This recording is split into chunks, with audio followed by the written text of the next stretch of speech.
Hey there, gorgeous gays. Version 2 here with Final Fantasy XIV Stormblood. Today is big.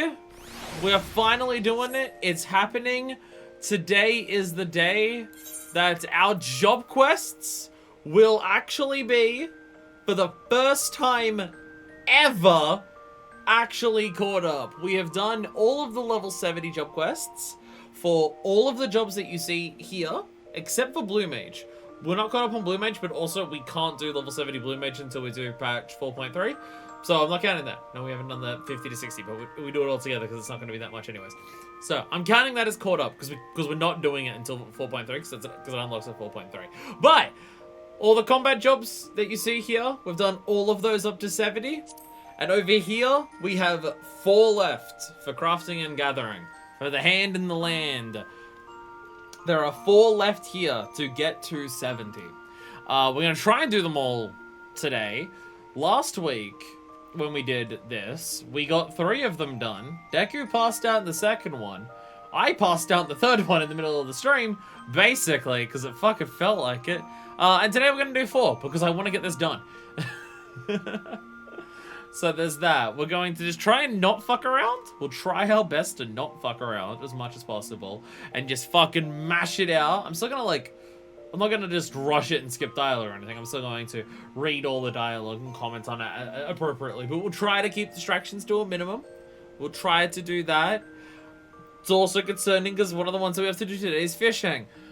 Which we're gonna start with. I don't even know if Deku has a suggestion list for them, but we should probably start with fishing, as a wild guess. Because of the way fishing works in this game. Today's gonna be hell. It's also gonna be hell because I'm just, one, in a terrible mood. I'm in a terrible mood for work today. People were fucking assholes today. But also, I'm very tired. This is can 1 of 2. I've only just opened this for the stream. This is gonna last me the first 2. Then another camp for the next ones. 5 minutes later, look at Butterfly. Really cannot afford to do that today. We got 4 of them done in about 5 hours for 1 of them. But last week, we only got 3 done in the same amount of time. So I think we just got distracted. What other ones do we actually have to do? What other ones are left? I've genuinely forgotten what we have left for these ones. We have Goldsmith? Alchemist. Oh yeah, we didn't do leatherworker. Yeah, we didn't do leatherworker. Yeah, so yeah, goldsmith, leatherworker, and alchemist. Part of me wants to save alchemist to last, just because of how good the alchemist quests have been, so we can end on the biggest note. It's kind of my thought process, but I also don't know. That's when no one's gonna be here to watch, and I'll be barely awake, so I'm saving the best till no one's here and I'm sleepiest is a good idea, but it's an idea. As also my suggested golden alchemist. Okay, sick. Moonfire Fair, which is ending relatively soon. I'm assuming I'm just going back to, yeah, I'm just going back down to Fisher's Guild. We're just going back down there and hanging out with Wawa Lager. And we shall do this. God. We have fishing on top of everything today. This is gonna go very poorly. Hello! Hello! Hi, Atisha! Hello! Baits. Wild guess, baits? Yeah, bait. Some live shrimp, some salmon roe.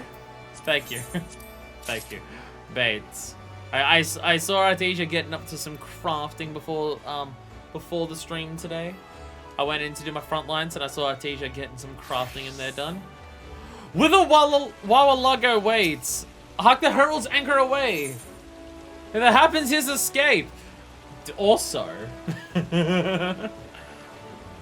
why do weathered Wawalagos wander their way? In case you're wondering, yes, since doing the last stream for Omega, I have listened to Escape roughly 40 times each day. So overall, Omega, the Omega Raid series is overall one of my favorite parts of the game so far. I think it's only beaten by patch 3.3 if you're counting like a whole thing collectively. Omega is so good. The fights are so fun and Alpha is just amazing. But but like comparing it to Alexander, the only thing that Alexander wins at is music. Everything, every other aspect of the raids, I definitely think Omega's a lot better. Story is better. Story is better. I know of a lot better because I really like the story of Alexander as well. So I'd say music overall is better for that. But also, I've not played the other Final Fantasy games, so all the references I don't get. That being said, Escape is a fucking banger. I still need to do Bahamut. We're gonna help Domino with Bahamut one day. We're gonna help Domino with Bahamut. Because those raids, I think if you could play Bahamut properly, well, you can, but it's a pain in the ass. If I could play Bahamut raid wise the way that I did Alexander and Omega, don't listen to the names of those ones by the way, Domino. If I could play those ones properly, Bahamut might be better. Well, when are we going to be in a better time zone again? Whenever Daylight Savings kicks in.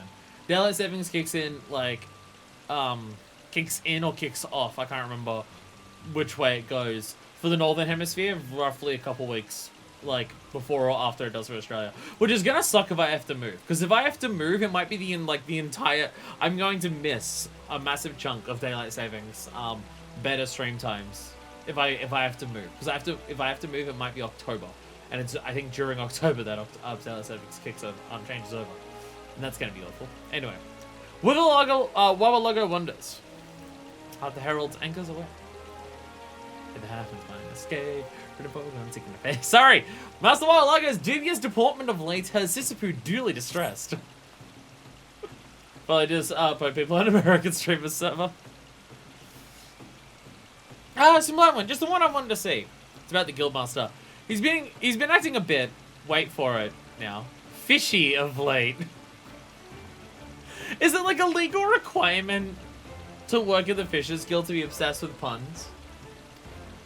How so, you ask? Well, first of all, he hasn't been seen chasing skirts at the wench for nearly a whole week.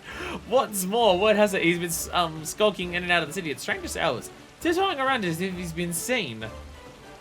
2 AM first Sunday of October. Well, there you go. So it'll be like right after I finish 4.3. I think maybe the first stream after 4.3 might be for that, because I think 4.3 is going to be the end of September. I like how it's just like Wawalago seems to be doing something shady. Why? Well, he hasn't hit on any women for a week. He's been doing his job, so something is fucking up. Every fisherman needs a good line. Oh my god. Some of the man ever does any work around here, but he is the face of the guild. It wouldn't be good for business if he got himself caught up in anything untoward. Next time you're down in the fisherman's bottom, I hope you can pay him a visit and see what's next. I'll leave it before I distract you more.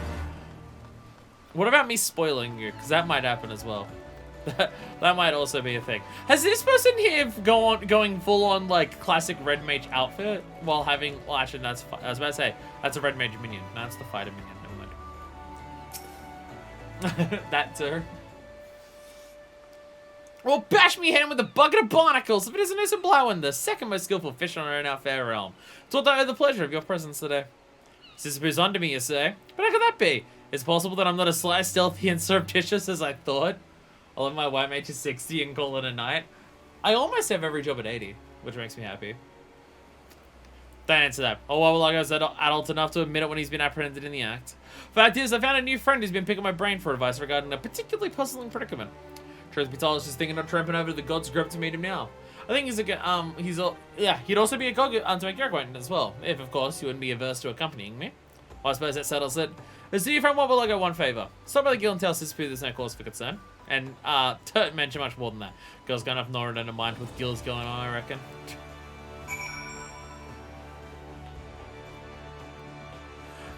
Does she have a lot to worry about in terms of the guild and what's going on with it because you're not doing any work, Wawalago? Could it be that? Could it be that? It could be that. Is my frame rate bad, or is it... I don't know if my frame rate's bad, or if it's just, like, slightly desynced from what I'm seeing. Okay, no, it's slightly... Okay. Odd. Is there any audio desync on your end for the people watching? Does my mouth look like it's moving with my mouth? Does my clap when I clap? Visually, visually, what I'm seeing on OBS is delayed from what I'm seeing on my screen here. And normally they're basically instantaneous to each other. And it's a little, like, it's off by like half a second right now. Seems fine sound-wise. Okay, it might just be an OBS. Sometimes OBS previews are indicative of a problem with the stream. Sometimes they're not. It's a bit confusing. It's a bit confusing. Yeah, so it's making me think that OBS is running at a low frame rate because it's slightly desynced to this. So my visuals to seeing it both at the same time is thinking that the OBS is choppy, but it's fine.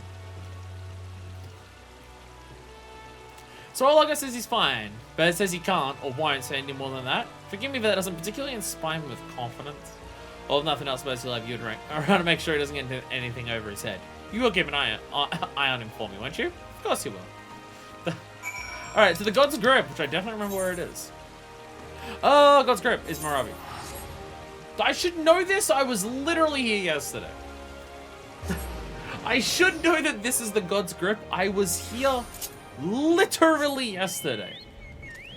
I had to come over here specifically. I had to go to over this spot specifically. I'm having to get ready for next week's midweek stream because I had to come and. We're not going to do this today, but I'm going to bitch about it because we're in God's Grip. So there's a sightseeing. I'm doing the some sightseeing looks. I'm trying to get what ARR ones I can get done before the stream because ARR ones are very confusing, difficult, and all have different time and weather restrictions. And also, you can't see them on the map, so they're really hard to find. Also, you need to do the first 20 to even unlock the rest of them. So I've been trying to do that. And there's a sightseeing for the Salt Strand over here. This explosion of Bahamut energy, right? It's like specifically on this log standing here that you have to do for the sightseeing. I have a marker, I have a list that tells me like when it is and where it is, coordinates wise. And even trying to find it then, it's like, where the fuck is it? And it's like specifically on this log at the, this little rock here, specifically at the edge, looking at that. ARR sightseeing is a fucking trip. It's so easy to understand why they changed it. To just be, there might be some weather or time restrictions, but for the most part, not really. And also, they'll just show you on the well, not on the map, but when you fly past it, it literally glows. And they are, they're just like, no, we're gonna make you work for the law. Like, I like the idea of having to look around for it, to like, find the good vantage points, but ARR pushes it. Like a lot of things, there's a lot of concepts I like about ARR and how they ask you to do things that are less video gamey than some of the later expansions, but as usual for ARR, they push it way too far. It's like dungeon design. It's like a lot of typical ARR dungeon design. There are some dungeons for ARR that I like visually and how you progress through them because they feel like places as opposed to video game dungeons. But a lot of them definitely pushed it way too far in the, it gets in the way of the gameplay aspect. So, there's that. It's like old Toto-Rak compared to new Toto-Rak. Old Toto-Rak was like a damp, grimy underground jail that you can just like, existing in there is just like, oh yeah, this used to be a jail? This is fucking evil, what the fuck? It's cramped, it's claustrophobic, it's everything like that, and it's like, it's off-putting to be there, and realizing that it used to be a prison is fucking horrifying. But also, walking around is a pain in the ass because it's a bunch of really tight claustrophobic places that is a little bit labyrinthine, and there's fucking gunk everywhere that makes you slow walk. Where now Tamtara is really open, really wide and spaced out, nice green grassy paths with like a couple of things that are a bit around. And it's just like, for a gameplay perspective, it's like nowhere near as like frustrating, but it gets rid of a lot of the atmosphere for that. You like corridors? Again, I think for some dungeons, they get across the like gameplay and dungeon design together well, and it's fine. But there are definitely some where it is a bunch of corridors. Did Castrum Abanya the other day. And like, Castrum Abanya is a bunch of rectangles with circles in the middle that you fight in. And that is the entire dungeon layout. Which I guess also kind of works because it's a Gallian base, and Gallian fascist aesthetics are like that in some cases, so I kind of get it.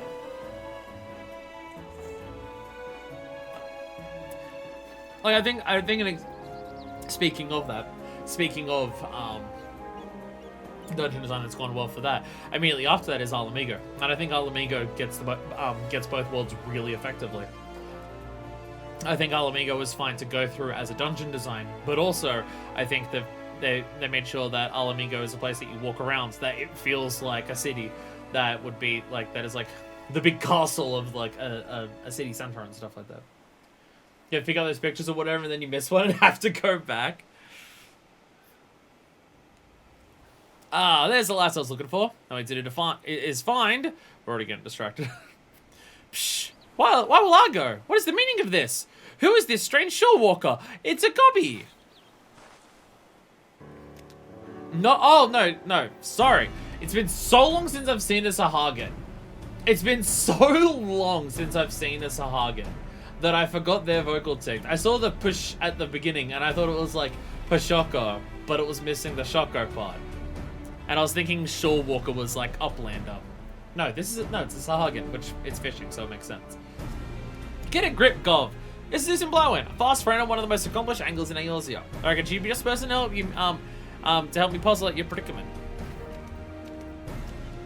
Well, like, you should throw this fish back. It has been a while since we've hung out with any Sahagins. I appreciate coming back to it. Like, Sahagins have not been relevant in any capacity since within the Tribe Quest in AR. Then I guess, like, patch 2.2. This is Gov. We met fishing. Or rather, I was on the fishing and he was more accidentally attaching his lower lip to my lower. you did reel in a Sahagin. If it was a goblin, then it'd be like all the gatherers in Hillshire. True. I can tell what you're thinking. A fisherman and a Sahagin make for bizarre bedfellows. And true, we were tearing each other's throats at first. Once we delved into a discussion of our love for the ocean deep, we became keenly conscious of just how much we have in common. You see, Govy is searching for a suddenly spectacular specimen of fish which has distressingly disappeared from the Cecil Ocean. The shooting star of the sea. That's what Sahagin have teamed in their tongue. Gov says that seeing whole schools of themselves through the sea with their scintillating scarlet scales is a spectacle of blissful beauty.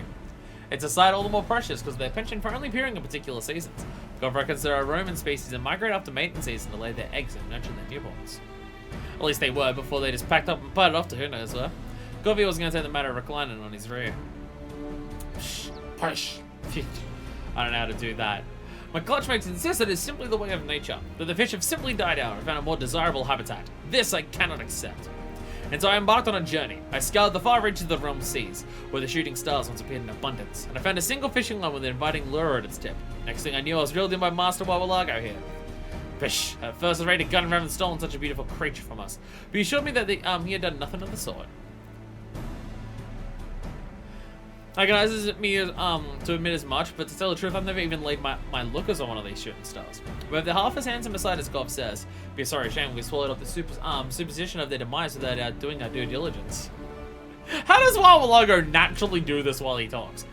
At the same time, I'm the guildmaster. I can't very well go gallivanting up every far along the frontier of the realm while Sispri does all the dirty work.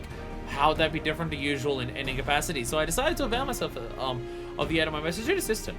That'd be some Blackman here. Pish. Forgive me if I am skeptical, Master Wawalago. Well, I know your own knowledge is second to none. Do not know this shore walker from the scales on my back. Give me one good reason why I should trust her. Have you spoken to Nov and his clutchmates? Tell New Zealand's the finest fisher as anyone I've had the pleasure of calling my protege. What's more, she's fast friends with some of your own kind. Or haven't you heard? If anyone can find this fish of yours, it's hers. Hey, they did mention that. By the way, she did the Sahagin Tribe Quest. If you speak so highly of her, then I suppose I have no reason to object. And with that, I'll return to the search.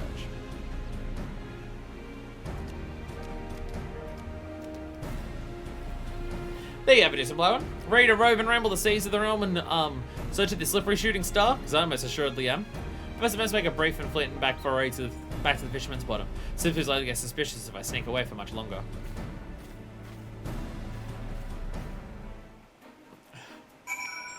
I do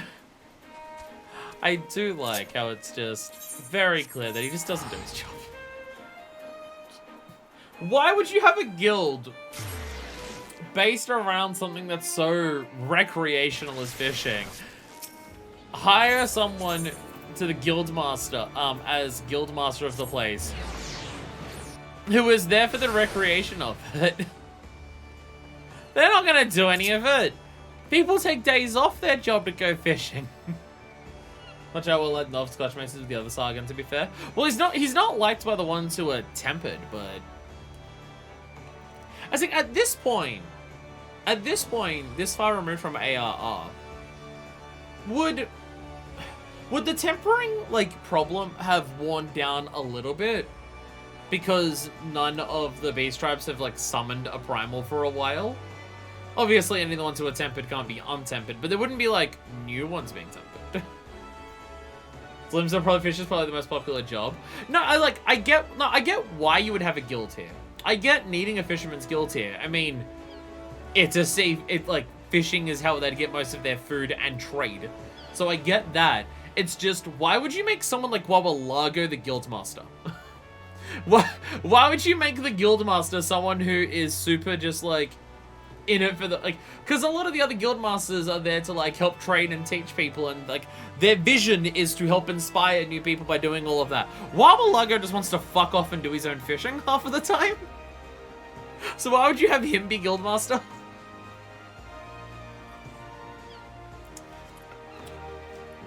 Why not have a guild master what's more interested in, like, training people than doing it themselves? Oh, there you are, some blood. We're getting sadly easy. I'm Blaze's punch to say I slipped back via her side straight, and Sister was none the smarter. On the subject of Sister I mean, explain and elucidate just why I'm so worried telling the girl the truth behind this little lock of ours. Don't tell Zigo I've divulged this to you, but truth be told, Virgil was set upon by a suitably savage group of Sahagin when she was just a little lass. So she and God would get on great, they got to know each other, but for the time being, I'm just inclined to judge up any disquieting memories. You understand, yes? And so you'll be dealing with me directly for this particular duty. First, I intend to do a little investigating into what the so-called shooting star is called in common tongue. In the meantime, I request that you treat yourself to a soothing spot of fishing. It seems the most commonly summoned, but the rest seem rare enough. But they seem to have some way to tempt people even without Leviathan summons, so I don't... That is true, yeah.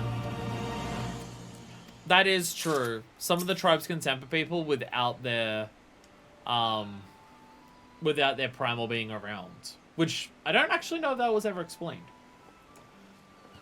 Like, I know the tempered for the Leviathan are called the Drowned. So there might be, like, a form of drowning ritual that does it. I mean, tempering is basically just corrupting someone's aether of their soul. So, if they've worked out to do that without the primal, it's concerning. A rousing reunion, yo! Merch tour! Let's go! Fuck yeah. Fuck yeah. Just merch without it even being, like, a big fucking, fish. It's not a double catch. It's not a double catch, but nice. Oi! Oh, it's some black one. Thank goodness you're here. Golf's gone off again. It's under Girabanya. We had a rendezvous regarding my research and disappearance of the school's scarlet fish. When a look of realization swept across his scaly face. He dashed away and I could scarcely ask what was the matter before he shouted one word and dove into the deep waters. Of the Veladina, that is. As you know, the Veladina River rushes rapidly through the ravines of Girabanya. While I am not privy to the particulars of his epiphany, he appears determined to cross that dangerous divide. The region may have been emancipated by the Empire's control, but that doesn't mean people won't brandish their battle arms against a brash beastman from beyond the border. We must track him down before he gets into trouble. Young Gov's got guts, I'll give him that. It may take more than one angler to reel him in if he gets rowdy. I've contacted our cohorts in Kurthus and have consented to send an apt acquaintance to accompany you. We preemptively planned a powwow at Pike Falls. Now fly, friend, and fetch Gov back for before he finds himself in a frying pan. Frigative or otherwise. Mooch to Electric Boogaloo, let's go. Why are people talking about intricate P? Oh, because intricate B. Oh, okay. Pike Falls, so that's in Kurthus? Oh no, I know. They're bringing someone from Kurthus. We're going over there. If they're bringing someone from Kurthus, so we're bringing in the Fisher from the last Fisher quest line?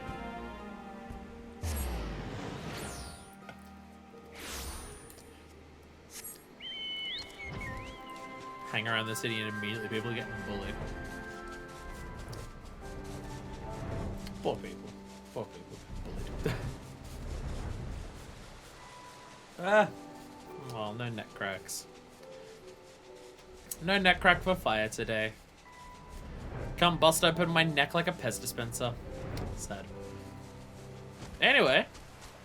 Where are we? There you are! Hi, Artesia. Wait. You're not the quest line.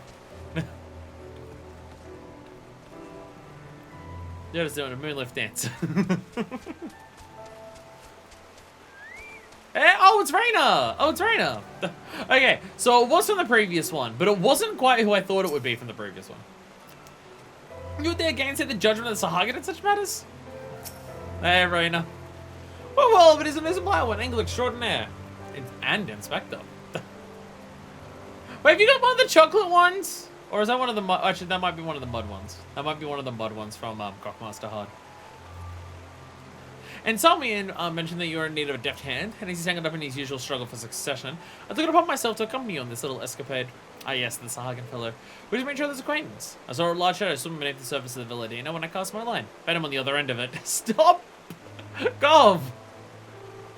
We're not surprised to see a beastman so far from home. What's more, that took the bait. Primal instincts, I suppose. So Timmy got and he said this river's polluted with cerulean runoff. He's been swimming to and fro for God so how long trying to find the source. Well, he's not right about the pollution, no surge of imperial structures in these parts after all. But as I've been trying to tell him, I'm almost certain it's entirely unrelated to the disappearance of his beloved shooting stars. You see. Psh, look at the fin list of all the rivers and seas. There's only one shore walker I know with the authority to speak of such matters, and his name is Waddle Stubborn little bugger, isn't he? You won't listen to a word I say. I've tried to explain to him countless times that me and my fellow fishing enthusiasts are every bit Waddle is equal when it comes to knowledge of the waters, but to no avail. Psh, the day that Sargon heeds the council of a shore walker on such matters is the day the sea dries up. Is that so? We'll have to prove here now that we're worth our salt. Well, if we go over to the locks, we'll definitely do that. To that end, I'd propose a contest. As you may know, the deep Villadina carp inhabit these waters. We can reel in 3 before you can spear the same number. You'll agree that our angling acumen is equal to your own. Do we have a deal? Oh, I'm now realizing you're saying the word spear. I have not gotten my hot bastard up. Chocolate, I won one of those Twitter giveaways as we've been doing. Aww! I think I've got to enter the most. I don't think I've entered the most recent one. You got the chocolate one? Damn, lucky. Well, you certainly took the bait easily enough. Alright, I'm counting on you, Blackwood. Go catch us 3 big ones. You thought I'd be doing the fishing? Perish the thought. Going up against spearfishing as Hagen isn't something I like my chances with. You're far more capable than I. Don't worry though, if I'm right, our friend is likely to resort to the same methods he uses in saltwater fishing, and that's all he knows. But we both know that they appreciate angling techniques different from river to river and sea to sea. Use this to your advantage and Godspeed. Oh, fuck. Noticing part of my fingers falling off. It's fine. Alright, catch 3 deep Villadina carp. Alright. Fishmaster. How shall I catch a Villadina carp? You got the chocolate. It's Chucky. You got chocolate. Oh, you can tell it's chocolate because it's all sparkly. Wait. Shrimp or roe? I'm going to cut off part of my finger. I'm going to cut off part of my finger to stop the rest of my finger coming off. So give me a second. Bam, there we go. There was part of the, like, a part of the bit right next to the fingernail that had started tearing. And I knew that if I don't cut it off immediately, then the little part there could easily just pull down further and tear further. And then I'll start bleeding. Sam? Alright. And we fish! Mark for the quest Arousing Reunion Detected. Well, that's new. That's a new one.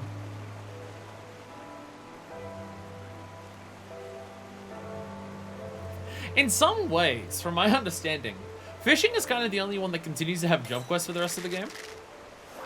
Fishing's kind of the only one that has it for the rest of the game because of the nature of role quests. The only job that has a role quest all to its own is Fisher. It's the only one that has its own, because all of the others, combat or crafting or gathering, are all made up of 2 or 3, or in some cases more than that. But fishing is on its own forever, because there's nothing that fishing really overlaps with. Some crafters, you can see how they overlap. Some Disciple of War and Disciple of Magic are divided into their roles and everything like that. But yeah, it's a bit harder to combine fishing with mining and botany. By mining and botany, you can more easily understand how they come together. So it's not exactly the same, but it's basically the same. Hey, the Villadina carp. I can't use IC on it. Huh. Mine for fish.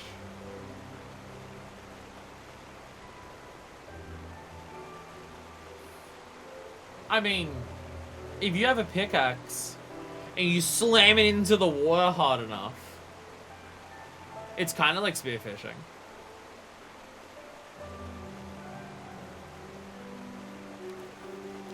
Kinda. Could you go fishing for ore? If you get the fishing line and just swing it into a wall and then try to hook out the pieces? Oh, maybe you can't use IC on. Maybe you can't use IC on this because Veladina Carp's only part of the quest. If it's like the other crafting and gatherings for Stormblood, it's not actually the fishing log, so you can't identical cast it because once you catch it all, it's going to disappear. So it's probably got certain limitations on what is available to use on it. It's probably that. It's probably that. I do desperately want to get like deep-fisted into fishing in this game. I really do. No, I thought that was quit. Quit's on this side. Quit's on this side. As I've fed on some fish, which probably does mean like quest fish and big fish. That makes sense, yeah. As I expected, God was having difficulty adapting to freshwater fishing. Even the waters itself seemed to be irritating his skin. So he mustn't necessarily him. Hurry up and catch those carp. Is he in the water anywhere? I was gonna say, is he in the water anywhere just swimming around? But I can't see him. I was gonna go and talk to him for the dialogue, but I can't see him anywhere. This variety of Veladina carp is not named for the deep river pools which hides from its predators, but the dark coloring of its skin. I'm almost getting fingers falling off. Fine work as always. If they saw most of that quickly, assess swimming patterns of your prey, even in unfamiliar waters. So I'll go back and settle this once and for all. These are one of the most headcanon appropriate crafting and gathering ones. Manifest would be a fucking incredible fisher. What would you look at this? Isn't that one can? Cast hooked and drilled in 3 carp before you even set your sights on a single one. As if you're to lose to a land or a gov. That's why fishing in fresh waters to be so arduous. For a shore worker like you to outfish is a target. There are no words to express my shame. Maybe now you realize there's some worth to what we have to say. I shall return to the topic of the shooting stars. Bish. Capable fisherman you may be, but I've already found my answer. Shooting stars have disappeared because the river has been sullied by the drilling spilling out into its waters. And if you would let me finish a sentence for just once, I'd tell you this isn't so. Well, your prize fish aren't even native to this river. I've discovered beyond a shadow of a doubt that they hail from further to the east. Mind if it's been taken aback, just going, oh, you're gonna ask me to go to fucking Kugane again, aren't you? You see, I go to these parts for business. As the White knows, my true profession is to show that my clients' enemies sleep with the fish. In my spare time, I took a liking to reeling in those fish. Needless to say, I often have occasions to chat with the locals about their favorite fishing spots. So I was around based upon information relayed to me by a while ago, pressing anglers from eastern lands on whereabouts of fish resembling the shooting star's description. I was able to gather there are indeed massive schools of bright scarlet fish measuring 60 elms in length, swimming near the waters near the Isle of Farthenay in the Near East. Okay, never mind, it's Farthenay. Well, we can't come there yet. We're not sure how to bring us. It's so like, does it like hurt for him to be swimming in fresh water? I mean, they can be on the land. But I imagine it would, so like, it wouldn't like kill them, I imagine, but it would probably hurt like shit, yeah. Psh, 60 elms?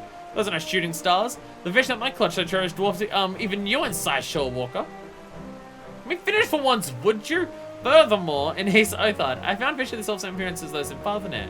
Red as blood, this time a mere 20 elms in length. Rush. All makes sense now? Shooting stars in my clutch, so we're fully grown. They began life in the Far East as slight hatchlings, gradually going to gargantuan size as they journey to the west. That's what I've been trying to tell you from the start. The numbers that embark on that rite of passage have dwindled to all but nothing. Since the reason that whatever happened in the vicinity of their spawning beds. I said we still have a lot of ground and water to cover before we can fully ascertain just where their nursery is located. While the fishers of the east have seen fish fit in the description of shooting stars, they were no more knowledgeable about where those fish originate from than we were. Sorry, if I only want fish request before Shadowbringers. No! And that just means today's stream is shorter. That just means today's stream is shorter. I think I've already mentioned established good rapport with the anglers in these spots. So you guys return to Lenosia to give Master a while ago. I report a link while I ask and search for further clues. In touch as soon as I can to get a lead on. And you there! I hope you've learned your lesson about underestimating the talents of shore walkers. Try to jump to conclusions next time we meet, won't you?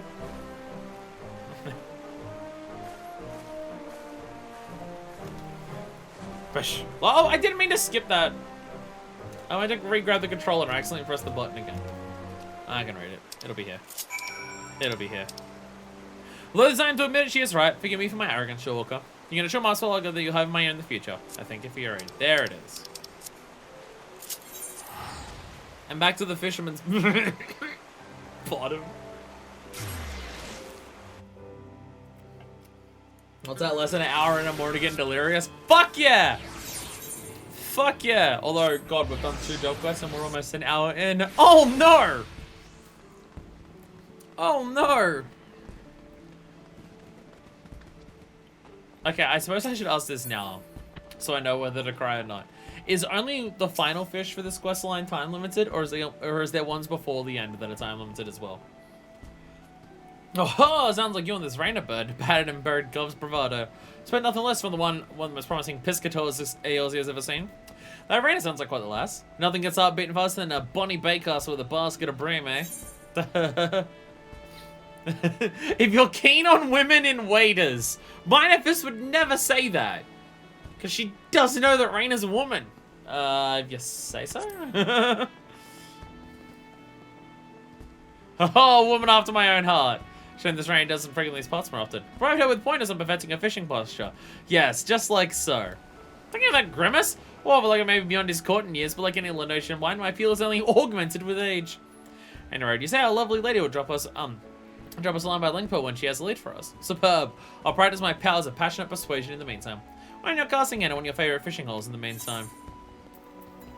More like my favorite drinking holes. Let's go up the wench. None are time gated. Oh! Oh, I want to have sex with this quest line. Searching for the spawning grounds. Here we go. Here we go. Now ocean fishing and getting good points in it is going to be way more reasonable. Double hook. All the way across the motherfucking sky. Search for the spawning grounds. The spent smile on Wawalaga's face suggests he's received a report from Rainer. Listen, Marwan, I have auspicious news. Auspicious indeed. For the ravishing, or so I reckon, Rainer has ascertained the site of the shooting star spawning beds. It's just as she thought. After they hatched, the Red Rovers ride the raging currents of the Ruby Sea that rush from east to west. So that they eventually emerge on the edge of Lenosha. Of course, the moment I mentioned this motive information to Gov, he marched right off to the coast, saying he had a mission to make for the Ruby Sea. Well, I appreciate his honor. I hope he doesn't intend to swim all the way there. After all, it takes schools of shooting stars twice his size quite some time to spend that distance, and they have a current to carry them along. Meanwhile, Rainer herself did the sensible thing by setting out on a sailing vessel. How you want to travel to exotic locals yonder like you young ones. But any sudden sabbaticals would be strikingly suspicious, especially to the ever skeptical Sisyphus. And you rode Rainer sails on the seas, even as we speak. You want to seek around the port of Kagane. I want to relay to her my most recognizable of regards. A rousing wink of the right eye should suffice. Oh, Wawalaga. Someone will sleep with you one day. Gotta put those on. If you don't put the underwear back on, it might take a while, but... Oh wait, it's alright. I own that now. Hey, Randall. There you are. Even for a veteran fishwoman who prides herself on her patience, that felt like an eternity. What took you so long? I literally teleported here. Then again, I suppose we were waiting even longer for Gov. Oh, that he's taken upon himself to swim all the way here. I can't say I'm all that surprised. And he had a business. Is that what a term what locals call the fish? Her best match description is Sahagin shooting stars. The most likely candidate is known as the Haratsuge? I don't know if I'm pronouncing that right. The Haratsug. Haratsug, there it is. I'm not sure all the fishermen I spoke to insist they haven't seen them near the shores of late. But don't worry, I have a plan. Exhausted options on the surface, why not turn to other more in tune with the developments of the depths? I speak, of course, of the Gojin. You know about them. A tribe of aquatic beastmen not unlike our friend Gov. Hopefully more agreeable. If anyone can enlighten us about the life under the Ruby Sea, I dare say it's them. Also, we venture out to the port in Tawamizu and see what they can tell us. I do appreciate that through our adventures throughout the world, we're just naturally making the world more connected for most people. Like, people didn't go to Ishgard much. Like, Ishgard wasn't letting in outsiders until we went there. People from Eorzea weren't going to Kugane that frequently until we've helped, like, calm down the Imperial invasion that makes the waters a bit easier to traverse and stuff like that. Pretty sure Kanunka has a bunch of extra copies of the underwear. Oh, damn. I'm really bad at talking to people.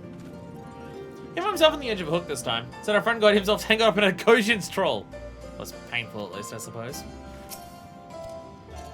A talking turtle? What madness is this? Gov, seriously? Gov, seriously? Okay. Talking fish. And a large one at that. What will they think of next? Oh my god. Oh my god. Oh my god, you too. Oh heck yeah, fishing time. Sup, Ifra? Welcome. Dear god, what time is it for you? It's late enough for Deku. But Deku has to be here for all of them. Because Deku's doing half of the work for me. Deku, do I need to start paying you for the 14 streams? Do I need to start paying you for this shit? Because I feel like I do. 1 AM. Welcome. I hope you're ready to see someone do some bare bones fishing while almost dressed as Kiryu from Yakuza. While we do that, welcome. The talking fish is a friend of yours, perchance. What brings him here? And you, for that matter. We're here to catch Harusuke. You're in search of of fish with shimmering scarlet scales. That's one of these waters and travels to the western seas. Yes, such fish were once plentiful here, but I fear we've not seen them of late. Hush, they've disappeared from the ruby sea as well, and we have come all this way for nothing. You are a picky one. Show you whether there are other fish in the sea. Far tastier ones at that. I'll be happy to show you how you can catch some of our most delightful delicacies. Hush, the shooting stars are not for eating, they are for watching. Hope you've never taken time to admire the seas and all their beauty. You're an interesting one indeed. I've never thought to appreciate the beauty of my meals. Perhaps there is something to what you say. I thought I can help you find these shooting stars of yours. But know that the fish you seek grow fewer and fewer number by the day. The massive schools on seen swimming in droves in their waters are no more. If any remain, you'll like to find them in the waters near Shoal Rock. Rush, truly? The shooting stars still remain? Rush, you heard the turtle man, my friends? Must swim to the Shoal Rock without delay. Eager as ever, isn't he? Well, admire his enthusiasm and a far more solid plan of action before we go rushing off. Okay, jump at the Isle of Becco and Blackwind.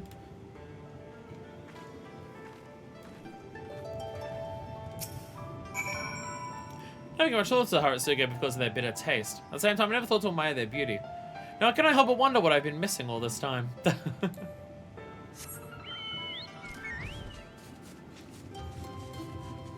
You live here! The Koshin live here! Look at their immediate surroundings! And you've never appreciated the beauty of this? Good, let's go fish up this endangered species. Look, if we fish up the endangered species, we can help revitalize its population somehow? We'll work it out in some capacity. I'm really concerned that I can't sit in a way today where parts of my body aren't going numb. I'm leaning my arms on my desk, but it's sending my pinkies numb because my pinkies, like, because it's basically my whole arm resting on there. And the way that my feet are resting today, like, any way that I place my feet on the ground, that part of my foot starts going numb being there. I think I'm having some circulation issues. Maybe that's part of the reason I've been so exhausted lately. And parts of my body just going number a lot quicker than usual. As you might have expected, Gov has already plunged himself into the depths below. Might be well before he comes back up, so I can seem to forget the passage of time down there. But where was I? Ah, yes. There's one small favor I'd ask of you before we go in search of the Harusuke. Remember, our mission is not only to find out whether they still exist, but also to learn the cause of their dwindling numbers, and determine whether the damage is reversible. As such, I'd like you to catch 3 of the immature shooting stars. Harusuke sprags, if you will, that inhabit these waters. And do be careful when you unhook them. They need to be in pristine condition for observation. Will you do that for me? In the meantime, I'll hold down a proper vessel and give our catchers enough room to swim around. Right on the face God's wrath after they go belly up before he returns. Hey! So we've explicitly stated for this one, we're gonna catch them and keep them alive. So, row a shrimp for this one. Upriver freshwater fishing for ocean fishing. Live shrimp? Is it safe? Simp? Yay! I read the description and I worked it out. Oh, by the way, by Thunderwing. Oh, by the way! Now that you can see it properly... Well, actually, I don't...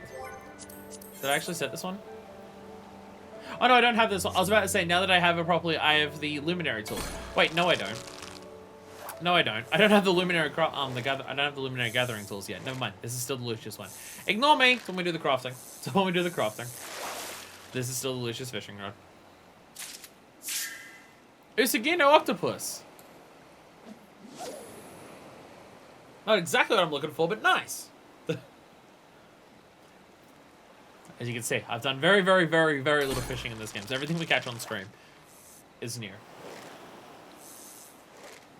Me getting super into fishing is probably going to happen relatively soon. Now that I finished the crafting luminary tools, it would just be the gathering luminary tools of mining and botany. And once I've done that, then I'll probably start focusing on fishing as like my next big thing. Outside of getting ready for like triple triad and sightseeing streams. Outside of getting ready for that. Because I'll just try to like finish the ARR fishing log, and then once I've done that, then I'll work on the luminary tool, the luminary fishing rod. And that's really how I go about it. There's a lot in this game. There's so much in this game.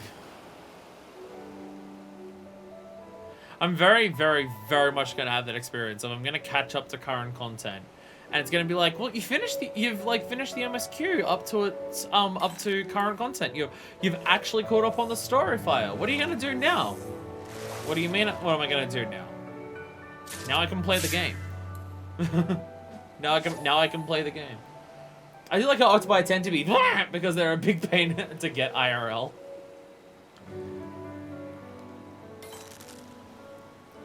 Well, octopus, like one with how octopus attack things to pick them up with a fishing rod. I don't know how that would happen. They'd also be relatively smart to not grab that, but also because of the way octopus go whoop whoop whoop whoop whoop, I imagine they're pretty hard to like actually reel in. Because fish can just do this to try and get away, which they're still good at, but with an octopus gone whoop whoop whoop whoop whoop. Imagine that would be difficult to reel in. How if you just be caught up just in time for the Deathbreaker to get announced after Dawn Trail? That's it. Looking at the time frame, looking at time spans, I likely won't start Endwalker until Dawn Trail's released. Looking at the span of... And this is assuming I don't move. This is assuming I don't move within the next year. Yeah. It might be once... am I fishing in the right spot? I'm now realizing, am I fishing in the right spot? Because I don't know if it came up saying that the thing is spotted here. Am I in the right spot?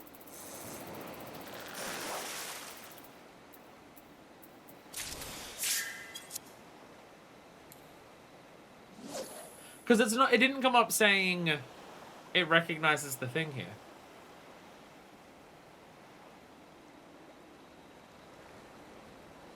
I'm now realizing they said that it was somewhere else that I had to go. They swam off somewhere else. Just fishing here isn't it.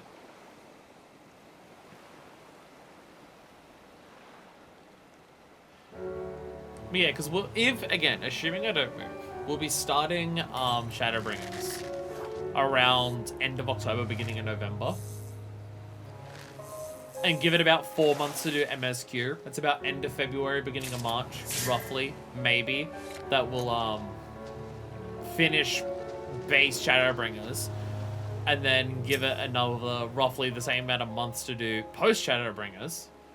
And if Dawn Trail comes out like early summer... So isn't the Haratsuga with like fishermen? I was able to learn that they're a type of herring. I suppose they're most recognized by their striking color. Were you able to find them? I've definitely... What did they say it was?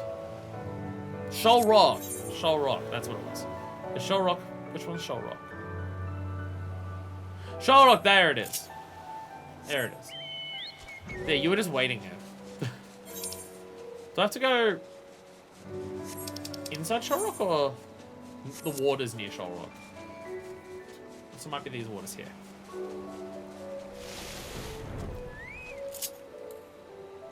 There we go. There we go. I forgot they mentioned that it was somewhere else. I forget it because I'm a dummy. I'm a dummy. By the way, look at my Shiva. Look at my Shiva. I have a Shiva minion. stupid lore detail about Minor Fist that no one cares about.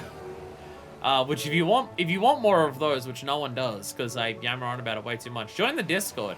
I frequently post novellas of Minor Fist lore that are completely irrelevant, but I can't help but try and expand her as a character in every single fucking capacity that I possibly can. Just all the time. My brain is nothing. Instead of brain, there is wall. There's nothing else going. There's nothing else going up here other than Minor Fist.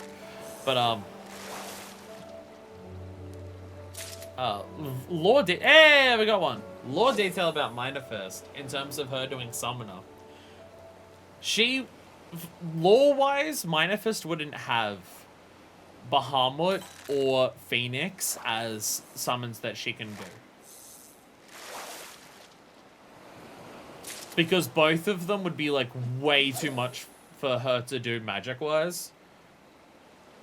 The way I basically canonize Minor Fist in terms of, like, what magic and aether manipulation she can do, if it's involving other souls or other living creatures or memories or stuff like that, anything that's, like, associated with the souls of the living and anything like that, that type of aether, she's very good at manipulating and able to do that. If it revolves around the aether of the ambient aether just naturally, like, around her, I would say that that's magic that she struggles with a bit more. So because so much of Summoner is just turning ambient aether into your thing, I would say that for Bahamut and Phoenix, they'd probably both be too strong for her. I don't know if lore-wise she'd be able to do those. Or, like, she might barely manage to do it, but it would, like, take a massive toll on her body kind of thing. So it would be like, get one big burst in, and then she's fucking exhausted as shit. So it'd be that. So part of my headcanon for her is, if she is using Summoner, the way that she would use Summoner would be how the Dreadworm trance works, where you later on you learn how to summon Bahamut, because you just keep getting better at the job. But when you're learning it at level 60, Yamitra says, where it's just like, well, we're not going to summon Bahamut, because that's too difficult, but you can, like, summon, there we go, nice. You can summon Bahamut within yourself kind of thing, and channel the energy of Bahamut into your own body. And I would say that Minor Fist would do that for Shiva. More so as a way for her to pay respects to Acel and everything, as opposed to super effective in combat. But yeah, I would say that that would be her main focus of how she would personally utilize her summoning skills. She'd enter Ice Heart trance as opposed to Dreadworm trance or anything like that. That's again, personal headcanon that doesn't matter at all or affect anything, but it is something that I've thought about because I think a lot about various things about this character, because this game has broken me. This game has broken me. I've never been an OC person in my life, and yet this game is just, oh my god. Oh my fucking god. And discussing the Haratsuge with local fish. Oh, I already read that dialogue. A newly hatched fry, the brilliantly red Haratsuge.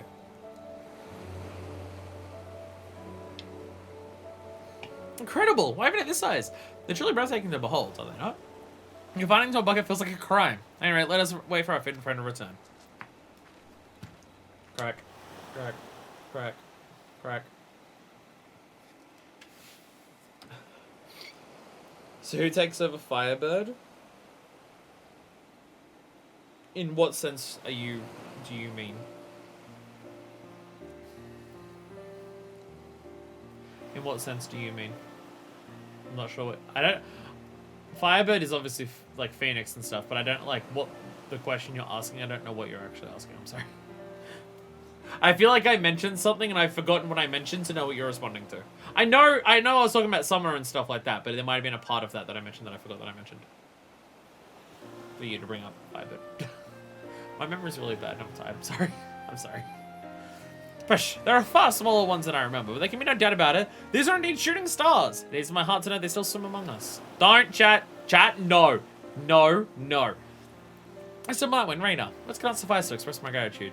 If you have Shiva instead of Bahamut, do you still have Phoenix? Oh, that. Again, I'd probably have it as... Like, she probably could summon Bahamut, but it would drain the shit out of her. She'd be able to, like, summon Bahamut to make Bahamut do, like, the instant attacks that Bahamut can do. And that would probably wipe her out. Like, she'd be unable to fight after that. I'd probably have the same beef. It'd probably be similar for Phoenix. She would, like, summon Phoenix to heal people rapidly and quickly, and then that would exhaust her, and she wouldn't be able to fight afterwards. Like, she'd be out for the count for that fight to recover. It's kind of similar for Black Mage and White Mage, because those also rely so heavily on ambient aether to do. I would probably have it where it's just like, Minifist could do that stuff, but she'd be using so much of her own internal aether to do it, and for having to struggle and focus so much on like trying to draw in the ambient aether, because that's just something that she naturally doesn't have much talent in doing, that like she could do massive heals with White Mage, but it would knock her out. And like she could do like a devastating attack with Black Mage, but it would knock her out. Like she'd be able to do Thaumaturgy and Conjuring, because that's all internal aether, and she'd be able to do that to the extent that others can do. She might get exhausted earlier because she wouldn't be like restoring her own personal reserves of aether as quickly as others. But yeah, I would say like for Black Mage, she could get off like a couple big flame attacks and maybe one flare, and then that would be it. And then like she'd be knocked out, and she wouldn't be able to fight after that. So it's kind of like a last resort kind of thing to go that far. Again, kind of my headcanon of just like how like magic works for Minifist. It's why if there's a mage that she'd be focused on, the two mage skills that like the two mage disciplines that she'd personally use are Red Mage and Scholar. Because Red Mage is all in internal aether, because the whole point of Red Mage is let's not create another calamity by doing White Magic and Black Magic. Let's only use our own magic, our own personal reserves of aether, so we don't, you know, end the world again. So she'd be very good at Red Magic. And then Scholar is the fairy, which the whole idea of the fairy is born from the soul crystal and the memories of like other fairies and other scholars in the soul crystal. And because all of like a soul crystal is all aether, that is people's memories and their souls and stuff like that. So she'd be very strong at pulling that out of the soul crystal.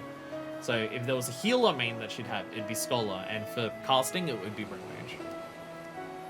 And the others are kind of like, and she likes to learn it and wants to get better at it, but it's by no means a strength of hers in any capacity. I searched for so long in what is familiar and foreign, all to no avail.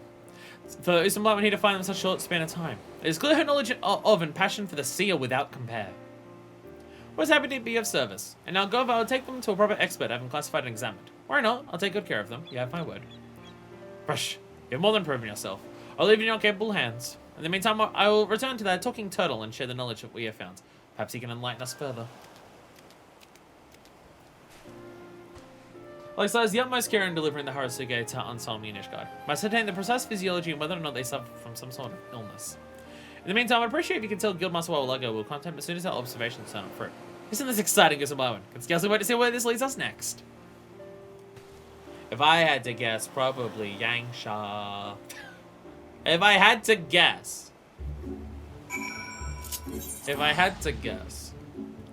Just use the White Magic to heal yourself so you don't get exhausted. This is totally how things work. 100%.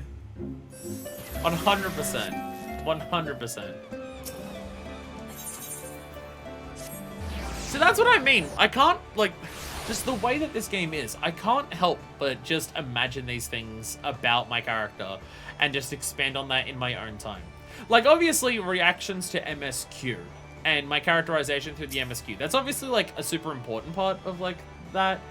Like, I feel like a lot of people would probably have an internal idea of what their character goes through for the MSQ, because the MSQ very much wants your Warrior of Light to be their own character and not just, like, an avatar that you're playing a game through. But just the way that the game is makes me want to do that for, like, every single aspect of who Minifist is as a person in every single way. Fantastic, friend! You found the ever-elusive fish. Now begins the tall task of finding a way to ward off their waning numbers and see them flower and flourish once more. Alas, though I say, wait, there's little I can do to lighten the load. I was just watching me so warily, at least. Why, word for word, I can't even take in a proper pint without a protest, much less peel away the whisper our plans on this little link pearl. Suppose not to do but bide my time and mind my own business, so no one regales us with the latest report. Give me my money. I already have script gear, I don't need any of your gear. Double hook! all the way across the sky. I don't have it anywhere on here. My hotbar's a fucking disaster, if you're wondering. My hotbar fucking sucks dick. Always a bigger fish. Maswell Logo is examining you with an expectant eye. Tip-top timing is some black one. Miranda's mailed me a missive saying she's wrapped up her research into the shooting stars. She's ready to report the results she's reaped. Finally, clear to help us crack this confounding case. This is no time to tarry. Get yourself to God's grip. I think I'll steal away from suspicious spying eyes and scoot on over there with you. Oh, back to the God's grip.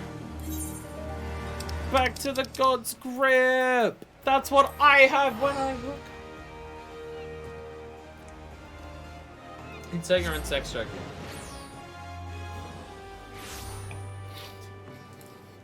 God's grip, that's what I call my pussy. Ta-da! Get it. There we go. There we go. There we go. Sex jokes. Let's fucking go. Wow, it's the fastest waiting time that we've ever had in this game. Normally waiting is... Wow, we waited for like half a second that time. Oh, there is a win. The ravishing Rand should be arriving any moment now to regale us with our report. 1,000 martins must well log it, but it feels been a change of plans. My fellow fishing enthusiasts made for Kagane, and I'm here to deliver our findings in her stead. And tell me! What's up? And tell me! Leave busy giving the barbarous brother of yours from running roughshod over the disconsolate denizens of your demesne. Indeed, I cannot stay for long, so I'm going to share what we have found, which I fear is not as much as we hoped. We studied the Sprags' environment court and hope of finding some clues to what afflicts them, but we could identify nothing out of the ordinary. Nor is there any sign that orders are missing the waters they inhabit. Well, that's alright relief, yet baffling and bewildering all the same. If all's well off in the waters of the Ruby Sea, whither could the shooting stars have shut it off to? The other day, I had occasion to speak with an angler acquaintance from Rudd's at Han. As he told that he's not seen innocence into the deep match in the Haratsuki description in his domain either. Which means that whatever it is ails and afflicts them, but it's all but certain to be centered around their spawning ground, striking them when they've scarcely hatched and winnowing their numbers before they can navigate their way westward. A remarkable deduction from one who has scarce left fisherman's bottom of late, if I've heard true. If only you could travel the Ruby Sea and investigate for yourself, there's no telling what you might glean. Well, that I could whisk away just like that, but no, if I don't bolt back to my barrel and briskly anticipate knows to come incorporating with the Sahagins, no telling how it'll torture and torment the poor girl. I want you to come with me, leave it to me and worry not. I want you to come with me. I also want you to be able to get out of the house for a bit. Means more to me than you can measure. That's a black one. I'll let nothing more than join you on your journey. And yet... Wow, Lago, you stubborn, self-absorbed, slack-witted, stupid head!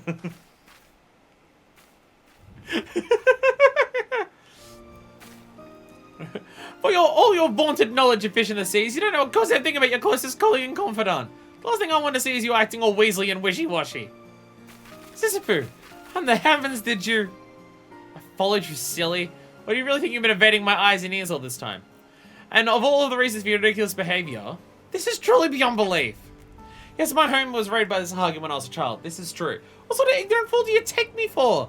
I know as well as any that there are currently Sahagin in this realm and care only for protecting their clutch. Why don't I begrudge you lending one of them your aid? If you want to take a leave of absence, all you need to do is ask. It's not like you do any work around the guild anyway. Sisyphus. You think I'd be so thick-witted in taking in the thoughts of a lovely lass? And that is what I do say it's time to set sail for Kagane. You'll be heartened to hear that I spend a spell in the Far East in my younger years. I'll be on my way in short order. In the meantime, I might ask you a minor favor. More like a minnow favor. Head over to Hingashi ahead of me and engage local denizens in discourse. See if all you can learn of anomalies in the Ruby Sea compared to times past. And you mentioned I ran into a fishing village that once had dealings with the Kojin. But the village was called Asari, which makes sense because we did fishing there before. I can make no promises, may go as places any to begin your search. Asari it is then. Investigate the village and inquire with its inhabitants. I'll see you in Kagane when you're through with the task. I was about to say, didn't we do, like... Oh, okay, did you think I was racist? I mean, to be fair, you live in Limsa, and it's Sahagins. People in Limsa might be accepting of goblins and Keykerns. Sahagins aren't one of them. Gotta say, there's two common understanding, is it not? In any event, I must return and see that my brother's not done too much damage in my absence. Safe travels. May your journey to the Far East be a fruitful one. I'll put you in my bag. It'll be the perfect disguise. And I'm gonna... No, that bag's not... No, don't put Wabalago in the bag. I know where that bag's been. I know where that bag's been. And more specifically, I know what's been in that bag. Precisely, several Namazu. I was going to say, didn't we do a bunch of job quests recently in Asari? Didn't we have a bunch of job quests over there to help another fisherman? And then my brain was saying, well, no, it wasn't the previous fishing quest, because one, that was Seven's Woods, and two, that was in Solmes. Yeah, but it smells like fish, but it smells like Namazu fish. I imagine even a fisherman doesn't find that appealing to smell. Yeah, I was gonna say, we were hoping at a fisherman here who was catching all the bombfish. So what job quests were they? And then I remembered, it wasn't job quest. That was actually just a job quest. That was actually just a yellow quest chain. That was over in Asari. Which we're definitely gonna find time for. Totally. To do all of them. We have 2 streams where there's nothing currently planned before Shadowbringers. The plan is that for those 2 streams, we're going to do as many of the yellows as we can that are available right now. Having a focus on the picture ones. Like the ones where it shows the picture when you go to accept the quest, which are typically either one big quest or a quest chain like how we had with Asari. We have 2 streams where there's nothing happening, plus whatever post-stream stuff that we have. Though, every stream for the past several have gone for so long as is that we've not had time to do any yellows. We'll see how it goes. It's alright. The way that we're going to be pacing Shadowbringers as we do it, we'll probably have more time for the yellows as we do Shadowbringers. Just how it's going to be paced out and how we're going to go between MSQ and Roll Quest. We might have more time for yellows during the story for Shadowbringers comparatively. Indeed, there was a time when our village had regular dealings with Kojin, though there was much less grey hair in my hair when this was so. Yes, I dare say some 25 years have passed since then. Oh, hey, what happened 25 years ago? In those days, Asari was known for the Watatsumi Festival, a grand event held once a year. Asari fishers and Kojin alike would join together to ensnare the giant plesiosaurus. Well, sorry, plesiosaurs, that disturb the waters and offer them tribute to the calming of the sea. A calm might return to the oceans. When the Gallians came and traditional religious observances were abolished. The Watatsumi Festival is now a thing of the past. How once close bonds of friendship with the Kojin faded over the years. Hey! I've done the Kojin quest lines! They do trade with you now. It's not much beyond that, but I did do that at least. Kojin particularly enjoyed a certain fish found in the glittering basin of Yangsha. The Dafangshi, if my memory serves, was a regular offering of this delicacy that convinced him to join in our festivities. That was a long time ago, and our village has become much more insular since then. These days, there is scarcely anyone in Asari who remembers what Dangfashi is, looks like, let alone how to snare one. Dafangshi? I think I'm adding an N there that doesn't exist. Dafangshi. Hi there, fledgling fisherman.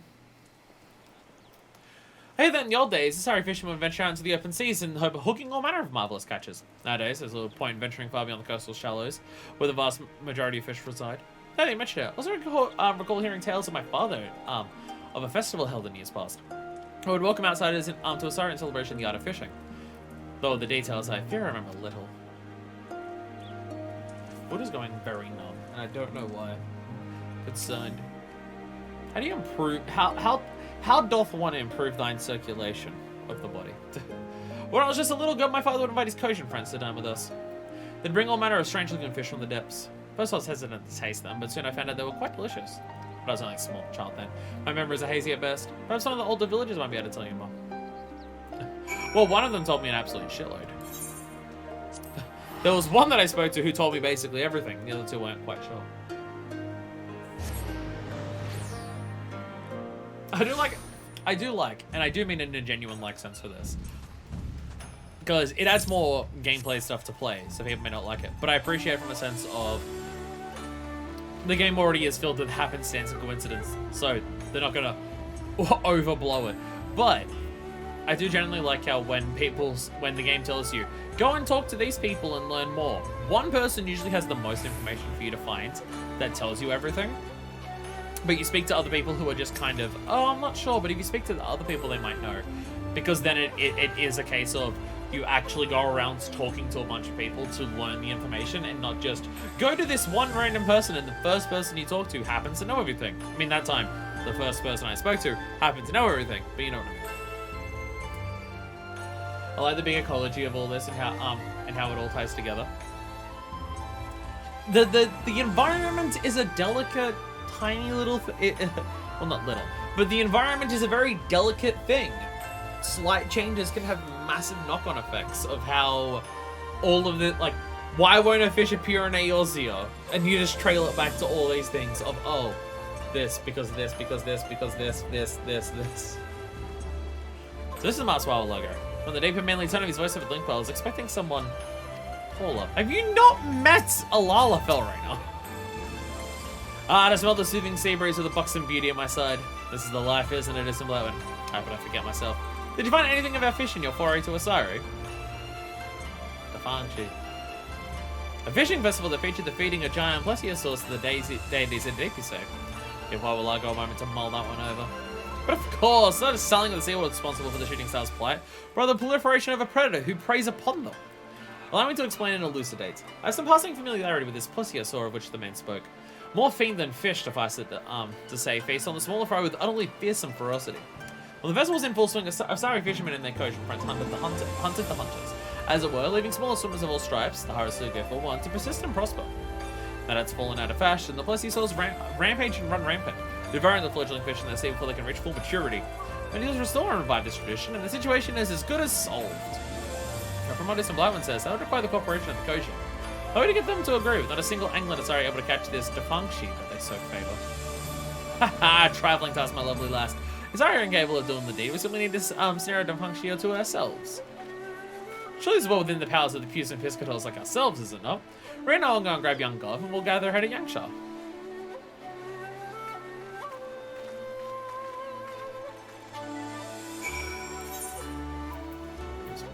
Vibing in music, see what happens. Vibe to Stormblood theme, but Japan.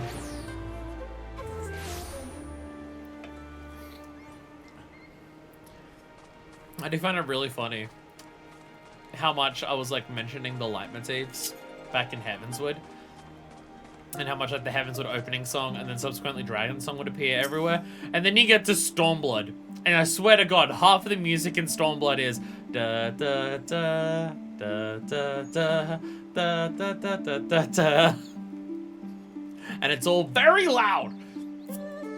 Ready to get fishing, friends? Remember, a couple of these Defangshi all need to bring the festival back in fashion and see the Haratsuke flourish. There's something that worries old Wobble logo. Your fisherman said there was an angler in all of Asari who knew ought to be able to catch one of them. It got me to thinking, perhaps a simple line and lure won't suffice to stand one of the specimens we seek. As I was listening to the locals, we heard some intriguing information in response to my inquiries. The Defangshi are said to reside in the Glittering Basin, but seems they're ever a cautious and cherry creature, and a few of the fellows have actually laid eyes on the fish. So it's the guidance of a grizzled old angler who said that he was hunting for an ichthyosaur, they're definitely mispronouncing that, near the sunken junk when he espied a shadow of a Dungfashi in the distant depths. If there's get a swimmer near the surface, dive and even try and your hand with a trident like our friend Golf might afford you an advantage. In any event, seems knowledge of the truth of oceans should at least give you a place to start. Truth of ocean. By the way, go back to the Kojin and learn how to do spearfishing. And that I best get gone off to the Glittering Basin as well. Godspeed and good luck in reeling in those Defangshi. I look forward to greeting you when you're triumphed in your task. I can't unhear the Stormblood motif. It is inescapable. It's literally most of the game. It is fucking hilarious. It is really funny. As our Shadowbringers and just have, yeah, we're the Shadowbringers in every single song. So my brain is now just imagining that as like a really lame 90s cartoon gangster rap. Of, you were the Shadowbringers! We're bringing the shadow! Like, just really aggressively awful. And it's just like, wow, Socken really was going into a new realm when he was making Shadowbringers. Like, I mean, the man definitely does multiple genres and stuff, but this is not quite what I was expecting. Anyway, diving down in the glittering basin. None of this water is deep enough. Wait, where's the water that's deep enough for this? There's manually vision in the equivalent of the One Piece 4 Kids rap. Was it a 4 Kids anime opening? So probably. Oh, fuck yeah. Fuck yeah. Okay, do I have to go out to the water? Where do I dive here? Or is diving this spot here? You can dive in these waters, but I cannot find where to dive.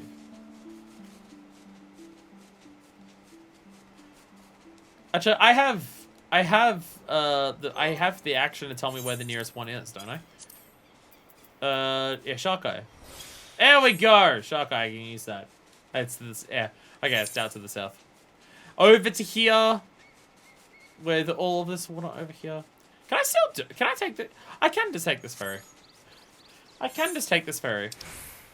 I was gonna say, this is where we were at when we finished the, Doma Castle stuff. We can just go back there. Is that story goes we found out about a wolf and piece of fun? Is that, oh my god. Oh no. Oh fucking, oh god, we've ruined this game. We've fucking ruined this game. Oh god, this is terrible. Fucking terrible. Anyway, I have no idea how spearfishing works. I'm just gonna catch him. I'm just gonna catch him. I have no idea how spearfishing works. I can't see! I can't see what I'm catching! There are too many fucking words! Oh, I missed that one. Did I do it? I didn't catch any dumb parshes. How does spearfishing work? What did I catch there? It was really hard to see. Grass fugu, a hermit gobby, a giant eel, an armored crayfish, and a big-head carp.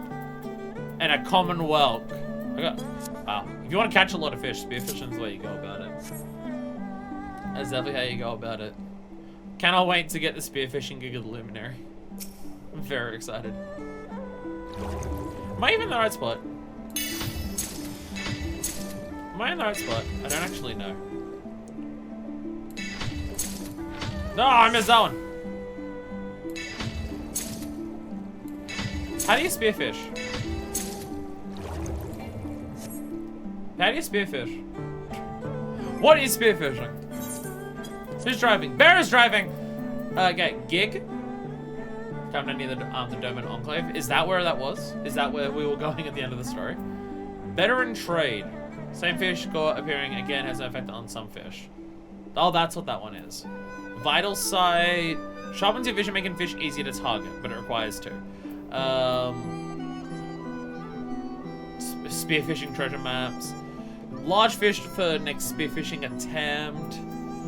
And baited breath is also that. Okay. And electric current, I think, is that as well. So around this side, is this the Dome Enclave? Yeah, because it was the thing that we were like trying to help people, like with when we were assaulting Doma Castle. Hey, look! What if I caught that big one? What if I caught that big one? What if I caught the big one, buddy? What? It's fucking weird to think that I might be starting Shadowbringers soon. I say might because the whole idea is that I'm doing a lot of extra streams with Stormblood right now. Boink. 50 summer cod. Nice. Oh, look at that! Oh, look at that shit everywhere. Fuck yeah. Fuck yeah.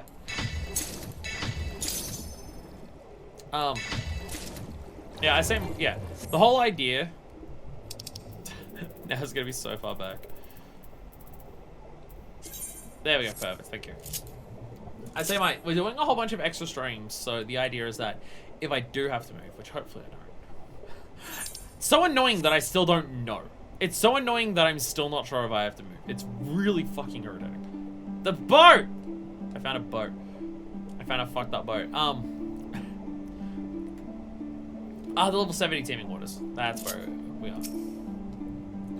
But yeah, we're doing a whole bunch of stuff so that I can finish everything Stormblood related before when I might have to possibly move. Oh, a big goldy one, I got it. We got a big shiny one.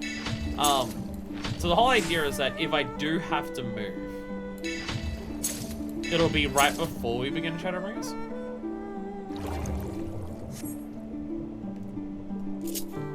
So if I don't have to, then I'll be starting Shadowbringers soonish. But it's also just, it's wild as shit to think that, holy shit, Shadowbringers is the one that's ridiculously hyped up to a very, very extreme extent.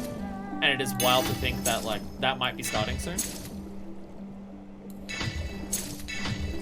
Like, before I started playing the game, Shadowbringers is the one that people would talk about, whereas it's like, yo, Shadowbringers.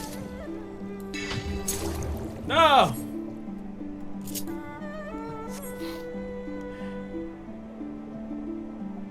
I assume there's specific fish that I'm looking for this. And I'm just not getting the one that I need.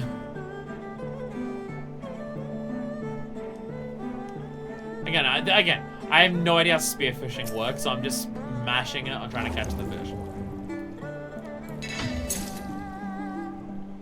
I got one of the ichthyosaurs.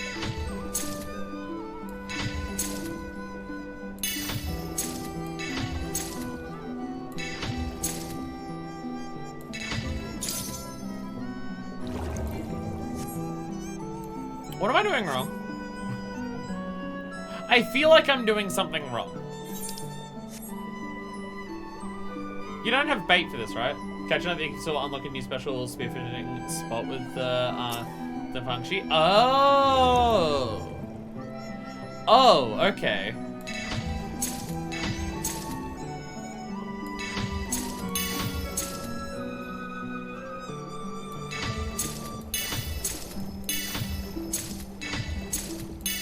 Oh, look at all the big ones I'm catching. I said I didn't even realize that was a mechanic. Okay. I mean, they did say the ichthyosaurs, like it was while they were catching, like the Fangshi were trying to like escape the ichthyosaurs. So if you catch enough of them, they feel like they're safe to come out. There's another ichthyosaur.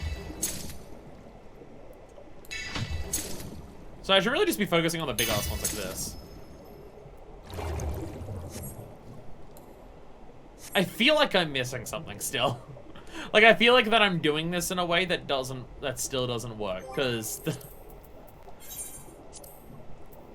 I think that was the message. Oh, it says here. Oh, with the ichthyosaur caught, the swimming shadows intensify. Oh. Wait, so, okay, so where is the spot then? I didn't even see that message come up. There was too much fucking shit on the screen.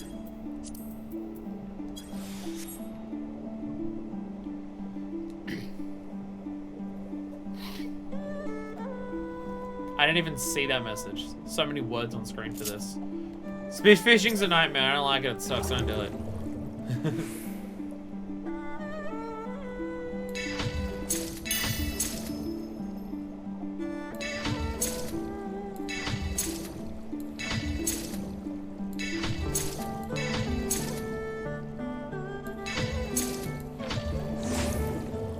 Okay, what am I doing wrong? I feel like I'm still definitely doing something wrong. Oh, is it a entirely different spot? Okay. Okay. Spearfishing's stupid. Don't do spearfishing. It sucks. It's bad.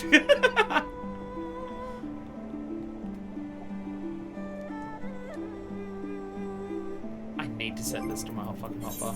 I need to set shark eye to my hotbar. Get rid of the light, we don't need the light.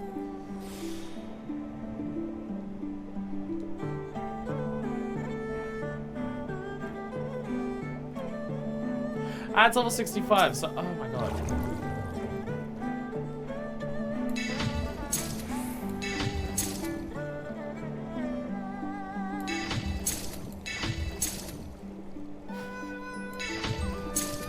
It's a fucking nightmare!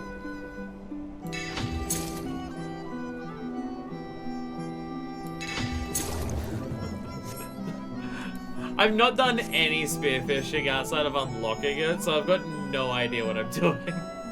At all. I feel so lost. It's that same feeling of when I did fishing, like, for the first time, where I'm just like, I got no idea what I'm doing. I'm just having that again, but for spearfishing, because I've just never done it before.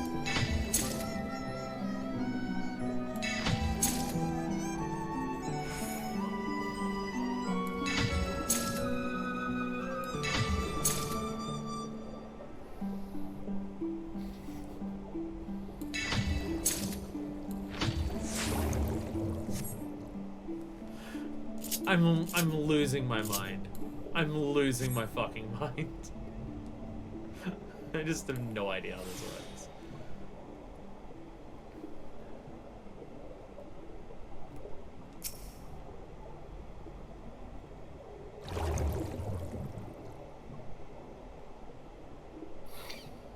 Okay, so we catch the big fish.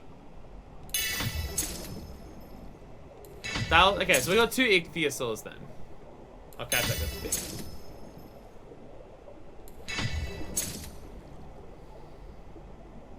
So we just gotta catch ichthyosaurs.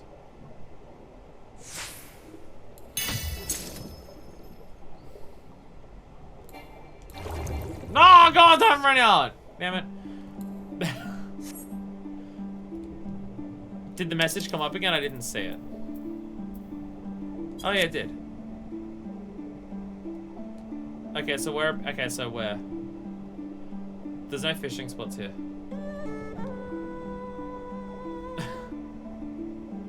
There's no fishing spots here is the issue. With the ichthyosaur caught, the swimming shadows begin to take shape. There's nothing here. Nothing's appearing. So something's going wrong.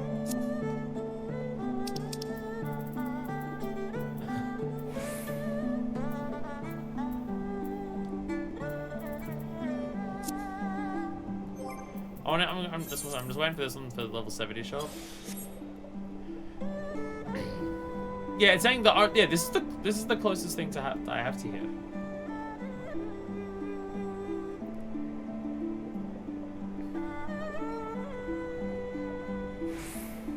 This is the only one that I have around here.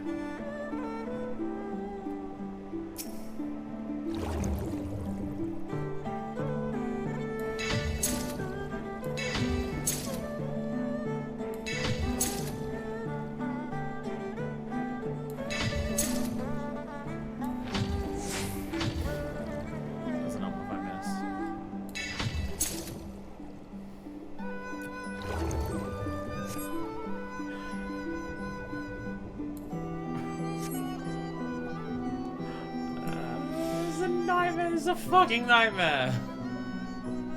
I'm doing the thing and just nothing's happening. It says the teeming shadows. It's saying the shadows remain cast and nothing's happening when the shadows are cast. No. Papa.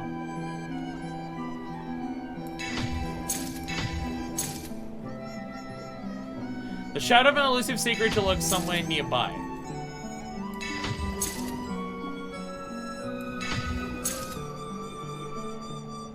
Okay, now it's appeared. Now it's appeared. Okay. How many? So we had to catch like 10 ichthyosaurs for that. So what were the messages before then? Just bullshit. So what were the messages before then?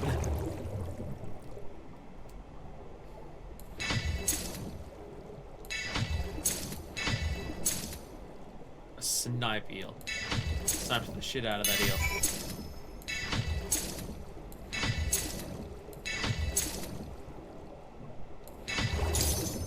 Okay, so we just had to catch significantly. So what was the message before then?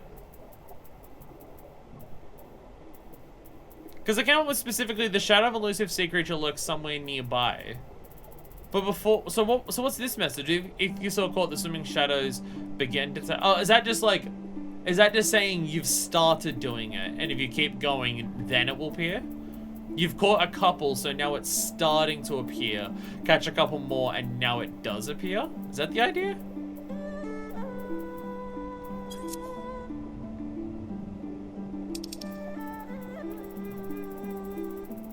Is that what it was? I guess I barely spearfish. Yeah, it's just confusing.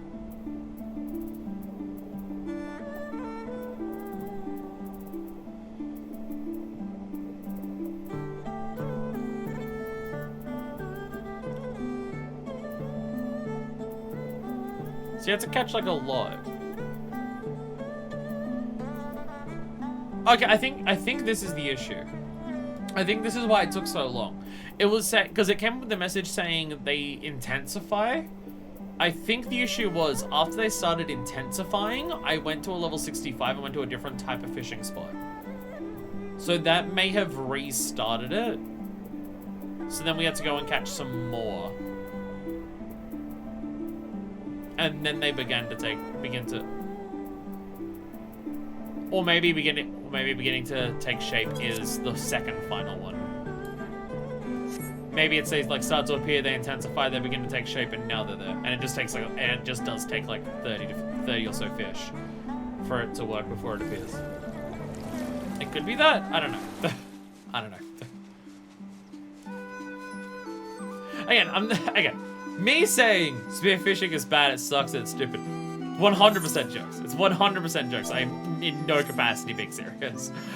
I just have no idea how to spearfish. Again, fishing normally when I first started the game felt exactly the same. Spearfishing now feels like when I was first fishing at the start of the game. As in, I have no fucking clue how this works and I'm confused. I'm trying to do something that's of a much higher pay grade than what my understanding of the game's mechanics are, and I've got no idea what I'm doing. It's purely that. Actually, no, you're on the outside here, aren't you? No, you're on the other side of the wall. You're over here. Yeah, it's not that spearfishing's bad, it's just, yeah. 100% saying that in jest. Because normal fishing is just, okay, how do you know which fish you're catching? It's these things. And then it just sounds like, what the fuck? How do you do all that? Where now I understand. I'm not good at it, and I've not done much of it, but like I understand the premise of how to aim for catching big fish and stuff like that. I got the fucking thing for the Lucius weapon. I got the Gongolium Deathworm.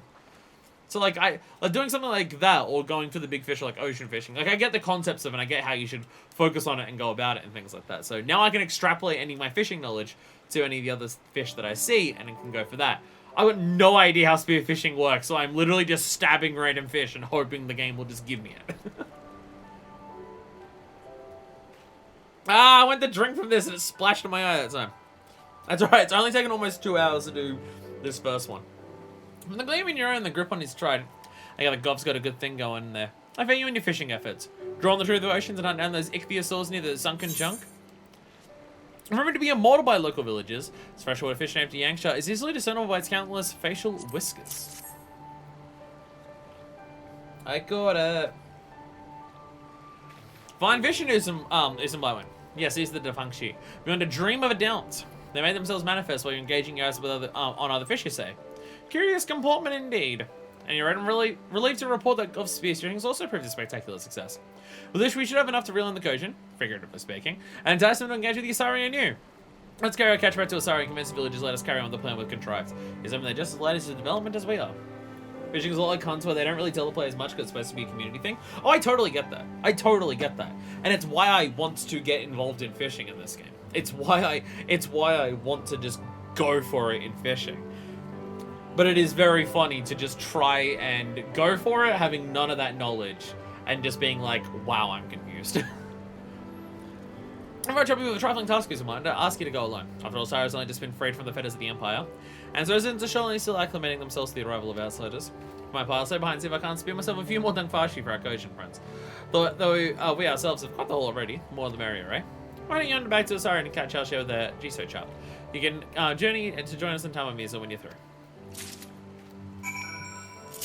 Would it be faster to go to Asari from flying from here? No.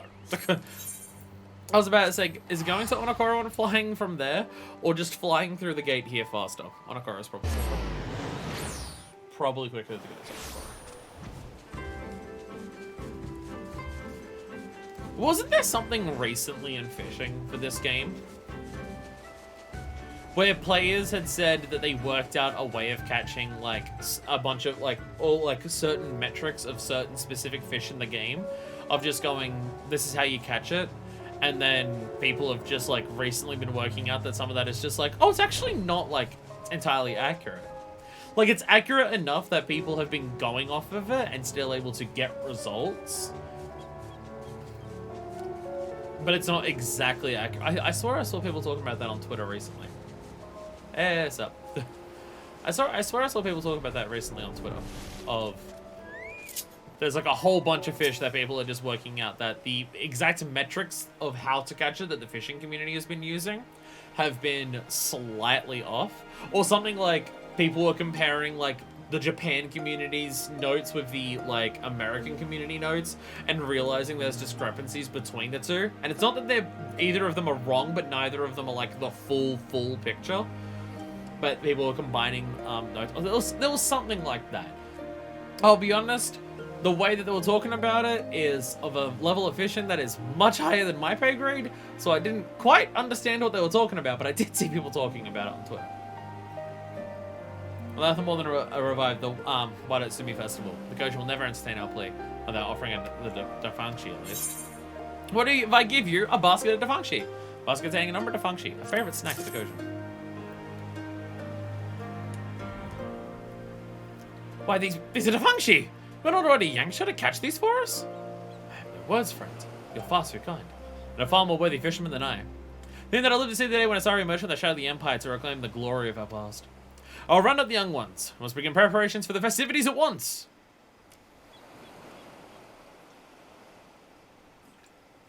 I mean, I pray deliver the Fangshi to the Goshen in my stead.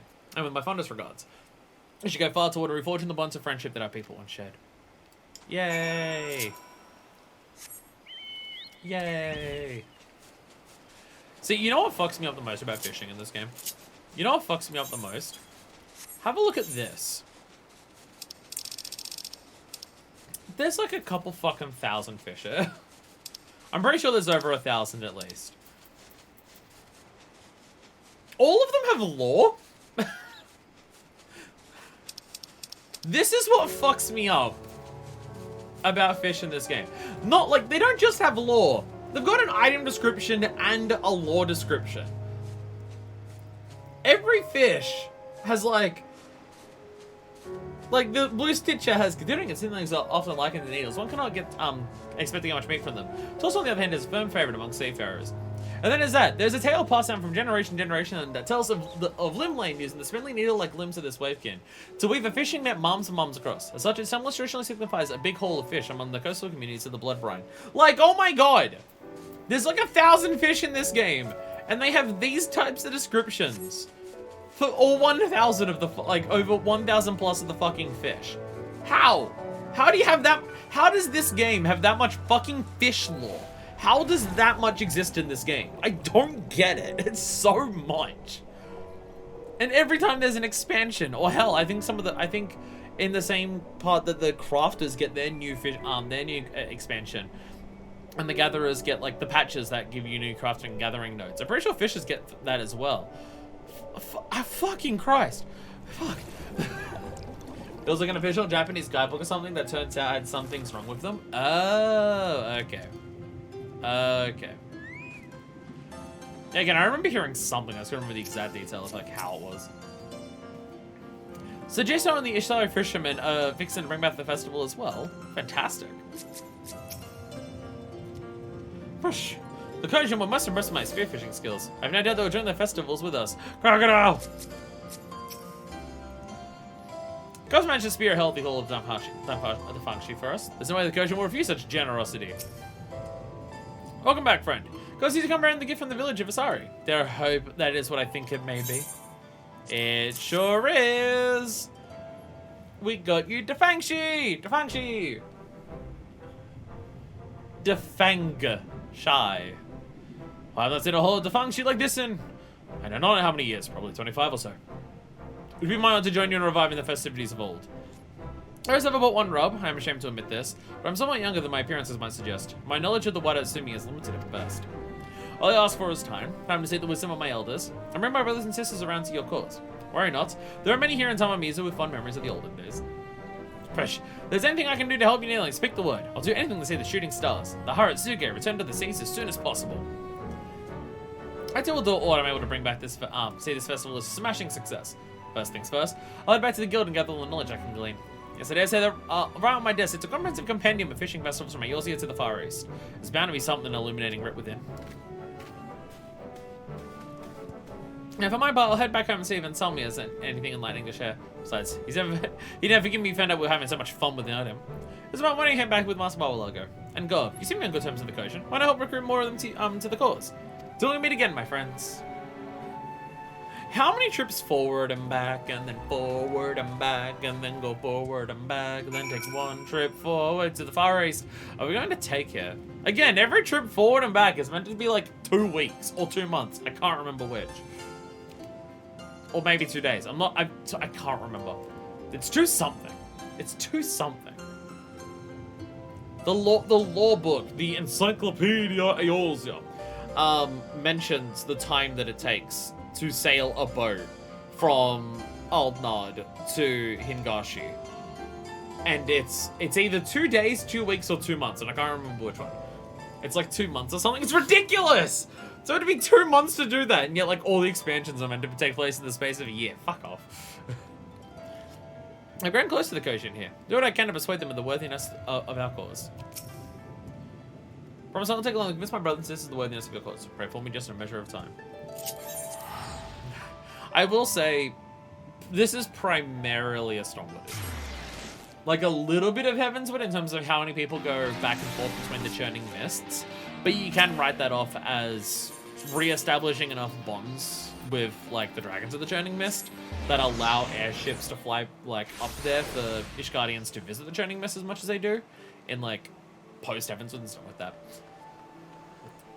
But Stormblood is very, very much guilty of that trope that is relatively common in fantasy stories of there'll be one big part of the fantasy story where the whole premise, the whole concept is distances are really big on a world scale, and getting from over here to over here takes its sweet fucking time. And if you want to move a shitload of people to do that, it's going to take a shitload more time to do it. But after that trip is made once, the distance doesn't matter anymore and never comes up in the story ever again. It is relatively common in fantasy stories, and I will say Stormblood is definitely guilty of it. But it's for job quests, so I don't care as much. Dropping the stuff unless the eyes want to ignore it. Witcher, Game of Thrones, Final Fantasy IV. So at least in Final Fantasy XIV, at least there is the excuse in this game of, for most people, you have to make that trip once. Then Aetherites exist. Like when Lava Lago says he's going to come back, I assume he would be taking an Aetherite back. That would be my guess. I don't think the average person can Aetherite travel the way that the Warrior of Light does.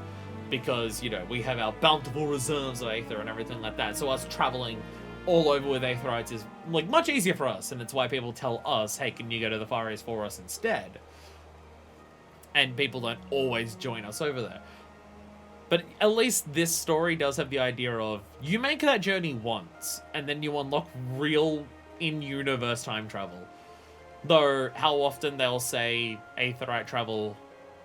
you can write it off as, well, Aetherite travel exists, where we can get around a lot easier. But then sometimes people will mention how difficult it is to get back to places, and it's just like, but it's take an Aetherite. Why will I just use magic fish powers? Yeah, Wawaladro specifically is just magic, so it's fine. Back so briskly, are you? Happy to have your help, of course, but I dare say you're more than deserving of some rest and relaxation after your toils and travails. What say you practice your piscatorial skills while I pry further into my particulars of this White Symphony Festival? After all, when the time comes, you want to be ready to fish, and fish as you've never fished before. Fish and fish, fish, fish. Silkworms. We have more fish for fish. Farewell and thanks for the fish. Because of course, and enhanced GP around generation. Wild Lago's eyes exude elation and excitement. Oh, there is a Merwin. How you holding up? My part, I'm happy to say that I've housed my head wide well the wisdom regarding this White Symphony Festival. Are you ready to fish as if the future depended on it? Because of its future, the Haratsuga we're discussing, I dare say, most definitely does. I was just being sympathetic for once and sanctioning my sabbatical. Something from journeying east to joining the festivities. Maybe pardon me, I do believe certainly lovely lass awaiting our arrival in Kugane. To a sorry recent moment, obviously this festival is a sensational success. Again, I'm assuming the idea is taking a throwback. For MSQ, we only have one and then one back. All the job quests we could say a very optimized boating back and forth or something. I mean, we're going back and forth repeatedly here. Some of these job quests have been hey, Minifest, can you go to Kugane and hang out in Kugane and help this person in Kugane for a while? But there has been a number of the job quests that have involved that specific nature. This one is explicitly, we went back to Limsa to read a book, and we've come back again. The greatest fishing festival in the Far East. Ha, my brother do his worst. Wouldn't have missed this for the world. We're waiting for you, friends. Master Warlogo's already gone to head to Asari, and quite contain his excitement. Just look what we have here, and Salmi's joined us as well.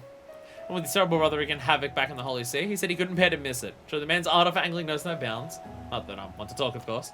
Anyhow, we also keep the Guildmaster waiting any longer. Shall we off to Asari, then?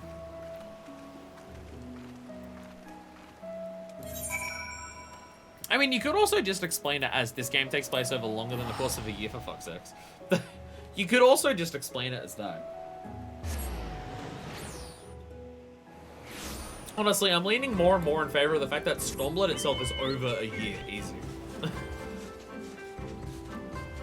I mean, Stormblood's an entire full-ass fucking revolution. The entirety of Stormblood, you could easily say, is a year. So I kind of had it in my head that maybe ARR is like 6 months or so. Heavenswood maybe another 6 months. As time's going on and on, I am more just leaning towards the idea of, yeah, every expansion's a year for Minifest life. Each expansion's about a year. Stormblood maybe a year and a half. Will Minifest be in her 30s by the end of this? Very possible. Very possible. She came to Ailsey when she was 25, so she may be... So, by the end of Endwalker, it is entirely possible that Minifest will be in her 30s. Maybe Minifest will be older than me by the time we catch up. How long has it been since I took the fishing rod hand truly left my worries behind? Mark my words, I will make the most of this day. So this is Asari. So quite peaceful. Certainly has all the makings of a fisher's paradise. Anyhow, shall we get the festivities started? How many years have it been since our Koshin friends graced us with their presence? Sight alone warms his old man's heart. I mean, if you're talking about the tribe quest, not that long ago. Speaking of which, who or was that talking fish that stands on 2 legs? Stormblood is a week, 1 day in Garabanya, 5 days in Othard, and the last day back in Alamigo. You know what? You know what? You're right. It's a week. Don't worry about the 2-month travel time to get here. Finally, the day has come. We'll spear these plesiosaur friends, and the shooting stars will grace the seas once more. Moving again, friends, and then my fellow Koshin are just off to the shore, ready to swim to our aid at a moment's notice. I do very much like the idea that the Stormblood expansion of freeing Alamiga from occupation has 2 days in Garabanya in total, and then 5 in Othard. Ah, Stormblood. The fact that you focus so much on Fantasy Asia is very funny, considering the premise of the entire expansion is Alamigo. It is very funny. It is very funny. I should all accounted for. Excellent. Time we got the Gatesies off the ground, as it were. Obviously, I'll be overseeing the operation. Our prize and praise a giant plesiosaur, a massive monstrosity of a fish as fierce and ferocious as any you'll find. Go after one without a precise plan of attack, and you'll likely don't get swallowed and spit out a skeleton. So it is that the fishermen of Asari have traditionally enlisted the trusty talents of the Koshin in testament to the power of teamwork. Here's how it'll happen. Koshin will pursue the prey underwater, pressing them ever closer to the water's crest. From there, us land lubbers will lure our lures and hook them, hauling the shore in one swift swoop. Consummate celebration is cooperation and camaraderie between beastman and beach dweller. There's the true essence of this time-honored tradition. Go, Ugimono! Join the Koshin beneath the billowing waves. When I give the signal, swim after the plesiosaurs and push them in close proximity of Monokoro.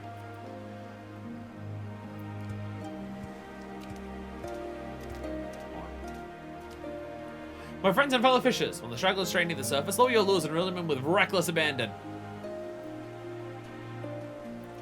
Because I've done the other quest, the other dude should show up here for this. The dude who hooked the bombs. My minute is a motto. If you don't mightily mind. Speaking of all sincerity, I'm skeptical that even the most accomplished among us will be able to angle even one of these primordial Piscean predators. With the extraordinary exception of you, that is. Yes, if any of us has the aptitude and acumen to face this fearsome foe in the iron emerged exultant, it's you. Counting on you, Sublime. To prove I will lug our prescience and procure a healthy haul of these plesiosaurs. Just test your talents as a fisher as nothing before. Step forth and may the seas smile on you. I don't know if any of us would even be able to catch a single one. So to make up for that, I need you to catch fucking 5. Brother, they call me the deep smile on you and reward you with a bountiful catch, my friends. Simp to electric boogaloo. Let's go. Ah, fuck yeah, I'm already simping. Let's go. I'm already simping. Of course I am. Look at the character that I'm playing as. Of course I'm simping. Now, I'm not saying that playing this game and playing as Minifist and staring at Minifist for like a few $1,000 of the past years. I'm not saying that playing this game has changed my taste in women. But it's definitely had an effect. Am I fishing from here? The message didn't come up. I was not paying attention enough to know. They said they were luring them to the line.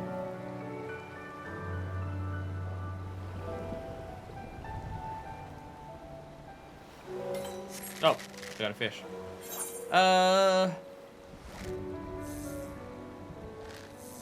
The waters of Onokoro. Wait, am I spearing them? Wait, am I spearing them? No, because I'm using bait. It says the waters of Onokoro.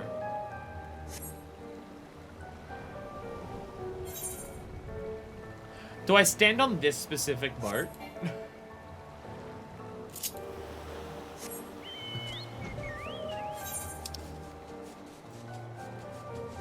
Or is it just like off the docks here? Actually, what was that fishing line?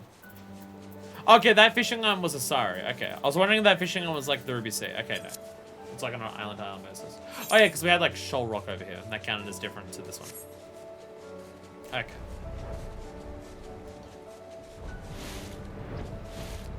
So if I fish here, there it is. There it is, okay. So this is like the entirety of Onokoro counts as a different one. Okay. So like, so for these giant sea things, just each individual section counts a different thing. I do want to go fishing on that boat and see what that boat counts as. See if it counts as a different thing, because that would be funny. Jesus Christ! Look at all the thunder and everything everywhere. Look at these dark skies. The thunder coming down, and the ominous steaming volcano. This place looks ominous as fuck right now. Jesus Christ.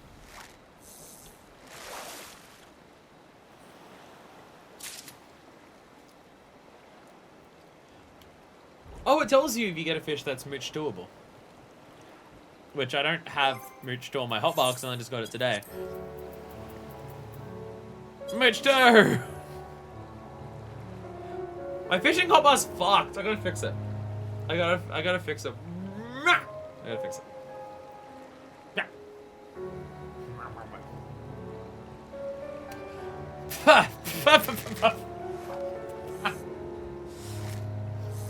On my face.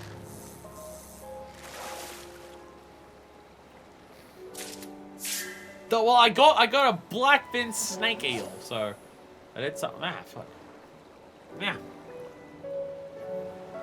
Still hair on my face. I fucked up my eyes by doing that. Ah, Jesus. Blah.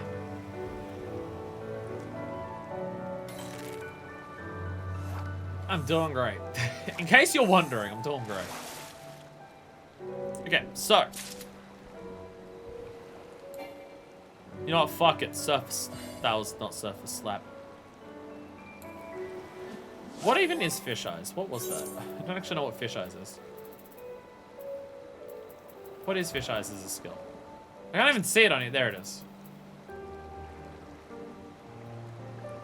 Detecting fishing in muddy water without regard for their normal hours of activity. Oh. I assume that wouldn't work on big fish, surely. I assume fish eyes doesn't work on normal fish. Oh, sorry, doesn't work on big fish. I assume it would only work on normal fish. Nah. Because otherwise it's a bit OP. Giant, I don't want the plesiosaurs! Wait, no, that is what I want, actually. No, sorry. Sorry, no. Plesiosaurs are literally exactly what I want. Was that a 3-biter? Was that a 3-biter? Because I'm just thinking, if I'm confident what it is, I should just triple catch one of these. I can't IC them into a double one, though. We're gonna do this. I'm gonna use my cordial. If we get a 3, I'm just gonna triple catch a triple hook and hope for the best. I'm just gonna do that. And see how it goes. And move my head to entertain myself. Because I'm fishing and it's gonna take a while.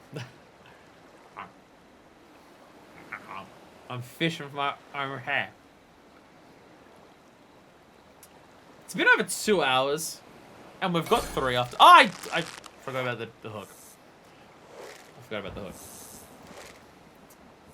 So I could be more confident if I actually made the macro. So up here it comes up saying like 1, 2, 3, 4, 5, unless you mean how much time has passed. I do have to make that macro. Again, there's so many things about fishing that it's like I understand the concept of like how to make it easier for yourself or how to work it out. One of those things is that because people like if you go online for the fishing guides for different holes, people do have guides of just if it takes this many seconds for it to bite and it's this strength of bite, these are the fish it can be. And then there are certain fish where it's just like if it takes this many seconds to do it and it's a 2 or a 3, there's only one fish it can possibly be, and it's this one. So you can confidently just like triple catch it and get a shitload of that one specific one. So having the timer helps for that. So you just know, oh, it's been this many seconds, and this is the options it can be. There we go. Oh, okay. Okay. God damn it. Triple hook doesn't work on these ones either. Balls. Does actually work on big fish, but not legendary fish, ocean fishing, or any fish from Stormblood onwards. It's a pretty bad skill. Or any fish from Stormblood onwards. Shadowbringer, sorry, the English patch notes are wrong. Oh, nice. Even more effective. Fuck yeah. So no fish in Shadowbringers onwards are affected by fish eyes. So I think this is part of my issue of why I've like got a fucked up hotbar here. Because I've been trying to work out what my hotbar should be for fishing. Because fishing has more skills. Like, there are more things I want to put onto my hotbar than what I have space for fishing. And I think it's more so just a case of I've just got to choose what skills I'm just not going to have on the list in any capacity. Like, do I need release list on my hotbar? I probably don't. Fish eyes suck, so I probably don't need that there. I might keep fish eyes on while I'm trying to do fishing log for, like, the first 3 expansions, but then once we're past that, just get rid of it. Don't care about it. I probably don't need sprint or chocobo in here, because I have those on my number 8 hotbar. Because I have those on my gatherer hotbar, because you've got to run from spot to spot to spot for gathering. But fishing is literally standing in one spot. I can switch over to one of these to run or bird up. Or however the thing goes. I can just switch over to a different hotbar to bird up without needing to just like double press and go over to here. I can do that. So I can just choose a bunch to just get rid of that is I'm not going to use all fishing. Legendary fish are the big fish on the last patch and expansion. Oh. I thought when you said legendary fish, it was like... I thought it was referring to like these ones. I thought legendary fish were like a certain category of big fish that would be the equivalent of this. But, okay. Big fish from the last patch. Okay. So, that yeah, the absolute hardest of hardest to catch until the next expansion comes out, and then eye levels make it a lot easier to catch, but it doesn't matter. Because it'll probably still be hard to shoot anyways because of the way fishing works in this game. I did it! I caught the fishies! Wow, Lago, I'm so good! I caught some fucking dinosaurs! Survival shooting style depends on your success, friend. I think the most formidable fishing challenge you've faced. Few scholars will disagree that this enormous scale can sit atop the oceanic food chain.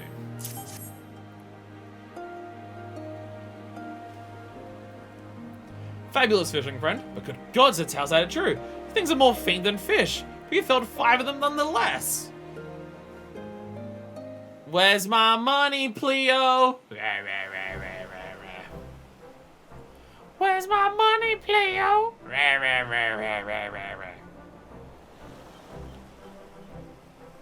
Ha ha! Now there's a hearty haul if I've ever had one. I dare say there's no doubt the deities of the deep are duly delighted with our deeds. How is one of these people wearing gear from the fucking dungeon that is like a mom underwater in this place. Did you go in there and fight off the void scent as well? Ah, swimming through the seas with reckless abandon. Not had too much fun at a festival in years. I have but one question. When is the next one? Haha, it's the spirit, my children friend. By repeating the ritual on a regular basis, we can protect the seas from the overproliferation of predators. As the smaller fish like the Haratsuge have a halcyon habitat to call home.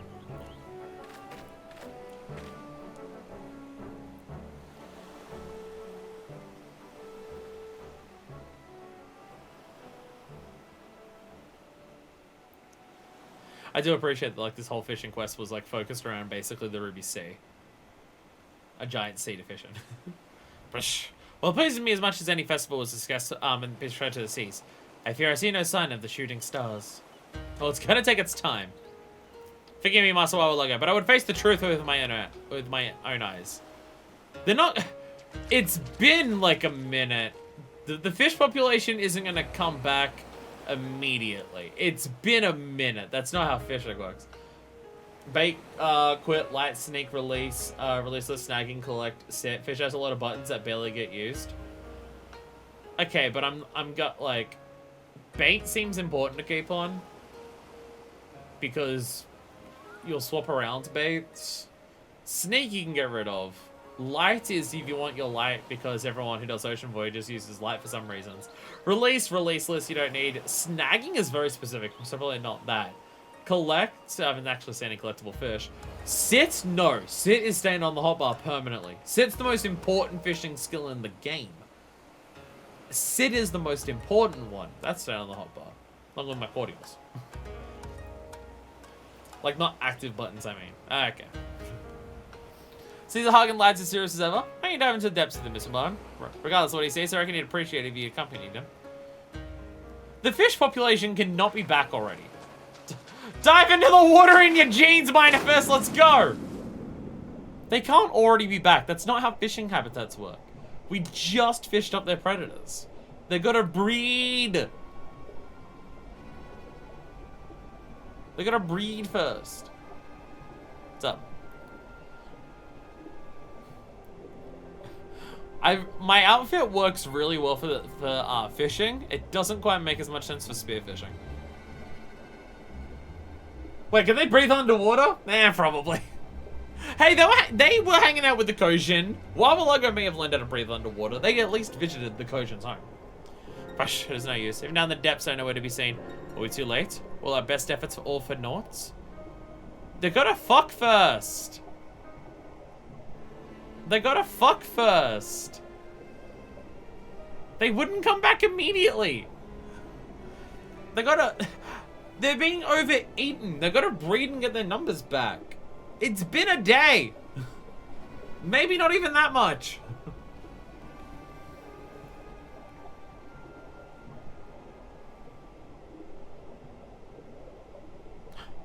Fishy. Fishies!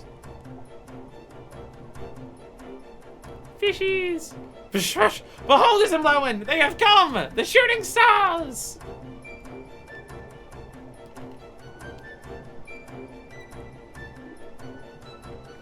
Fishies! They are still young, yes, only hatchlings, but look at the sheer numbers of them. Yes, they'll grow large and strong, and soon the seas will shine bright once more. It's been a day. This is not how fish habitats work. Whisper find Coke, quick venture pog.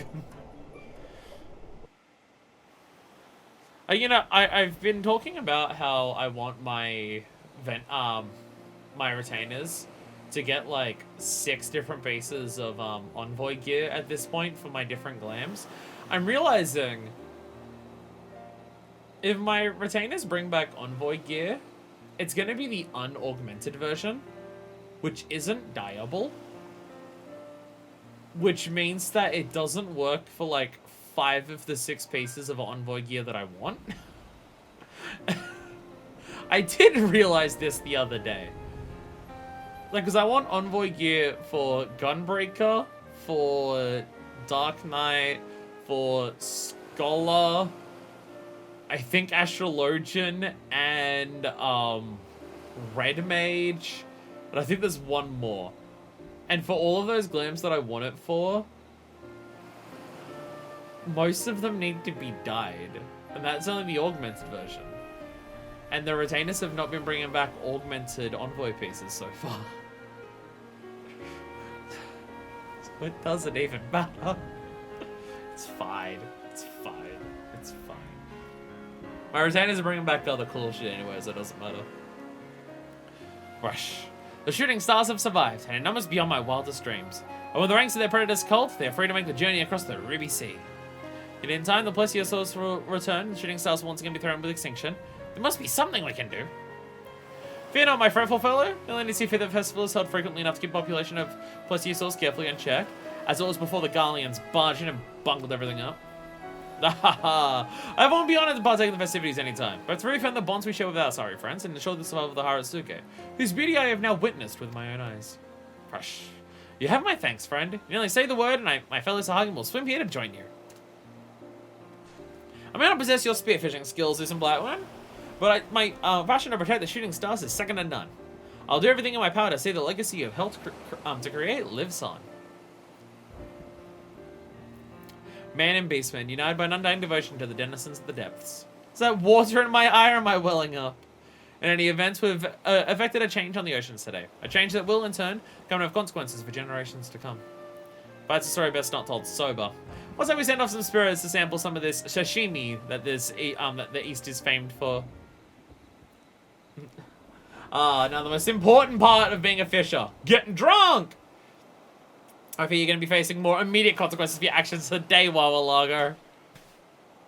Sisyphus! Well aware of how you were for me so. If you didn't have to sail straight across... What have I found on that fetching face of yours? Sisyphus, you came all the way over here. There's now no one back at the guild. Do you not remember my words the other day, Wawa Lager? I thought I made myself quite clear. I said if you want to take a leave of absence to join your friends on some adventure, all you have to do is say the word. Then I hear nothing from you for days. I went to use a purchase fisherman's bottom. Do you have any idea how worried I was for you? Pardon? I swear that I said... Look at me that I was so absorbed with anticipation I was remiss in my apprising of my intent to embark on this adventure. Did you forget to tell her about the second time you're coming over here? Oh my god. Oh my god. But Sisyphus, my sweet, wasn't it you who always told me to... neglect one in need? Till next time, Mr. Blackwood! Get back here! I said you're good for the... Ah!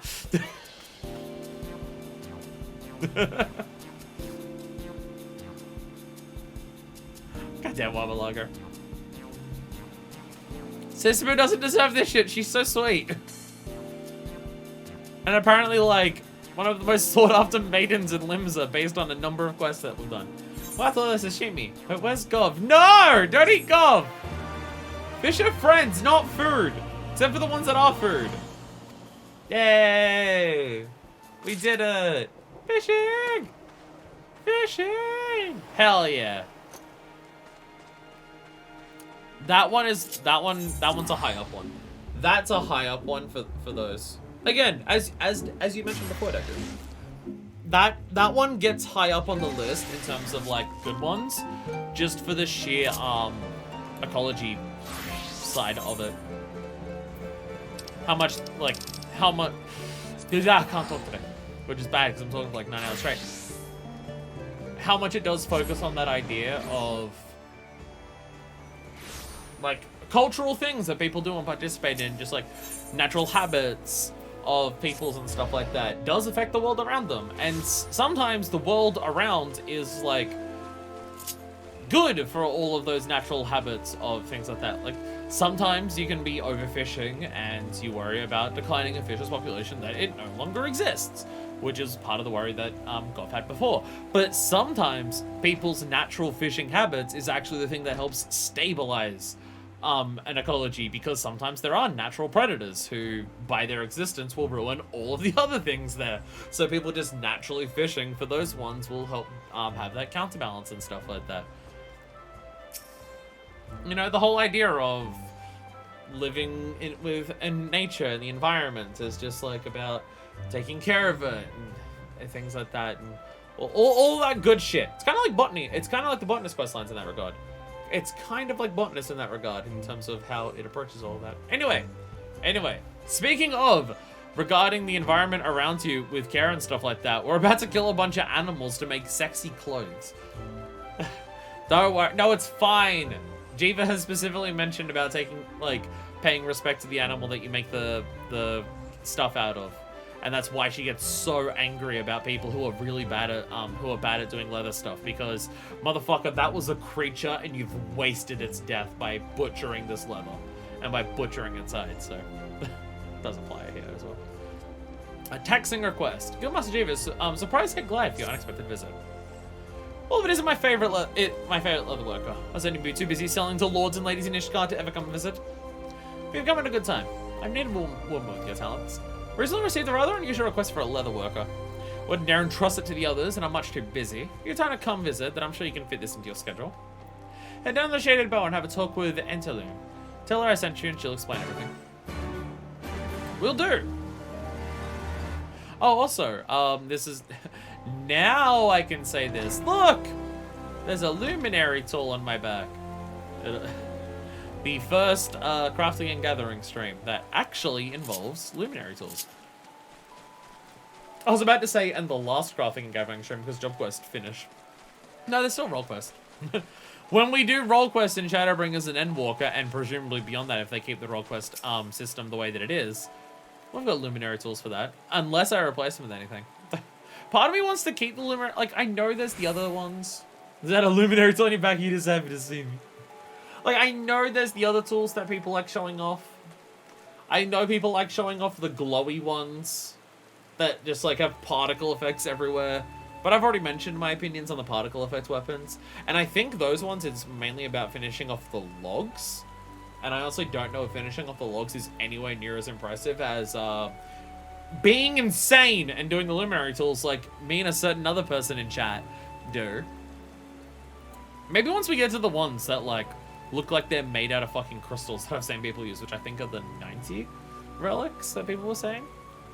It's either the 80 or the 90 relics. They've now just, they've gone, they had the relics back in ARR for the Lucius tools. And they were just like, okay, that's bad. Let's not actually do relics again for Heavensward, because that was a bad system, so let's not do that. And then they didn't do it for Stormblood. And then in Shadowbringers, they were just like, you know what, fuck it. Let's do relic tools again. And apparently it was done successfully enough and well enough that they were just like, yeah, and in Endwalker, let's go.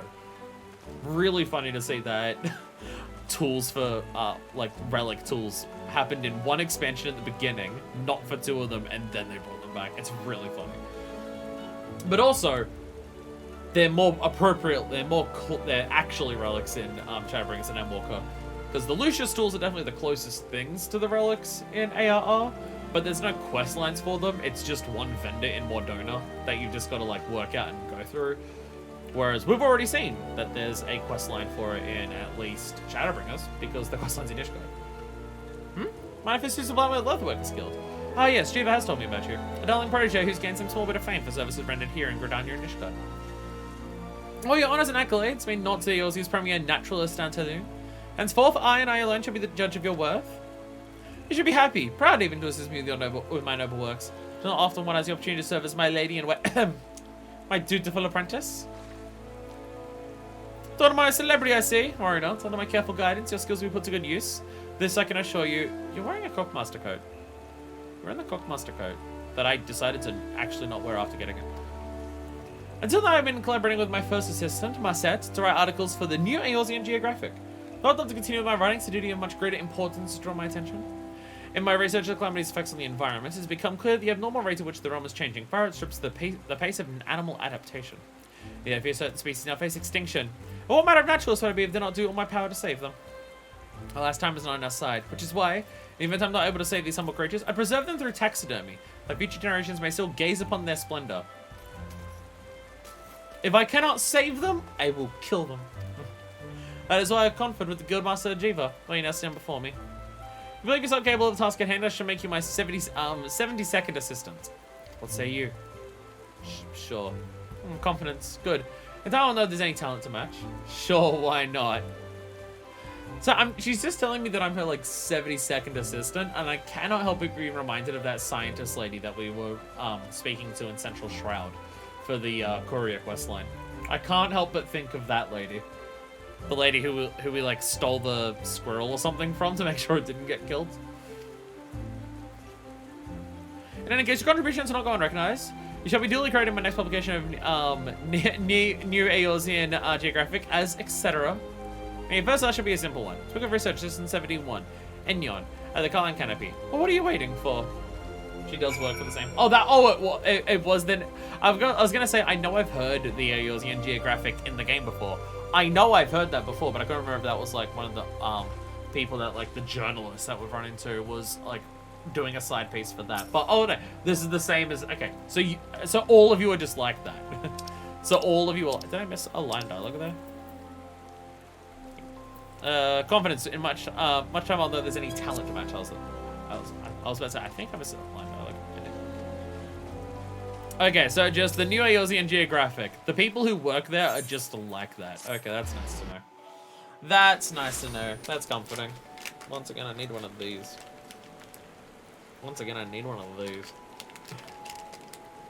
These 14 streams that don't have any combat or story, like MSQ voiced story, are very rough on the throat. Crafting and gathering streams are by far the hardest on the throat out of everything in 14. Because there's no intense combat that makes me slow down how fast I talk, because I'm focusing on gameplay. And there's no long cutscenes of other characters talking in place for me. The entire thing from start to finish is dialogue boxes and me talking with it. It's the entire thing, so it gets more, much more rough on the throat than others. But this packet is running empty. I'll need to remember to buy some more tomorrow. Oh, you're the leatherworker, Miss Angeline Coa. I mean, hired to help with the mounting. You volunteered? I mean, working on her isn't unpleasant, mind you. It's just, well, how am I kidding? She calls assistants, but I know the truth. There's a bunch of servants to her. My name's Enyon, by the way. Number 71, the taxidermist, she calls me. Yeah, okay, so you also just do call people by numbers. To be honest, it's just a hobby, but she won't listen. She never listens. So when animals die, it's sad when animals die, you know. But when I mount them, it's like they never really left. So I practice every chance I get to make the best mounts I can. I'm not good at preparing skins, though. Or someone silently misshaped them when I finished. Look at the honest to God's leatherworker like yourself. I bet they'll look so real, folks will swear they're still breathing. Should probably be heading back, or else Miss Antolin, I'll upset Miss Antolin again. Anyway, it was nice meeting you.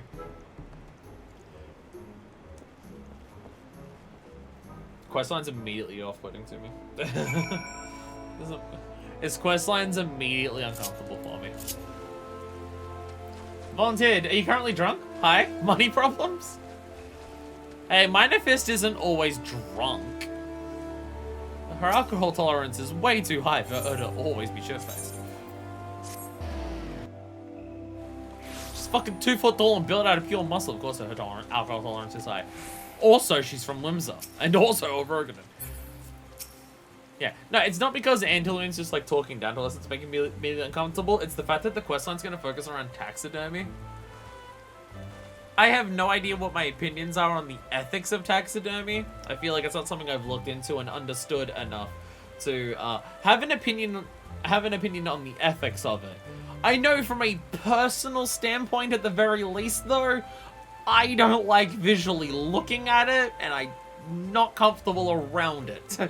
So, at least on a personal level, no moral judgments, because again, maybe there's other cultural reasons or histories behind it, and I have no idea. Or sometimes it's just a rich asshole who wants to just kill an endangered species and hang it up in his fucking mansion. But on a personal level, I'm physically uncomfortable around taxidermy stuff. Thanks for agreeing to work with us. If you decide to leave, she'd... I guess it doesn't matter now. There you are. How did you get lost on the way back here? My time is quite precious, you know. I suppose it's important for beers to establish amicable relations. I forgive you this time. Can't believe I'm missing working with Jiva. Now we dealt with the formalities. Our team is assembled. Fledgling young taxidermist who knows not of leatherworking, and the fledgling leatherworker who likes those who know not of taxidermy. 2 hubs that shall make a lovely whole. Under my sage guidance. I mean, that code is for lancers and reapers, I believe, but whatever. You shall make displays unlike anything the realm has ever seen. Yes, lifelike displays will preserve the beauty of the realm's blessed creatures now and forevermore. Future generations look upon our mounts and envy the age in which these animals proudly walks the earth. But first I must prepare. Selecting animals for mounting, finding an ideal venue. There's much to be done. You should make good use of this and time to own your skills. Shouldn't we focus on preserving, like, them living first and this be a last resort? Before we start cutting up the animals into pieces, maybe we should look at, see whether we can save them or anything like that. Mounting expectations. Insulin is ready to put a new assistant to work. Ah, number 72. Ready for work, I say. Wonderful. Long ago, I was able to secure a location for an exhibition of animal mounts. Small clearing near the leatherworkers guild. Although we had a more prominent location, but no matter. Considering the nature of our work and its purpose, leatherworkers guild will do nicely. More importantly, I've selected our first specimen for mounting. The majestic Dharmal. There's no ordinary Dharmal we're looking for, mind you. What we seek is the elusive Hengear Dharmal in the Sea of Clouds. There's known to be 3 alive. To ensure that they survive into the future, let's kill one of them. They're indistinguishable from your average Dharmal. Upon closer inspection, however, you'll find that they have hackles along their backs, which can appear quite pronounced when they are startled.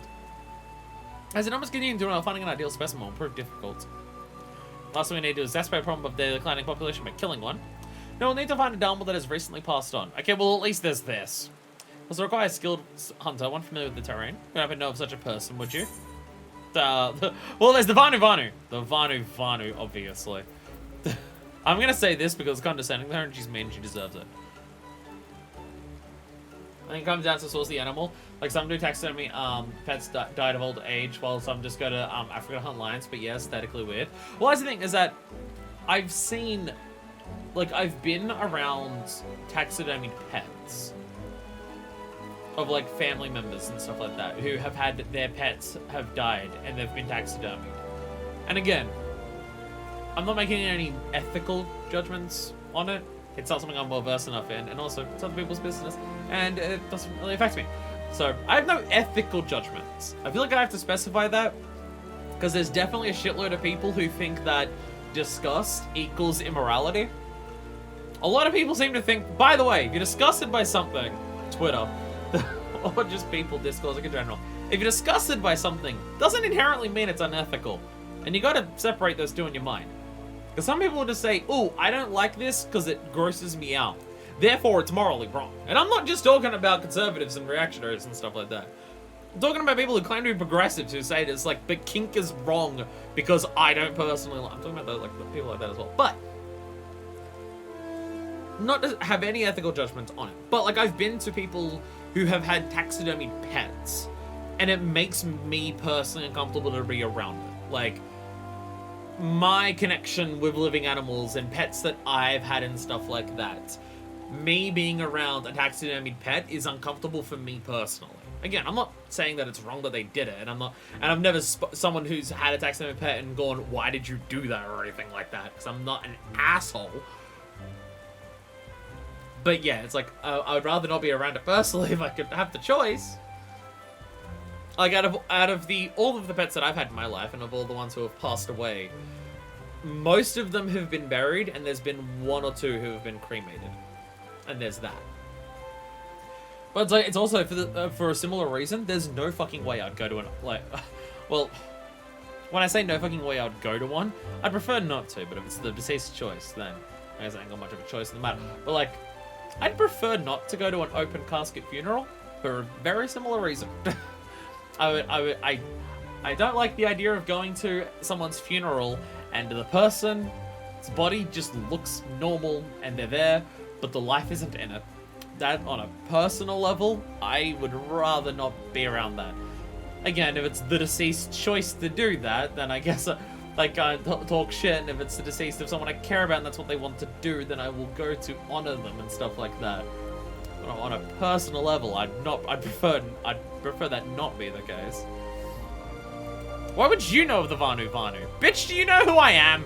Never mind. You believe you can convince them to assist, so I suppose it's worth a try. I was like, for Unzunu at once. Will you arrange an audience with their people? Let us be off. I'm now realizing what part of this game is in terms of its story. The thing I mentioned earlier about how because of our adventures through so many of these places, because we're quelling so many of the issues that happen in so many places, or just finding ways to traverse things easier, more and more people travel to more and more places. Like, people were not really coming up to the Sea of Clouds, like, at all, except for Cloudtop down here, when we started the thing. But now it's, like, well known enough for the people of Ishgard that, like, oh yeah, they can just come up to, like, fucking Oxundu. Like, she's just a random person from Gridania who can just, like, make her own path to Oxundu and just come here.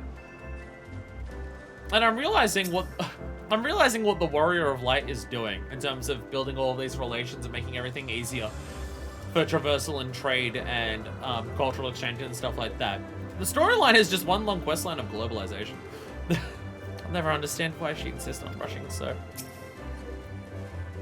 There you are, number 72. I told you about keeping me waiting. Must hurry and introduce me. Some piddling merchant or villager. I was nothing short of their village elder. Yes. Do you have any idea where to ensure our needs are met swiftly and with that incident? Alright, cool, I'll help you. Just go over to this dungeon, prove yourself to the Senua at the end of it, and then we'll discuss all the things. You can do that, right? Sonuvanu. Sonuvanu. First, I'm sorry. The first thing I must do here is apologize. Why are you apologizing? Oh, you'll find out.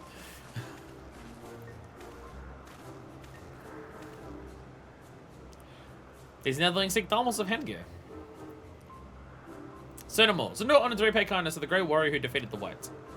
Excuse me interrupting. Couldn't help notice your huts appear to be made of the made using the bones of Thalmos.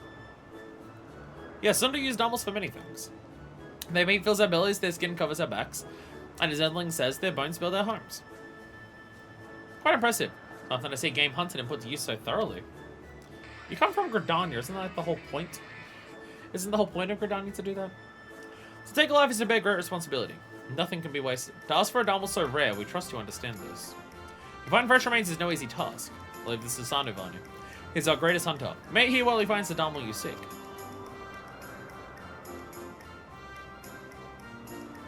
Yeah, are we gonna be? Can we give like the meat and bones over? Thank you, Sonuvanu. Your kindness this day will be remembered for generations to come. Sorry, Miss Antaloon, but I'm awfully glad you've gone to so much trouble to get a Thalmos. Really, I am. It's just I've never actually seen a live Thalmos before, and you've never seen a Thalmos before. How do you expect a fashion suitable mannequin if you've never seen them for yourself? Thalmos of Hengir are scarce, but all look very similar. Netherlings would see Thalmos. You didn't travel far. Then it's settled then. Number 72. Take number 71 down and go see the Thalmos. From their long, elegant necks down to their hooves, you must become intimately familiar with their carriage. It is at the Oxundu that they graze in great numbers. May Zephyr winds carry you safely.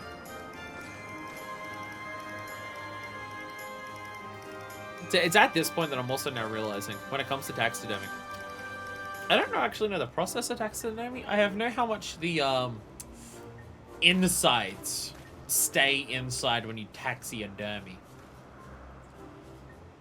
I imagine the guts. That was Grayson Island, southeast of Oxundu. Tread carefully, Netherling. They're gentle but dangerous all the same. Like, I imagine the guts would have to come out, because otherwise they'd go off. But like, would the bones stay? To keep its structure? Because I imagine if you got rid of the bones and all the guts, you just have like the fleshy outside. It'd be like a bag that you're stuffing with stuff, and that just discussing it like this is making me deeply uncomfortable. Just talking about it like this is like genuinely distressing me. But yeah, now that they're talking about like using they use the Thalmos for so many things of their houses and stuff like that, I'm now realizing the actual process of it. I have no idea how it physically works. Just skin draped over a mold. Okay, so at some point in the process, you remove the insides, and you do just have like a skinny flap, and you just like roll out. This makes me deeply uncomfortable. I mean, obviously you have to treat the skin so the skin doesn't go off. So there's like some form of treating the skin, which might be similar to embalming, in terms of making sure the outside stays fine. That should be close. Let's have a look around.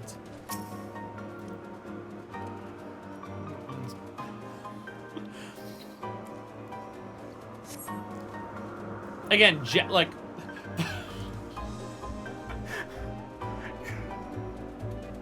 Could you have chosen a worse time? Could you have chosen a worse time?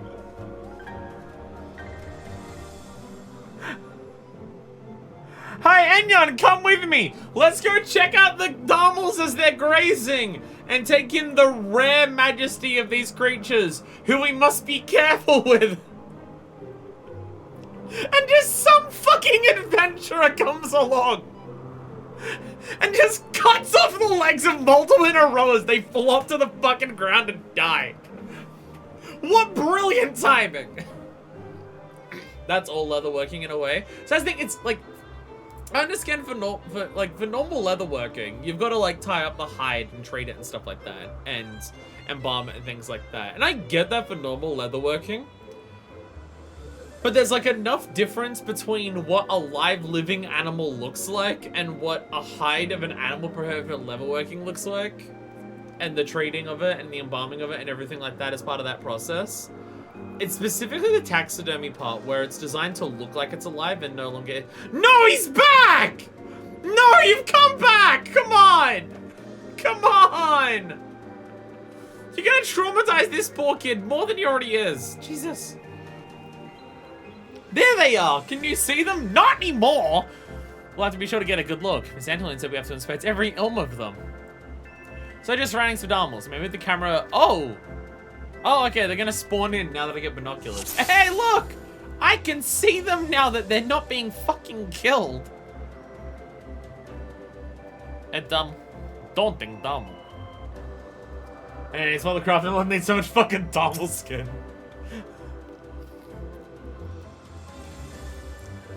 See, we need Gilgamesh to show up for this quest. We need Gilgamesh to show up for this specific quest, because then the name of the quest could be Dharmal and Greg. Yeah, it's definitely like at least a top 5 worst joke I've ever made while streaming. Definitely top 5. That was much better than any picture. Look at its neck! Gosh, am I supposed to make a model that supports something that long? Alright, I think I have no idea what to do. That can be pretty difficult though. Let's go back to Miss Antolin. I'm gonna be crafting at some point during this, aren't I? Sorry, I've got no! Stop it! Stop it! Stop it! Come on! Please! Just let them live for like a couple seconds! Are you serious? Dharmal and Greg, that makes sense. Like the show! Dharma and Greg, like the 90s sitcom, Dharma and Greg. But the sitcom, Dharma and Greg. I think of the name. I'm gonna be totally. No, I'm pretty sure it's that because I'm pretty sure I've seen a sketch show do a skit. Yeah. Dharma and Greg is the name of the show. Dharma and Greg is the name of the show because there's some other show like skit show or maybe a Family Guy bit where there's the parody of Jeffrey Dahmer and Greg. Because there's that, yeah. Again, top 5 worst joke I've ever made. Top 5 worst joke I've ever made, but it did have some basis in what I was trying to base it as a joke on. It's just what I was basing on a joke on was a reach and also very stupid. Think about it, if you've also got someone was alive and walking around, just like you and me. And then we're gonna make it look like it still is. Deeply unsettling. Was there no payment? It's time to help the great Netherling warrior. Is Antolin gonna mention the fact that they keep talking about how I slew the light or anything? No? Okay. My number 71's look of excitement. I assume 2 of you observed the Dharmals of that incident. Find brought us a fine specimen. His hackles along its back and the divide of its hooves are unmistakable. It's indeed a hen-geared Dharmal. I'm rather conditioned the body would seem its passing not long ago. Well, the loss of any life is always a tragedy. Let's take solace in the fact that its life ended peacefully. There's an arrow through its neck. It was a peaceful arrow, though. An arrow of peace. I know what great deeds you have done that warrant such generosity, but I should hope your work on our Dharmal mount will warrant the same praise. Call for an issue to come and retrieve the Dharmal, though I fear it cannot carry us all. You adventurers often use aetherites for travel, yes? Well, I see the Dharmal silver, pray use that aetherite to return. And do not try to take too long this time. Hey, they mentioned it! Hey! Yes! We are using the aetherite to travel. They're taking a ship back because they're carrying a fucking giraffe camel. We're taking the aetherite. The game heard me talking about it earlier. We shall wait for the clearing near the leatherwork skill. Number 71 should be finished preparing the Dumble's pelt by the time you arrive. They mentioned it. They heard me bitching about it. They heard me be an arsehole.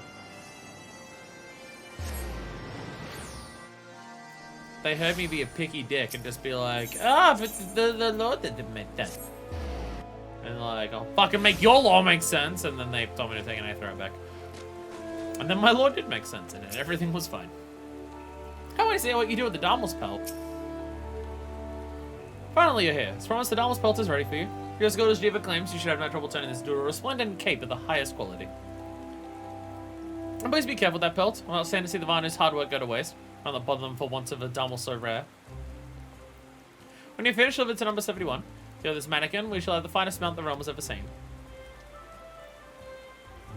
I do like for this.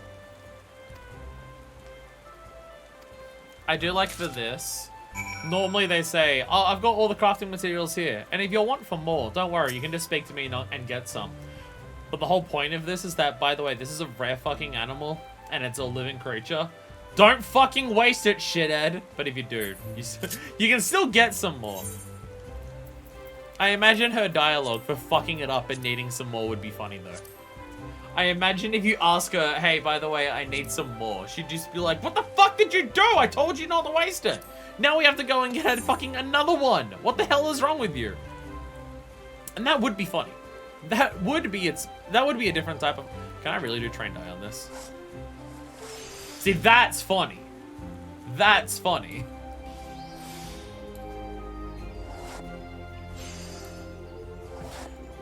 That's funny that I'm now high enough level for this shit I can actually do train die. That is funny. Leatherwork is actually... Wait, did train die also... Does train die not use any durability? Oh yeah, it doesn't even use durability. I did not notice that. Wow. Wow, it doesn't even use durability. That seems... broken. My guy's looking good. I'm gonna look over that cape. I just know it. Double hide, expertly trimmed and prepared for stuffing.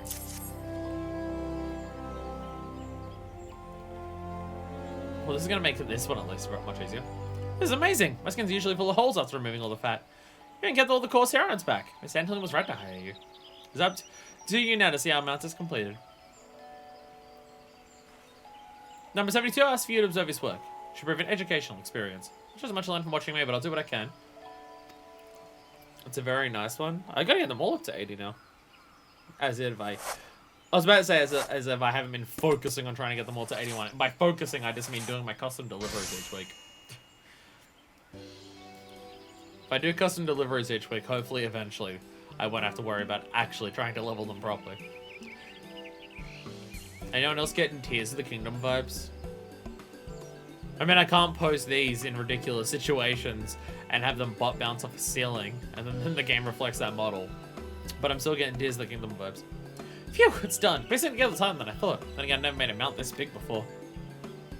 Good thing I remember what the Viner said about Dharma bones back at Oxundo. Came in handy when I was working on the neck. I see. Meaning the Viner was more beneficial to our work than I could have hoped. I couldn't finish without using my one though, so I could fit a cape that big on a mannequin by myself.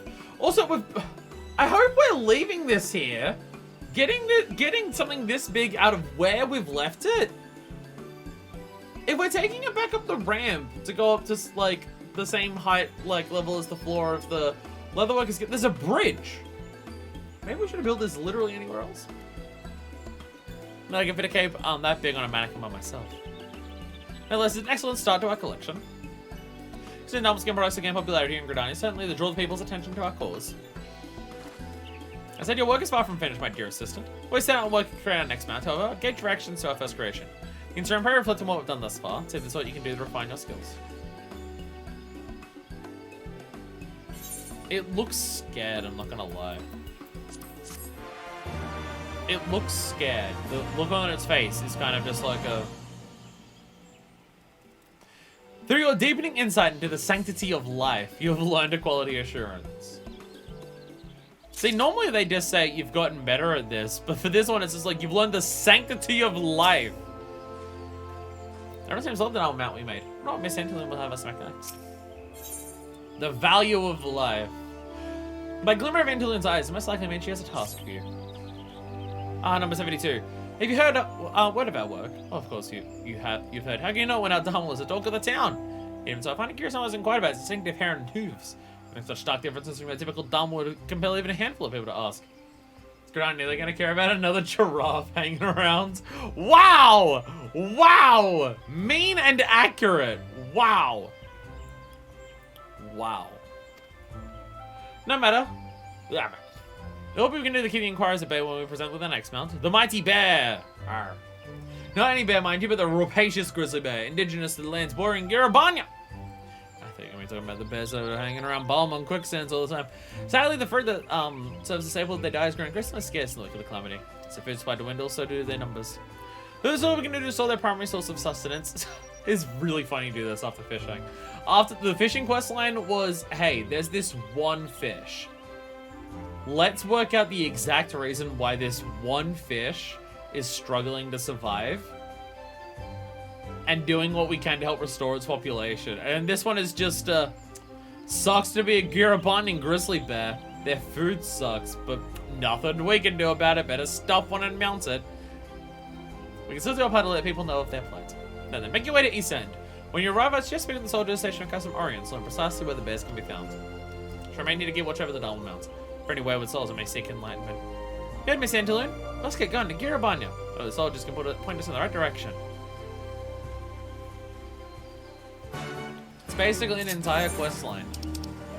Basically an entire quest line of let's raise awareness about climate change. Okay, and once we've made the people aware of climate change, what are we going to do to try and help stop climate change? Huh? You know, like, once we let people know how bad it is and how severe it is and like how much of an issue it is, what action are we going to inspire in them to like do something about preventing it from getting worse? What? We can ask more people to this, but can you try us around the eastern side of the base? Let's try on the main gate and see what I can learn. You go further away. I'll stay closer. Wait, when you say main gate, do you mean that gate or this gate? Because you mean that gate, then I guess it's a little further. It's weird to see this table and not see Ralbarn and Pippin on the other side of it. I wasn't there for that long, but I'm already so used to it. I already got so used to it that it's weird to not see them there. I'll be honest, I didn't realize there was this little spot around the back of here. Oh, the grizzly bears. There's be plenty of them to the south near Bittermill. Can't see too many of them now though. Okay, never mind. In that case, I spoke to the first person and they immediately told me information I knew. I didn't have to speak to 3 people. What hat are you wearing there, Merchant Mender? Wait, no, I've seen that hat. I think that is the icon hat of something. And yeah, I was about to say, oh, a tricorn, or I guess a bicorn. It looks kind of piratey. Would that work for anything? No, I think it's the icon one. And I had the same issue with it on Minifest that I'm having on this character. It goes way too far down and covers up most of the face. I want an eye patch to cover up Minifest's eyes, not the hat that she's wearing, because it's pointed down and stabbing her in the nose. Is there a lot of bears near Bittermill? Guess they let's see it must have grown there. But still there's maybe a few bears in the area. Let's have a look. Is Bittermill the one? Oh, Bittermill's over here. I was about to say, if Bittermill's the place down here in Dimworld, then they're fucked because all life down there is dead.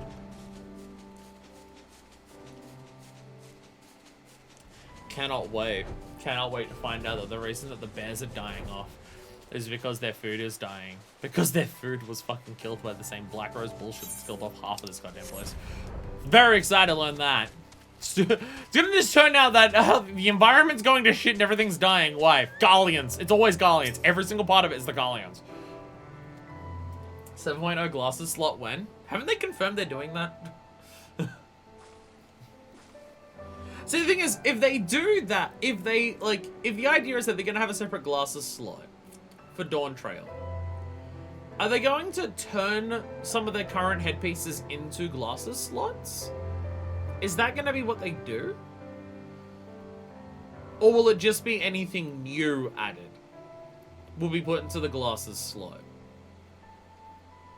Because there's a bunch of glasses and eye patches and stuff like that that are currently a headpiece. Are they going to get changed over? That's what my question is. Because I hope at least one of them isn't. Because what I want is a headpiece that's an eye patch, and also a glasses piece that's an eye patch, and they cover different eyes. Because I desperately want to make a glam that has 2 eye patches going like this. Because I find that really funny. Like, there are some headpieces that are like a blinder across both eyes in one piece, but I like the idea of wearing 2 separate eye patches. You're right, I thought it was definitely a rich bit of milk. Said I only found more monsters that chased me. Wasn't all bad though. When I was running, I saw a grizzly bear near the river. Come on, maybe there's one we can use for the mount. If there is, it's probably died because of the poison. You know, the poison that's making this tree have warts on it? Probably that. It might be that poison. I think we are actually down far enough. I think when we started the quest line, that ended up leading into the Ananta stuff. I think it was literally this village here that the experiments were done on. Hey, you found a dead bear. I made a point with the dyes and visual upgrades. They're going to do older gear too, and I assume they're doing all the old classes and stuff too. Okay. That'll probably be some... I imagine it's going to be something that's brought out in... Like, it's not going to all drop the moment 7.0 drops. I imagine it'll be a case of adding second levels of dye, visual upgrades to old gear pieces, and old pieces becoming glossy pieces. I imagine it's going to be over the course of expansion 7.0 to onwards. It'll slowly expand and do all of that. I imagine it's not all going to drop on day 1, just because that would be a lot of work. This game has so much gear in it. Another thing that's brought up, it would be in batches, yeah. It's dead. I look at these scars, which have been useless for a mount, but I doubt we'd like to find another one. I suppose it wouldn't hurt to try. Can you help me ready the pelt?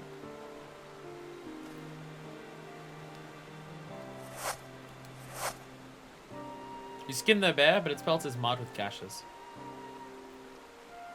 Well, I suppose we have our pelt. Shame it's in such poor condition. So it's a good on you for now. Maybe Miss Antolin can think of something to do with it. I think, if I remember correctly, the plan is to try to do 7.0 and ARR gear first. Might be wrong. Might be M-Walkers. It's been a bit since I watched that presentation. It would make sense if it was ARR first, just because ARR gear is like the most far behind in terms of being caught up. If they're doing like visual upgrades for the gear at the same time as changing dye ability and stuff like that, if it's all coming to like, if they're doing it all for the same pace at the same time, it would make sense to start with ARR stuff just because it's the furthest behind visually. Maybe some of my ARR pieces that have really, really low texture quality might look a lot better once 7.0 comes out. It's like, I really like this. The texturing is very much a PS3 texture though. Don't worry, Zimbabwe. It's not happening to Miss Antolin. Finally, you're back. You're down to keep me waiting this long. I assume you brought an immaculate specimen for the exhibition. Bristly out a ferocious Villadina grizzly bear. Countless holes to test the difficulty in bringing down the beast.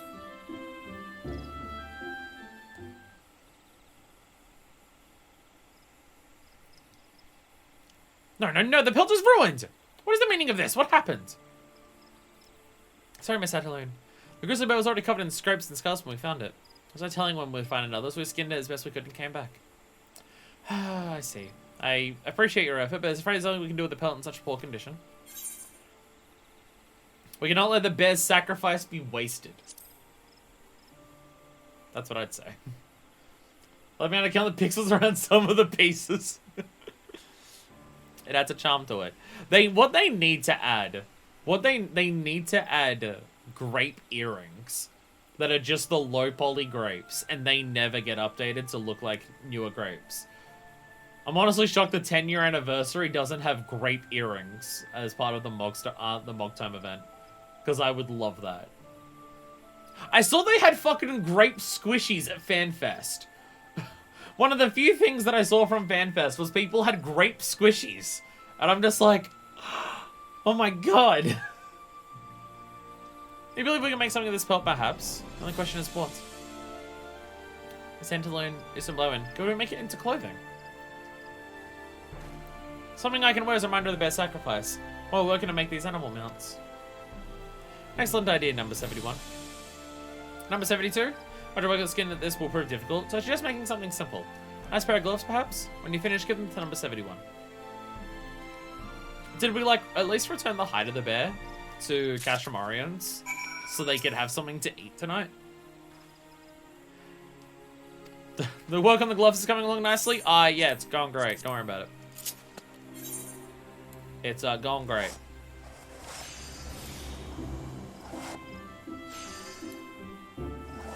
Look, as long as... Look, again, I stand by what I've said before. I don't think the game needs a visual upgrade. I don't think it needs it. But, if the game is going to be getting it, my main hope is that the various forms of Cavalier's hat that exist in this game, I hope mainly they look better.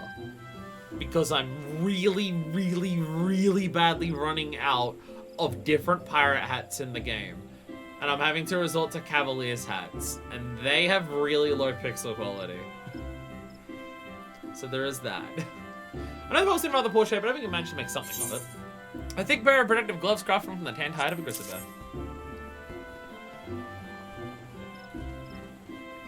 Wow, you really did it. Gloves look amazing. I certainly hope they fit alright.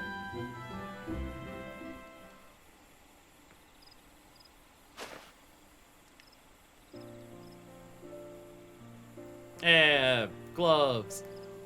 Working bears skin into gloves no easy feat, but the durability and resilience to cold make it worth the effort.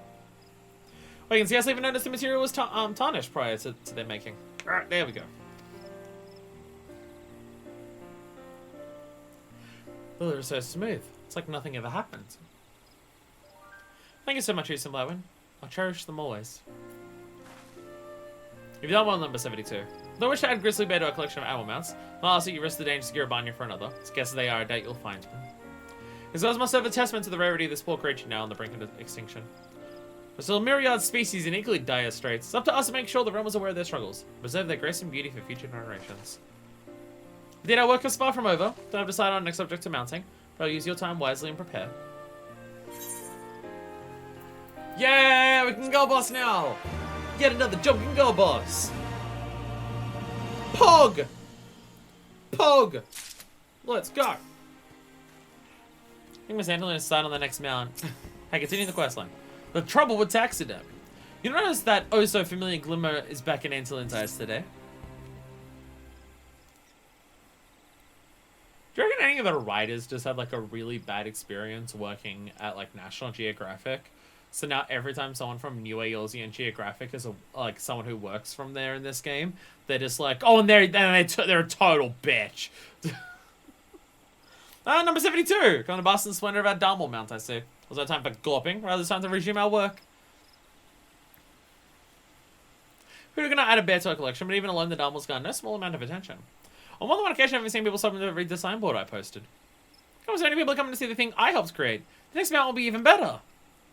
Outrageous! How dare this happen without my consent? Hello. This is why everyone's been carrying on the Leatherworking Guild of late. What sort of sick, twisted joke is this? Hi there, Marmaduke.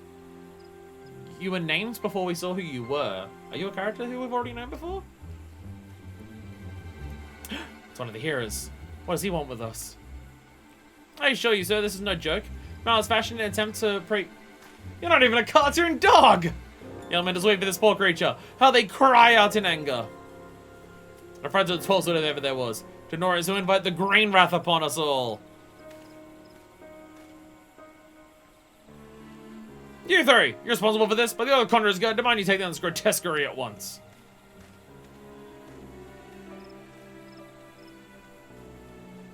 Take it down. I love our hard work. Is this your hero? They're like really limited in numbers. And I've never heard of you before. I feel like you're bullshitting us. I feel like the dude's making shit up. Ugh, the nerve of that man. Took every ounce of my being to hold my tongue. I close-minded and full! I can't see the benefits of our work. The opportunity we offer Gridanians learn about animals that live beyond the borders of the 12th Wood. And he dares call himself a hero. Abuse his position so that they might do as he pleases. Sight of him is enough to make my skin crawl. I got it. This is gonna end with us taxidermying him. Let's fucking go. Calm down, calm down. I'm sure my orb will be got off his head if you want me to. Excuse me, got a little carried away there. I praise be concede to such swine. Cannot die in the will of the elementals. I have no doubt one of your talents could really resolve the situation, but this requires a more civilized approach. Wow! Oh, okay. I mean, I was making funnies for the stream?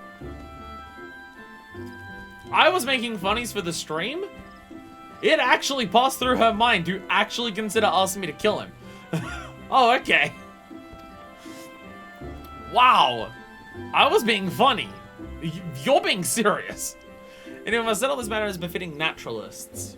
Oh, skill set I've dealt in similar position in the past. Number 72. Can't speak with Jim and see what advice she has to offer on the matter. Now, if there's a problem with Gridania, of which there's only one, and there's absolutely no other problems with this place in a structural sense, and everything else about the place is completely and utterly perfect. But if there is one problem with Gridania, in terms of, like, how it works, what if you do just have an asshole who's like, I can hear the elementals, and the dude's just like, the elementals are telling me to let me sleep with our neighbor's babysitter. Yes, the elementals are saying that if you don't let me do adultery, then they will, like, burn down their house. And that the elementals wish for me to sleep with her. It's what they command.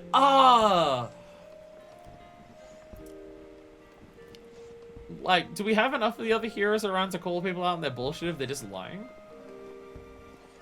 The one of the hour. If I on something, might have a look at that mount outside. It's only a matter of time before you came. What can I do for you?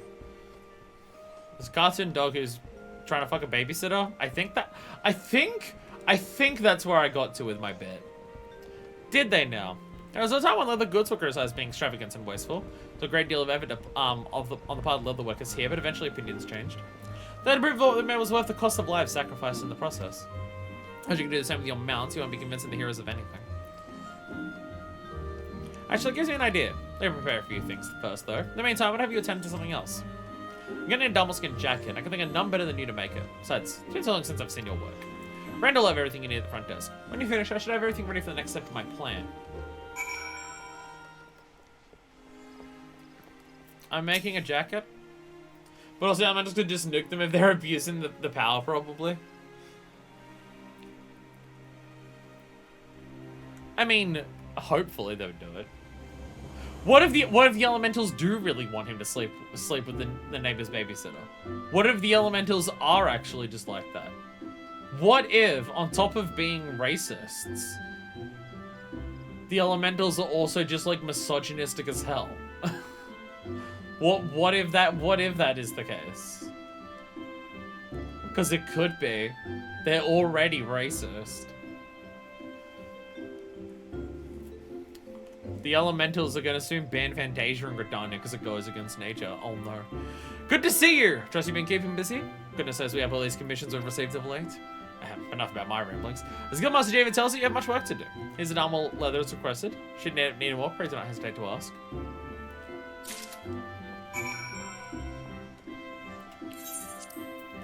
Dashing double skin jacket. I'm doing fine, don't worry about me. Don't worry about me. After we finish leatherworker, I'm going to take a break. I'm going to get a second energy drink. I'm going to go to the bathroom. I'm going to stretch. And then hopefully I should be fine for the next two after this. Not after this quest, after like leatherworker as a whole. I'll be fine. I'll be fine.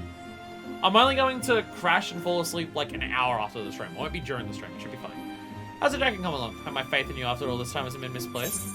Sophisticated outerwear for the discerning gentleman or woman. Someone said that these item descriptions are written by the Warrior of Light for the item descriptions. Not all of them.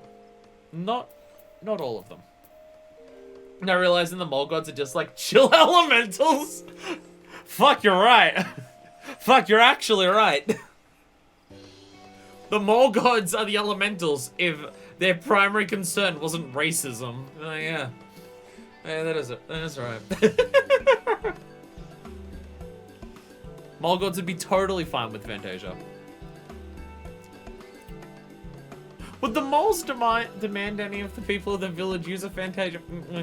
Getting into a confusing subject there. You've impressed me, Simone. I was worried you might have forgotten what you learned here. It's clear what you've done quite the opposite. Well done. Oh, please. Please, if you're going to continue praising me that much, can it be over a leather harness and a blindfold? Excuse me. Is there some Lightwind here? Miss Anthony wants to speak with her. She says it's quite urgent. Right on time. Come here for a moment. I need you to try on this jacket. Jacket? What am I Xantaloon? And who are you anyway? Oh god, PayPal's you $20 to Fantasia.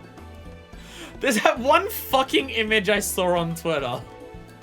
That one fucking GIF on Twitter.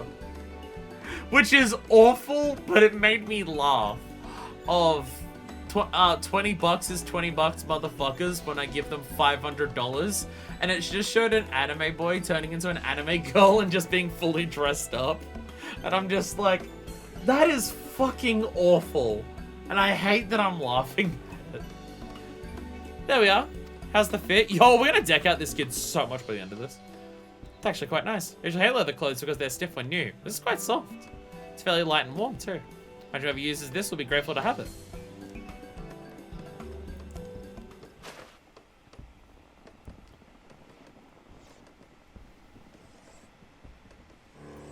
So I move on to the next part of my plan. A leatherworkers expedition with that jacket on display. There, another one of these. It's not time for an exhibition. He's dealing enough as it is fighting deep out Darmwall Mount. Which is precisely why we'll be putting them on display together. Maybe mention an exhibition will be enough to draw a sizable crowd. This is what an opportunity to teach people about the endangered Darmwalls of Abalathia. What a reserved Mikado's amphitheater. We need to do now the mounts. All we need now are the mounts she would have on display. It's a great idea, miss. I'm gonna inform her right away. I think I saw that same gif with porn motherfuckers when they reached the other side of the board. Does it start with like the boy sitting down on the bench, and as the camera pans and there's the light post in front of it, coming out the other side of the light post, she's a girl? Is it that one? Because that's the one that I saw.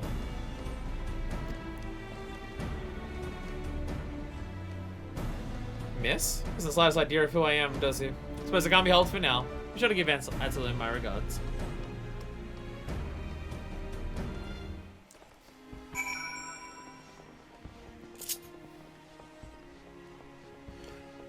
So I've mentioned that there are some characters that like Minifest would flirt with, and they don't realize that Minifest is actually flirting with them. Because she's normally bombastic and over the top enough that they don't even realize she's flirting, they just think she's like that.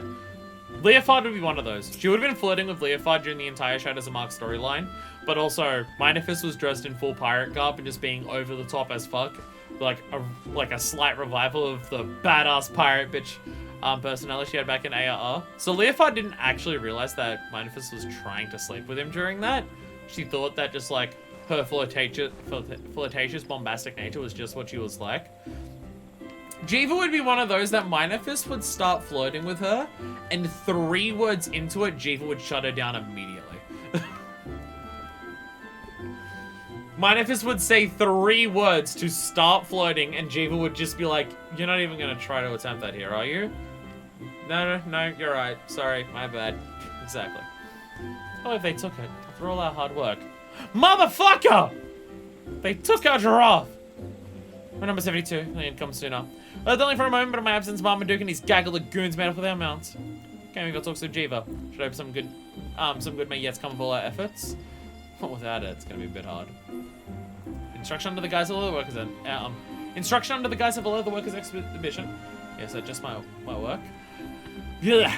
Jiva's ever been one for an opportunity. Those must deal with Marmaduke. He attempts to deny the people of Gridania opportunity to enlighten themselves. Before our work was stolen, I took it upon myself to speak on the associate of mine, one of the hero of the Conjurer's Guild. My broach subject of mounting the elemental's apparent dissatisfaction with using animal skin in such fashion. He was completely and utterly bewildered. The dude was just trying to sleep with his neighbor's babysitter. Neither the heroes or the Conjurer's Guild nor the Seed Seers have expressed any opposition to our work. Marmaduke merely used the elementals as an excuse to impose his ideals on others. We're not the only one with influence here in Gridania. One way or another, we shall have a mount for our exhibition. The motherfucker is just an asshole. Call level 82, Fog. True to life. Atsuline is not yet ready to abandon her work. I'm exhausted every resource at my disposal. Gotta find neither hide nor hair of the Dharma mount. I would not come to this, but I have no choice but to fashion a new mount. As a precautionary measure, I've already decided our next specimen. The majestic Gargana. Is Gargantuan birds in Garabanya? I realized they were endangered. Everyone knows the babysitter loves giraffe statues. Me and the bad bitch I pulled by having a giant giraffe statue. And then I'll speak of the common Gargana. What we seek is the three-feathered Gargana. They're quite rare and sought for use in fine goods. Population has dropped markedly over the years. Fortunately, this means I must again put the two of you in harm's way. It means having them have the exhibition, then we at least have to try. Garganas live in the fringes, right? Go ahead to Kashimori and see if anyone knows where to find them. See, there is some Blightwind.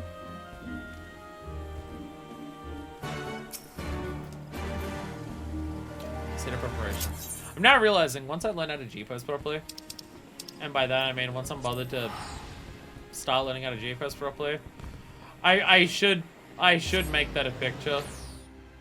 Just me and the bad bitch that I pulled by being the warrior of light, and just have like every single character that I could feasibly see manifest being in a relationship or having sex with, and just line them up next to her. Afraid we have the problem with Blightwind. Speaking with everyone who would care listen, no one has seen a three-feathered Gargana here in quite some time. So Miss Antolin said, the plumage of three-feathered Gargana is, or rather was, highly sought for Girabanyan finery. Before the calamity when the Darlinwood slowly began its descent, they say the public grew panicked. Believing the war might come to an end, people began squandering their money on things they normally couldn't afford. Clothing made from three-feathered Gargana was desired above all. I like this part of the lore of the calamity. I like this part of the lore of the calamity. The world might end. So some people were preparing for the end of the world by like preparing to try and survive it. A lot of people were going to war with the Garleans and stuff like that. And some people were just like, you know what? The world's about to end. I want to look fucking good when it happens. Priorities. Pri-fucking-orities. Don't mind to climb off the calamity, but it was too late. They never recovered from the overhunting. Sanctity was scanning us to find one for the exhibition. Don't want to turn to her empty-handed. Did anyone say why they're so valuable?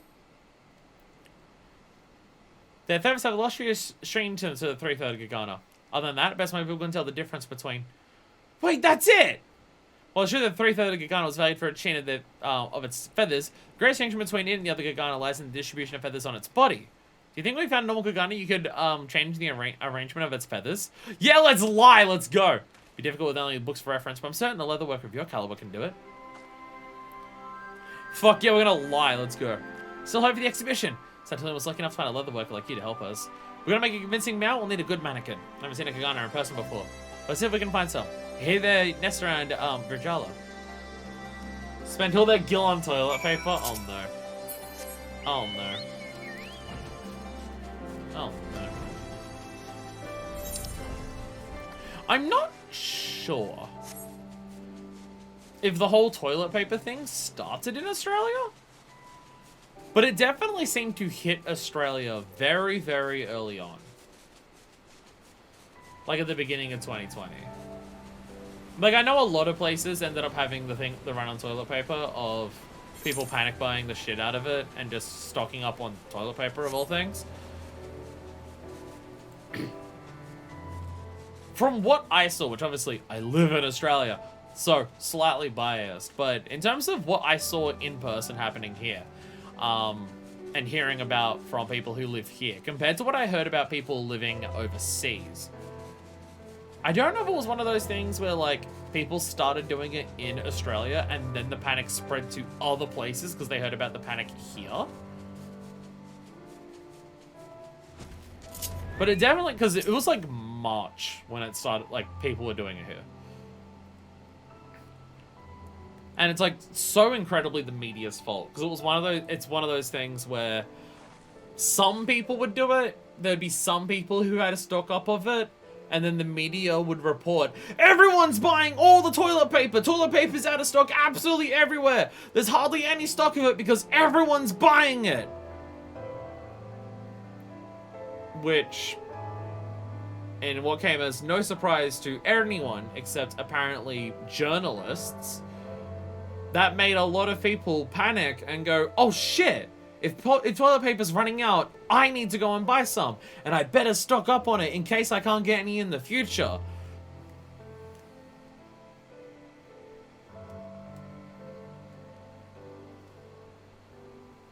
The media is run by a bunch of fucking imbeciles who do not understand most aspects of how society works in any capacity.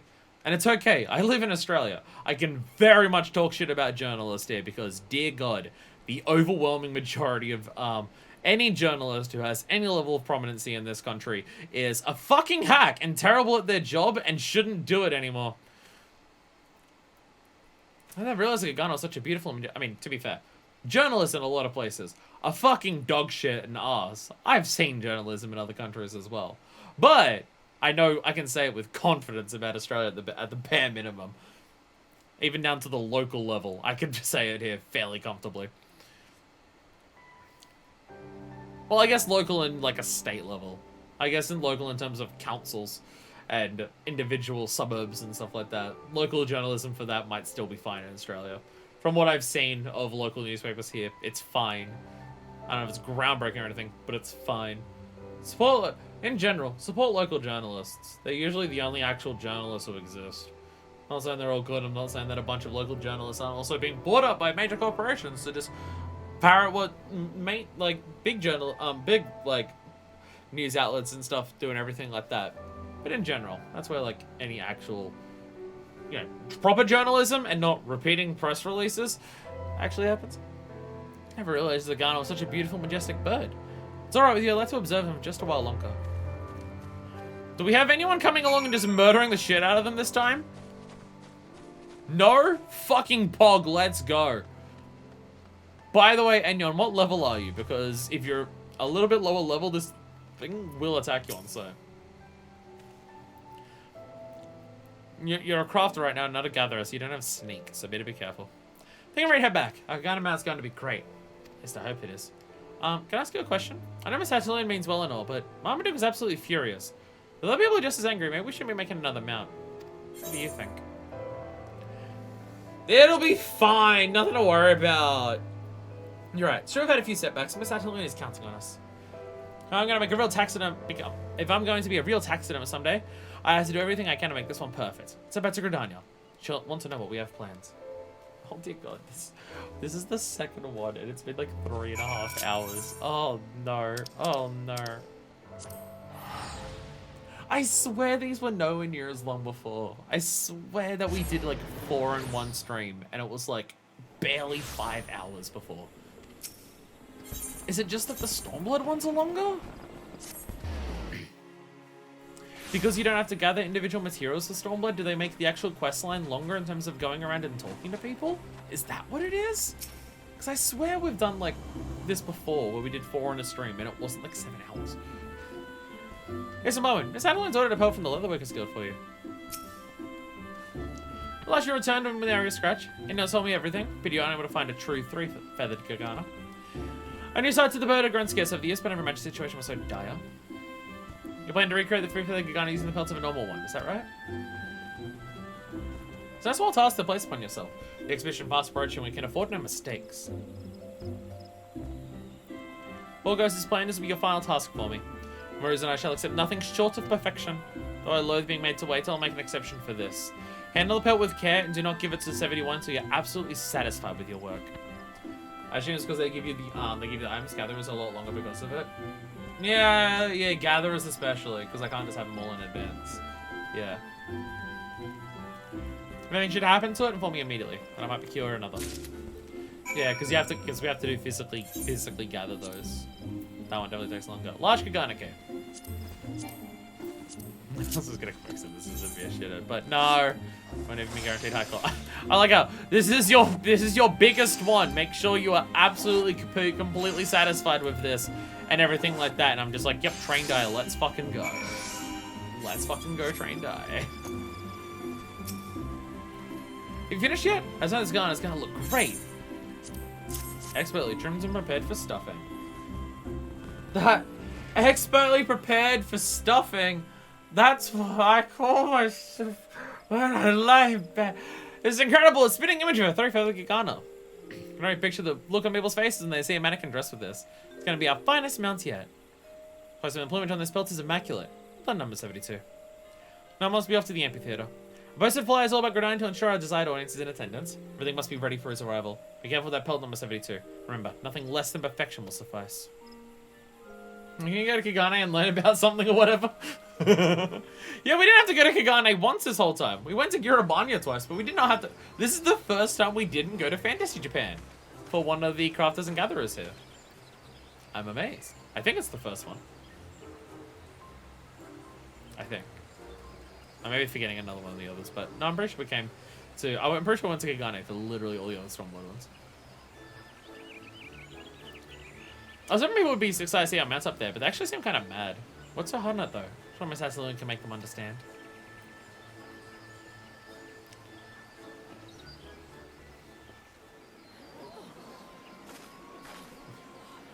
Marmaduke here. Hey, Marmaduke!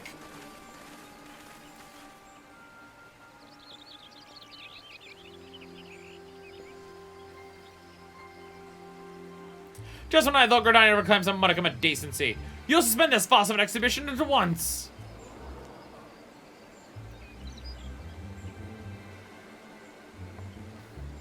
Hey, like, Aaron, do you want to come up and help us? Silence! I hear no more words of your fabricated tales of the elementals.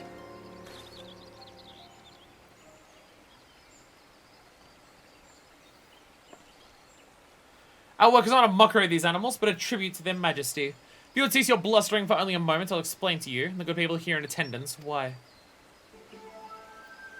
Thank you for gathering here today. I wish to speak to you regarding a matter of grave concern. One often overlooked in the hustle and bustle of our lives here in Gridania. To start, I'd have you consider this, the three-feathered Gigana. A rare breed highly valued by the people of Girabanya. Before the calamity, as Dalamur began its bodeful descent, demand for this bird's plumage would see its population drop substantially. Its natural habitat has undergone drastic change since then. So much so, some believe there may be none left. The number which once stood outside the Leatherworkers Guild represented a species that also struggles with a declining population. As the environment continues to undergo radical changes, these innocent creatures and countless others will be pushed to the brink of extinction. We obviously cannot bend the laws of nature to return the world to what it once was, but we can still do our part to preserve their homes and what few of them remain. We must also show restraint in our hunting, lest their peers become endangered as well. Take for example the jacket crafted from Darmal hide. Demand for its leather has grown noticeably of late. What do you suppose will happen as more hunters are drawn to the Sea of Clouds? Seeing only the products born of their hides, it is far too easy to forget the sacrifice of these animals.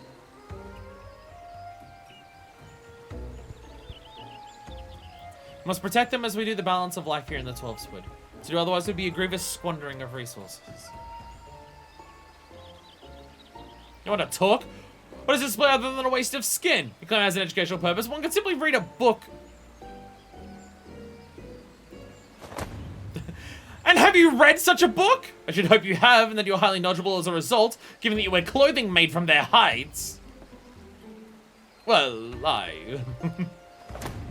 What about you? Do you know anything of Dumbles or Gaganas?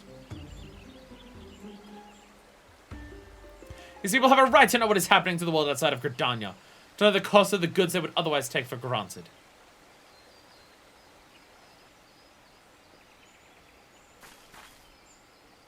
Damn, this here is making me really turn around on Nathalie. She may not be very nice to people, but fuck, when it comes to like all of this, she does actually give a lot of a shit. She does give a lot of a shit. This is very well done. Here are Marmaduke. Perhaps now you'd be willing to consider the merits of Atilian's work? These mounts are not meant to offend anyone. They are a lasting reminder of the lives sacrificed for the clothing on our backs, and it's also aroused interest in the study of animals so many would otherwise ignore. You might think specimens are a grim reflection of their living counterparts, but they preserve a truth that mere words cannot express. Surely you understand the virtue in that.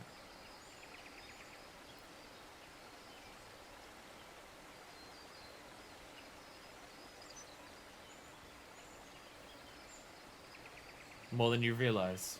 For it is my duty, nay my privilege, to hearken to the elementals and bear witness to such truths, that I might maintain the delicate balance of life here in the Shroud. I see now you wish only to share with these people the knowledge I have long taken for granted. I'd ask your forgiveness for my recent wrongdoings.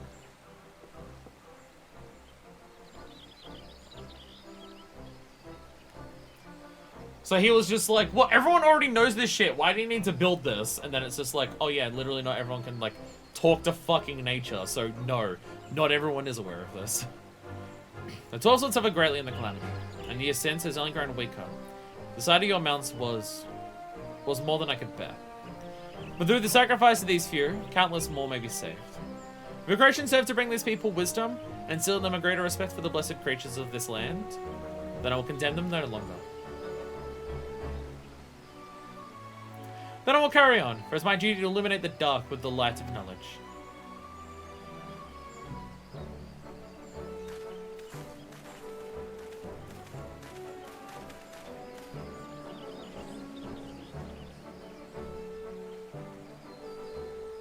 Before I continue, I must first give my thanks to two skilled artisans who made this possible.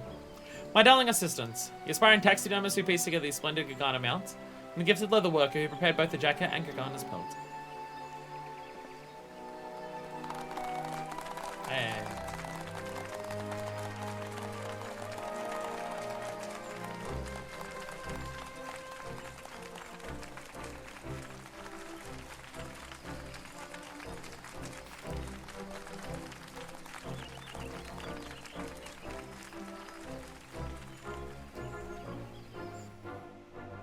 Damn, that was very much a questline of...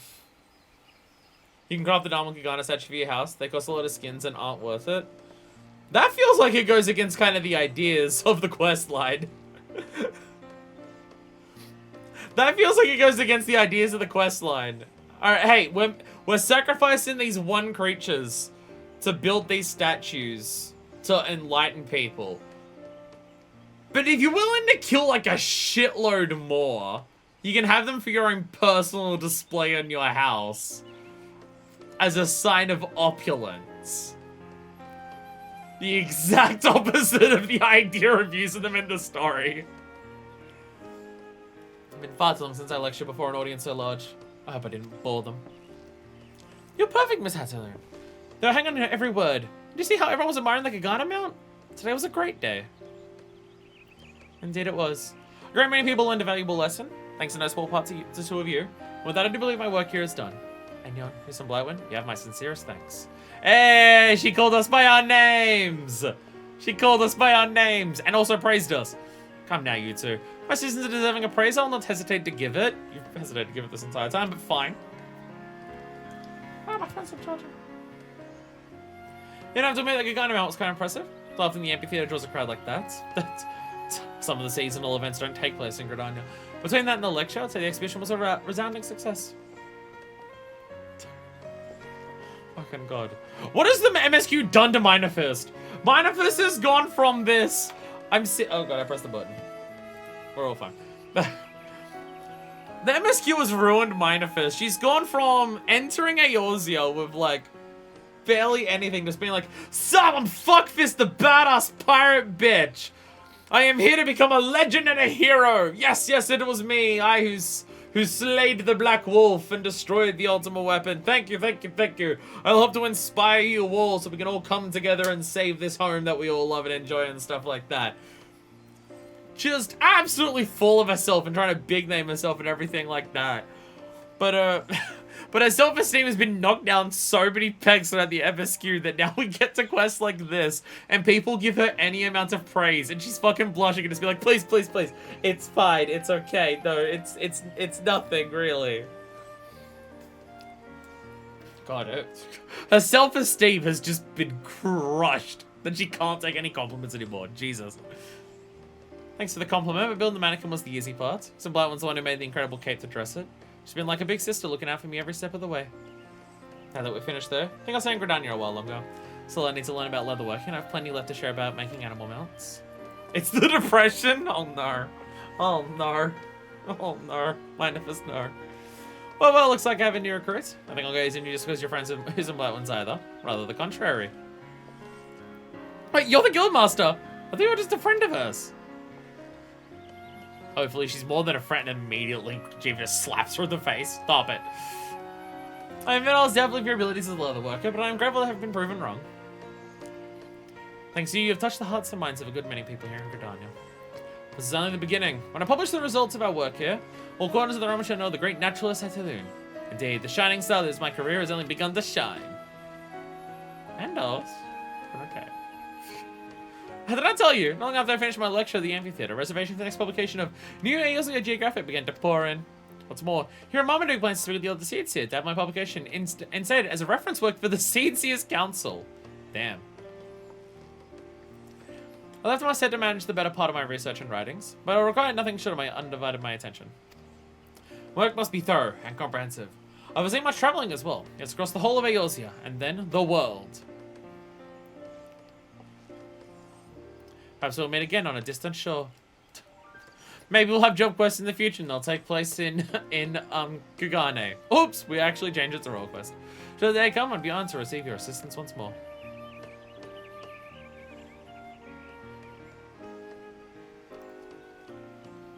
Yeah, like a lot of the quest line leading, like it still had like the whole preserving nature and caring about it, stuff like that that I'd like in a lot of the crafting gathering quests that we've done. Like leading up to the end. A lot of it was just, oh, it's like that one person we had for the courier quest line who's just like mean and stuff like that to you. Oh, okay, nice. But the ending of that really pulled it together. I do like how it tied into something to a thing that I was saying about taxidermy at the beginning of the quest line, realizing that the quest line is about taxidermy. Taxidermy makes me personally uncomfortable. I'm not a fan of seeing stuff that's taxidermied, and I find it personally uncomfortable. But just because I find it uncomfortable, or I find it like, ugh, doesn't mean it's immoral. I specifically said I wasn't going to cast a moral judgment on the act of taxidermy, because, well, I just don't know well enough, but also, not much my business.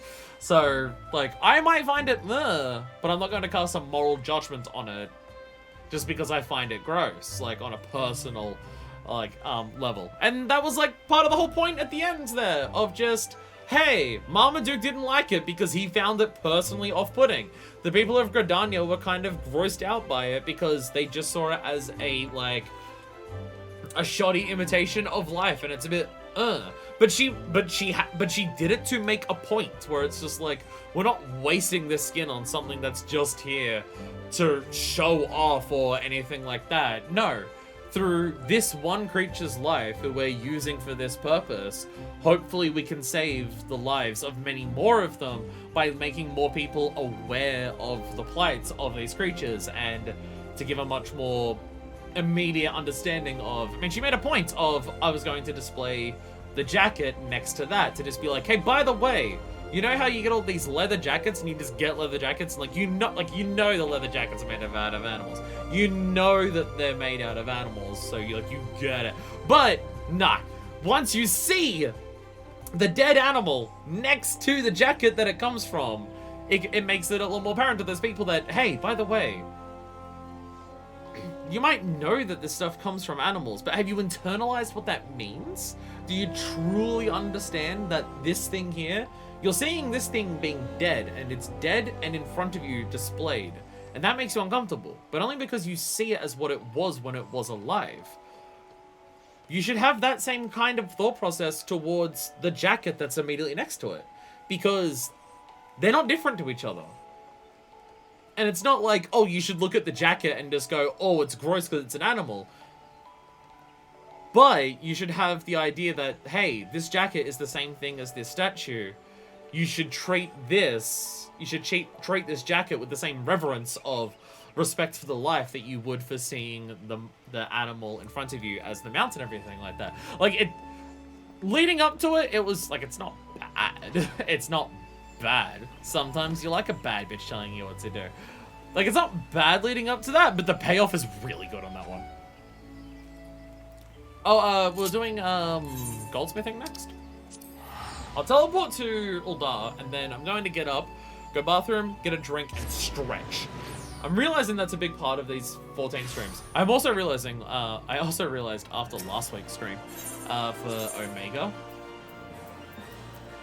I didn't take a break during Omega to eat or to stretch or anything like that. My computer died at one point and I was resetting it. That was the only point I wasn't talking. And wow, did that fucking ruin me from that. So I shouldn't do that. But also, these midweek streams, at this point, are going to get to 4 to 5 hours. No, they're going to get to 6 to 7 hours for a stream I'm doing after work. I should have a little bit of a break. So I'm gonna get up, stretch. Stretching's a big one. I'm realizing that I don't have terrible posture while sitting up. Honestly, I probably have better posture while I'm streaming. Because if I sit normally, this is probably terrible posture. But it's more comfortable, so I'll do that off stream. But I want to look presentable on camera, so I try to sit upright and have proper posture on streaming, because it just looks better. So I probably do have better posture while streaming than not streaming. But I'm also just sitting here straight, not moving that much for several hours straight, where if I'm not streaming, I might get up to get a drink or do housework or anything like that way more frequently. So, probably also a wise idea to stretch for streams that go past 5 hours. So I'll be back in a second. Oh dear God, it's been almost 4 hours. It's 6 p.m. currently. I'm now realizing this may go till 10 p.m. and that terrifies me. Okay. We have to go into turbo mode when we come back too. I'll be back in a second. Fuck me. And we are back. I have another can of poison that's shoved down the gullet. Oh, hell yeah. Do not worry about how many cans of energy drink I've had in the last 2 weeks.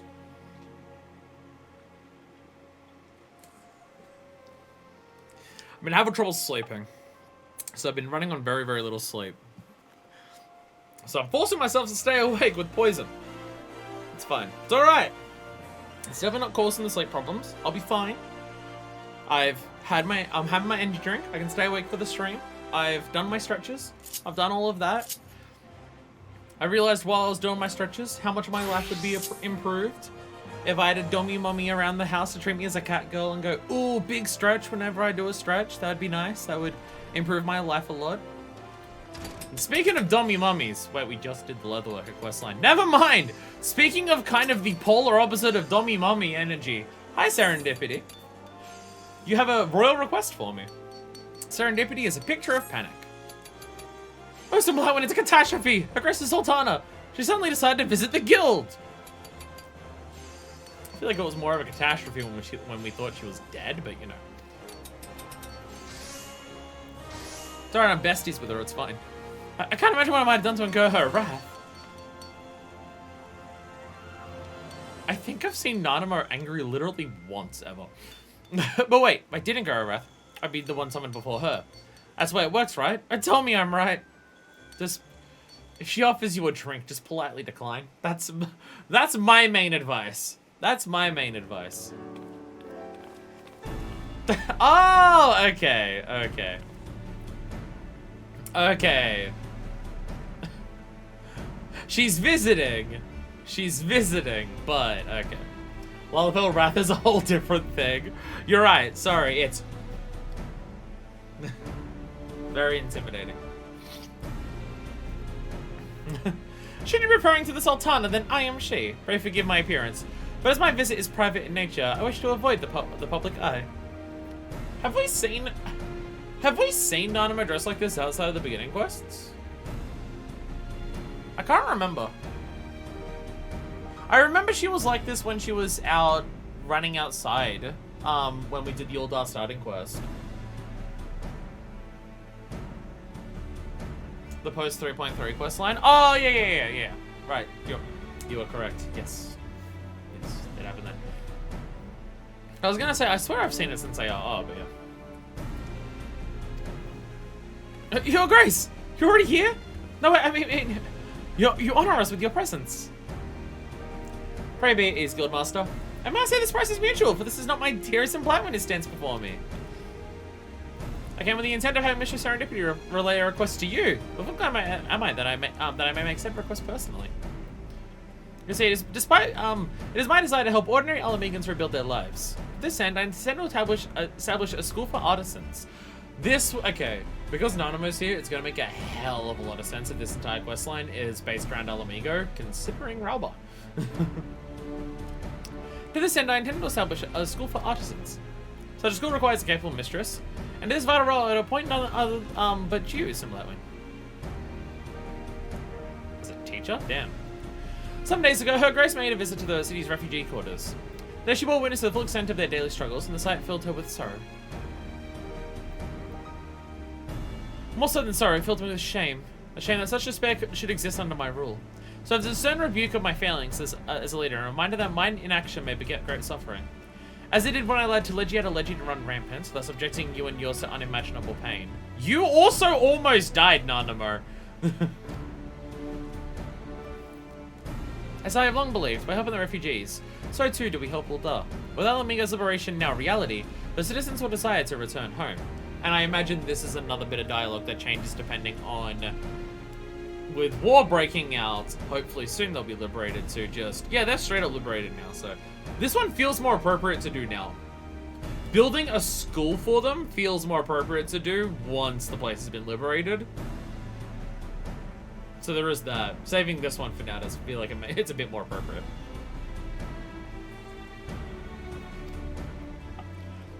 Alas, the years have left her industry barren, and there are precious opportunities for repatriated citizens to make a living.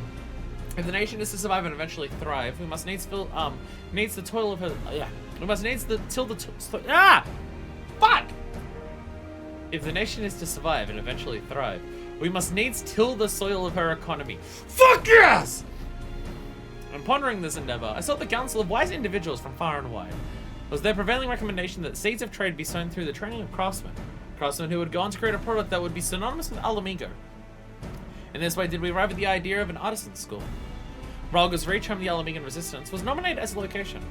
This left answer to who was sent as a schoolmaster. Searching for the answer, I turned to Master myself for his opinion on an exceptional goldsmith fit to represent Ul'dah. And of all the names he could speak, he speaks the very same I had in mind. Yours, my dearest Blackman. Hell yeah, economic recovery! Again, an important aspect, we don't just liberate places in this game and just go, well, we've sent our soldiers in and we've killed the bad guys. Time to fuck off and go home. No.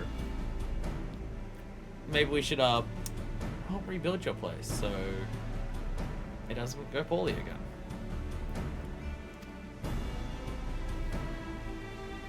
Apologies for the suddenness of the request, my friend. Had I been privy to the initiative for some time, but it was to be kept I'd been privy to the initiative for some time, but it was to be kept in strictest confidence. Let's shoot out the plan's feasibility, rest assured is met with even the Syndicate's approval. For Alamigo's rich only in smithing tradition, but in mineral deposits despise. Oh, okay. The Syndicate's fine with it because then they can mine them for oil. A favorable environment for our goal of economic revival. I feel like the Syndicate would just be happy to get the refugees out of here. I feel like that's their main goal. I'm providing such funds as I mentioned in the initiative, yet investment in a coin alone feels somehow impersonal. So that I'd make a further contribution to the future of the Alamigan people. Is Marcel the dude from Estames that we did for the previous one? Is that him? I forget. I forget if he was the Estames dude. My brain is saying yes. But that was almost 3 weeks ago! How can I remember that? It was? Okay. My mother's crown which she won when she was wed. The jewel shall be of use in your work. Wow! Wow, we're literally taking jewels from the family crown. The kindly soul she was, my mother will be glad that I might serve a noble cause. Such a sacrifice bespeaks the strength of her grace's commitment. Oh, some light one, you'll do it, won't you? The people of Alamigo and her grace, and for me as well for good measure. Yeah, just silence. You can count on me. We're really just like showing off to Nanamo at this point. We're showing off so much to Nanamo at this point. She knows this is one of the best culinarians in the realm because of the 1 to 50 for that. And now it's just, oh, you're also one of the best goldsmiths. Oh, also, you're like the best fighter ever. I had every faith that you would accept, but I am no less grateful for it. Thank you, Isamawa. I shall not forget this favor. Now that I've entrusted the general arrangements of, for the school to Master Marcel, pray I have all the particulars from him and Mistress Serendipity.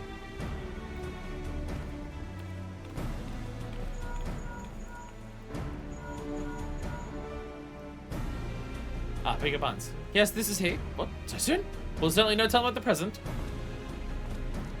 At a grace of behest, I had put word to Alamigan refugees that we were recruiting apprentices. If that was immediate, a number of promising young candidates have answered the call. As a matter of fact, they are already gathered outside the city walls, near Spineless Basin. You care to accompany me with some Blightwin? Wow, he actually calls me by the name that I'm asking people to call me by now. There's a chance to meet your students to be.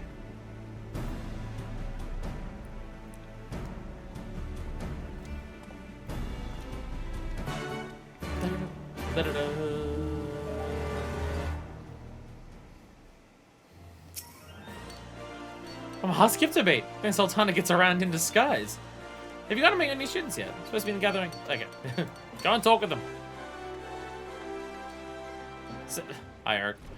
So you know how I was talking before about, like, lore details? About how I just come up with, like, a lot of silly little lore details about Minifest that don't really have an impact on how the MSQ or the story goes? Like how I was talking a shitload earlier. I mean, it might have an impact on MSQ, but so far, not really, because she doesn't really come up that much. But like having a whole thing of Discord earlier today of just like talking about how Minifest probably praised to Heidelin now, like after the events of Stormblood and stuff, and her becoming much more spiritual because of like realizing how spirituality and religion doesn't just have to be the in the name of Halone, 1,000-year war, rah! Or in the name of Nalthal, fuck the poor, rah! Or in the name of the elementals, fuck people with dark skin, rah! Or in the name of we're being manipulated by Asians, primals, rah! Ever since she's been to the Far East and coming in contact with the people who believe in like the Kamis and the Kojans, with their Kamis, and then the people of the Azim Steppe and all their different religions, and how in the Far East in this game, religion has a much more positive impact on people's lives and stuff like that. And now that Minifest can see that, like going there was a relatively spiritual experience for her, just like recontextualizing what spirituality meant and could be for her. So that's probably like reaffirmed her connection with Heidelin and stuff like that, and how she like kind of wishes that she had understood all of that before we could fucking speak to her or anything like that. Now she'd probably pray to her and stuff like that. Like that has so like nothing effect on anything, right? All the stuff that I was talking about earlier today in terms of like Minifest's personal magic abilities and how she would use, like none of that has a fucking impact on anything. However, the impact of some story things has an impact on the name that I give her. I've put so much importance without realizing it. It's just become a thing. There's been so much importance put into what do people call Minifest at any given point in the story. Because I swear to God, every expansion, what people are calling her has changed. And at no point has it ever just been her fucking name except for the Scions. And even now the Scions don't call her by just her fucking name. Put an awful lot of stock into what names people give her. What do you mean someone who's legally changed their name to Fire and has that name for a very, very, very intimately, deeply personal reason? What do you mean that they've decided to give their OC in the video game a whole lot of baggage and stuff when it comes to what name do they want to be called by other people? What are you talking about? What? I don't know why you'd think that. Can I help you? Probably not, but Can I wear your shirts? I'm noticing the shirt that you two are wearing. It's kind of like the Buccaneer shirt that you get from Demal Darkhold. But I feel like that one would show off way more tits. Or maybe it's just the dude's version that shows off way more tits. The women's version has like one part, like extra bit of material that stops like the left titty from being shown off. So only the right titty is being shown off. Where for the dudes, it's like a full-on deep V. I'm just wondering if you could put that onto Minifest, it would show off both of her tits instead of just one of them. Male version probably. Boo! Minifest needs to show off her tits. Her self-esteem may have taken a blow, but she absolutely still considers herself one of the hottest people in the realm. Name's Wido. Nice to meet you, Chief. You must be our schoolmaster. This is going to be great! Also, again, when it comes to stupid lore details about Minifest that don't matter, in terms of her narcissism and how she does generally consider herself to be one of the hottest, sexiest, most attractive people that she knows, and why every single time it comes up that there might be another form of herself that she sees in some capacity, she has to stop herself from making out with herself. Because she's super narcissistic, and also like how all of her romantic partners says she's interested in, most of them have something physically in common with her because of it. Again, lore details that don't impact the game at all, but brain rot. My thanks for coming with some Blightwind. Now, there are 3 individuals who answered our call for apprentices. Though they are virgins of goldsmithing, they come with us experience in other fields. In your capacity as schoolmaster, I suggest you say a word with each of them. Once you're done here, pray return to the guild. You've been developments in school's establishment, and Jameen will furnish you with the details. Jakevika. It's a pleasure to meet you, miss. I'm Jakevika, and I love trinkets and accessories since I was little, and so I started working at a small jewelry shop. First I was just a shopkeeper, simply selling stuff got boring fast, so I named out artists and teach me a thing or two. I learned enough to help out with the repairs, and I decided I want to become an artisan myself, and here I am. But enough about me and more about you. I thought you wanted to grab the music boxes. As I go play an original arrangement of a famous tune by none of the songstress of Uldar, and like one of the best like job quest lines in the game, honestly. Hell yeah, that was me. It was so good. I knew it! You talk at the shop and everyone's gonna be so jealous when they hear I'll be learning from you. Most importantly, I've always admired your work, and it's an absolute honor for me, and I promise to do my best. Hello, Chief. White is the name, and I'm here with my brother Hal. He used to be Smith of Resistance, fixing weapons and such. In our country, there's always been some fighting going on somewhere, and I grew up thinking a craftsman works only on tools of war. But before she died, Mama would tell us the fighting would end one day. When the day comes, I'll make us going to need a craftsman or bring a coin and make her prosper. I started giving more thought to Ma's words. Asked myself how it might help my country get back on its feet. And then this opportunity came along to learn goldsmith, and I took it as a sign and took it up. Wait, you're the teacher? But what I said it was going to be a petite lollipop. God, hold again, damn it! He always does it to me, and I keep falling for it. I imagine this line just changes every single time you do this, like depending on what race you are. I suppose I ought to introduce myself. I'm Hal, and I'm a miner.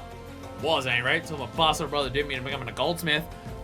Well, that ain't exactly true, because I've always been interested in the craft. You name a rock or ore, I've dug it up, and it's downright fascinating learning how it all gets used. Colorful crew, are they not? And if you're done here, return to the guild. Do you mind waiting with further instructions? Hey everyone, what's up? Man, I'm having my second can of poison. No, that's in my reality.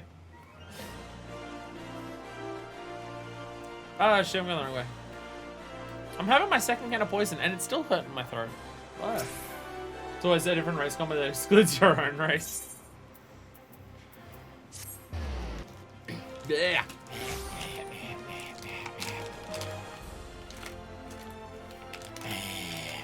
Hi. Nom nom nom nom nom nom. Nom nom. See, the best part about Minef is finding herself stupidly fucking hot. And having a desperate desire to want to make out with herself just like all the time. Sorry, Jemine, desk counter. Is, I think, probably the funniest example of that in terms of what times would Minefist have seen herself that don't include a mirror, where she would have been distracted by her looks momentarily. And I think the funniest example of that would be the dungeon Alamigo. When your soul gets separated from your body against the boss fight against the scientist dude. Your soul gets separated from your body. And I find the idea really funny that when that happens, Minefist just sees her body and like part of her desperation to get back to it isn't just to continue the fight, but it's just like she's so hot and just immediately just like brain off tries to run to the hot person. It's one of her most toxic traits, but it's absolutely keeping in there, and I find it very funny. Again, despite all the depression, Minefist would absolutely be quite narcissistic. She came to Eorzea calling herself Fuckfist the Badass Pirate Bitch. Yeah, she's a bit narcissistic. And even with the depression, there are still going to be elements of that are still going to be in full force, baby. I've been waiting for you, Stormblood. As you'd heard from Master Marcel, there have been developments in regards to the artisan school. Your Master Serendipity has selected a goldsmith who will serve as your deputy. May I introduce Miss, Emilov. Oh, you're actually part of the questline. Hi. At your service, though we meet for the first time, your many accomplishments are well known to me. It'd be an honor and pleasure both to assist you in instilling the fundamentals of goldsmithing into our bidding young apprentices. When school is finally open in Rogger's Reach, Miss Emilov will be the resident instructor, overseeing the students' everyday learning. Chance to work with an acclaimed goldsmith such as you seldom visit, so when the offer came, I fairly jumped at it. I shall endeavor to be worthy deputy to you. More bows.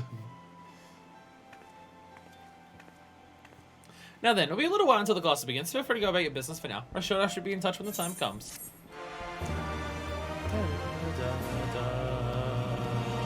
The time comes! Gem works in progress. Jemine has glad tidings to share with you. Glad tidings, Mr. Blackwood. Now, making resistance to where they're all readiness in Rogger's Reach of the Artisan School. The time has come for you and Miss Emilov to strike out for Girabanya and cultivate a new generation of goldsmiths. Though I'm not directly involved, the mere thought of the venture sets my heart to flutter.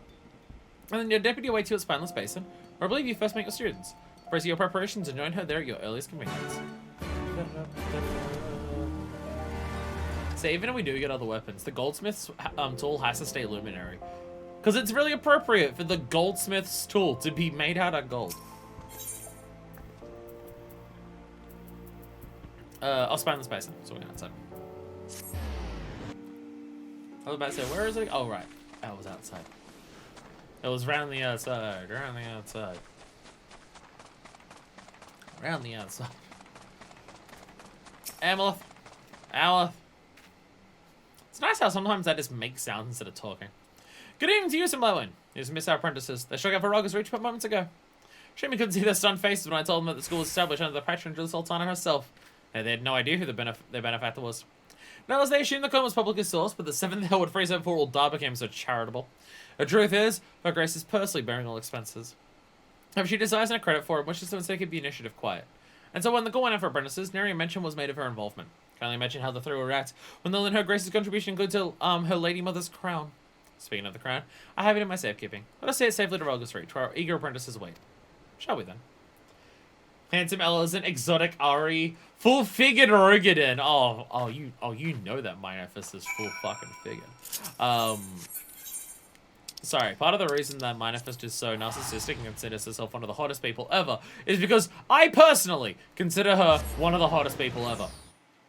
That is one of those traits of my own personal opinions. Shape my character.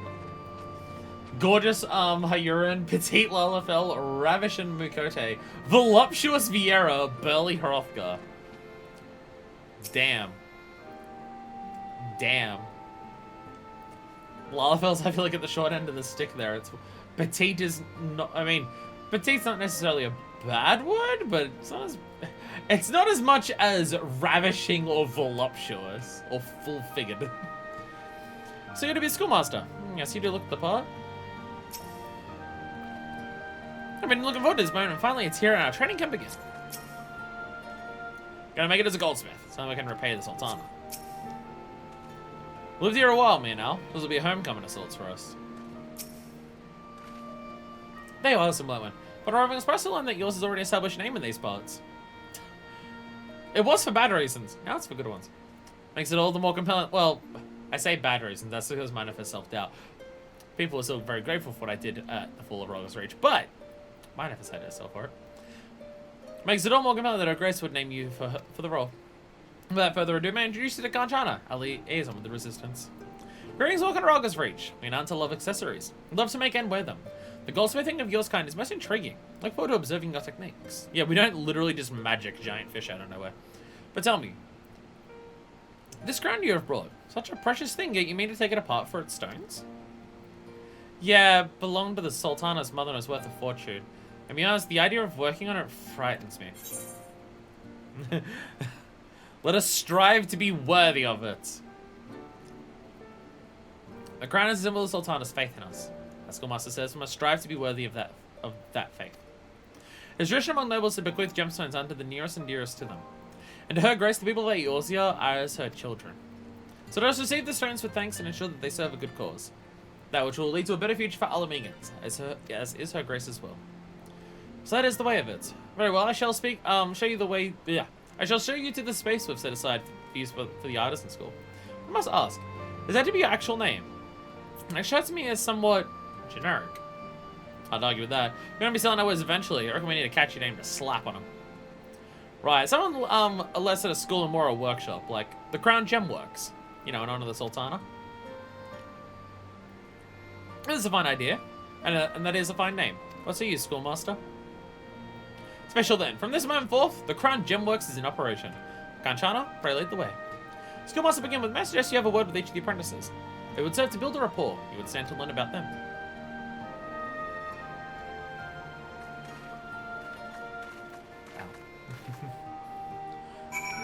Got my fisherman's friends in my mouth, but it stood in one place. It's been in one place for a little bit too long, and the menthol is starting to burn that part of my lip. Don't know if that's how menthol works, but definitely feels it. What's up? Hello. I thought you were facing this way, and I thought you were like lying seductively on the box. But no, you're just sitting back leaning on it facing this way. I thought I saw you from here, so I thought like our teacher's body was facing up and like her legs out to the side and like posing like this. It wasn't quite that. Anyway. One day I'll be able to give mine a fist a wave that isn't, "Hi, I'm the tallest person around. Let me make myself bigger." It's good, Master. True what Miss Emily says, and you know all the warriors here and fought with them besides? I think that your skilled hands can create magnificent works of art as well as wreak bloody havoc. Truly veritable schoolmaster, I'm honored to be your pupil. Damn, you mean the same thing that's built in these things also killed a bunch of people? Fucking hype as shit, schoolmaster. Most of all, honored that her grace would entrust us with their crowns, but a little nervous as well. They can be clumsy sometimes. I'll take extra care that my hands don't slip. Hello there, Chief. Just working on the basics moment. I haven't been a smithy in the metal, so things come pretty natural to me. But cutting and polishing stones, well, it's a whole new world. Can't for life of me tell what's good and what's bad. Haven't seen enough finished products, I suppose. Me? Never done no crafting before. It's all I can do to remember the basics. Miss Hamlet says I got a sense for work in stone. It's my mind experience talking, I reckon. At a glance, I can tell a stone's character, its hardness and all that.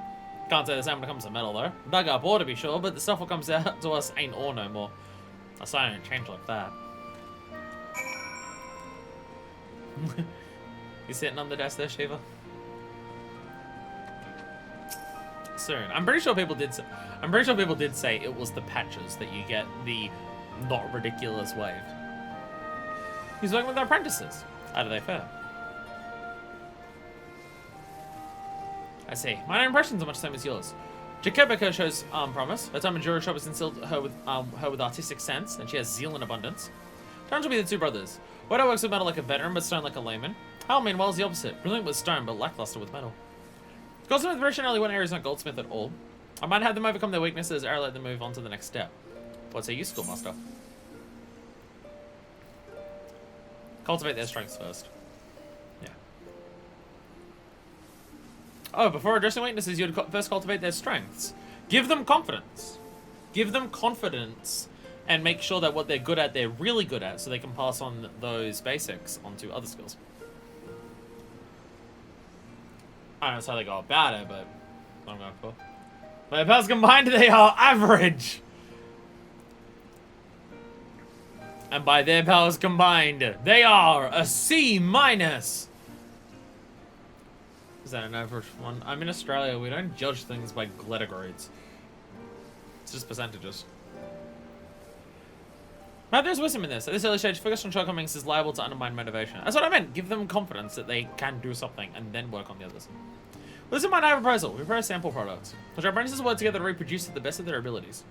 Once we create something from beginning to end, to then we will have each person take charge of an area in which he or she excels. The exercise will give not only sense of satisfaction, but also about understanding of each aspect of our crafting context. Alright, thanks to some light. Oh, schoolmaster. How did it not have occurred to me without your input?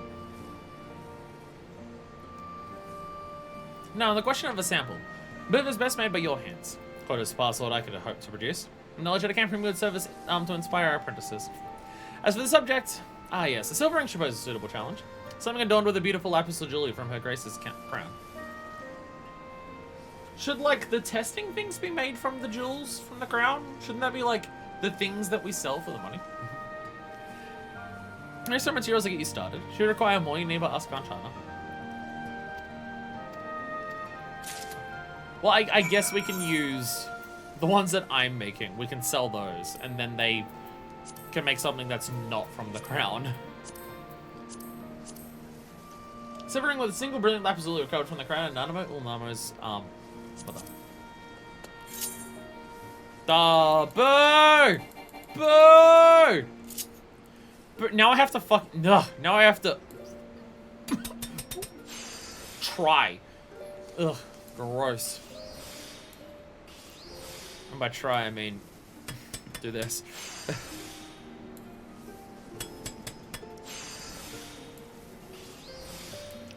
You know, try. Ta-da, I did it, whoa. Oh, need 10th anniversary side stories? Oh, we getting, is 10th anniversary Rising having more than just the seasonal quest? Oh, nice. And apprentices can only wait their task use learn. Now let's get the ringers ready. Shit, that might mean that doing that stuff this week alongside the patch might be a little bit longer than just a seasonal event. That's fine. They just put up the first one. Ah, nice. By a god's beard. Such an immaculately balanced ring. An exquisite texture. Each hammer stroke lovingly measured. I expected to be impressed, but I found myself in utter awe. This ring is the very embodiment of perfection. Or the vessel for the Sultana's faith and goodwill. It's the simplest articles that separate masters from middling craftsmen. Our aspiring young goldsmiths will be able to appreciate the difference. Everyone, pray gather round. Your next task, we'll have you make a simple ring. Schoolmaster Stormblood has personally crafted a sample for your reference.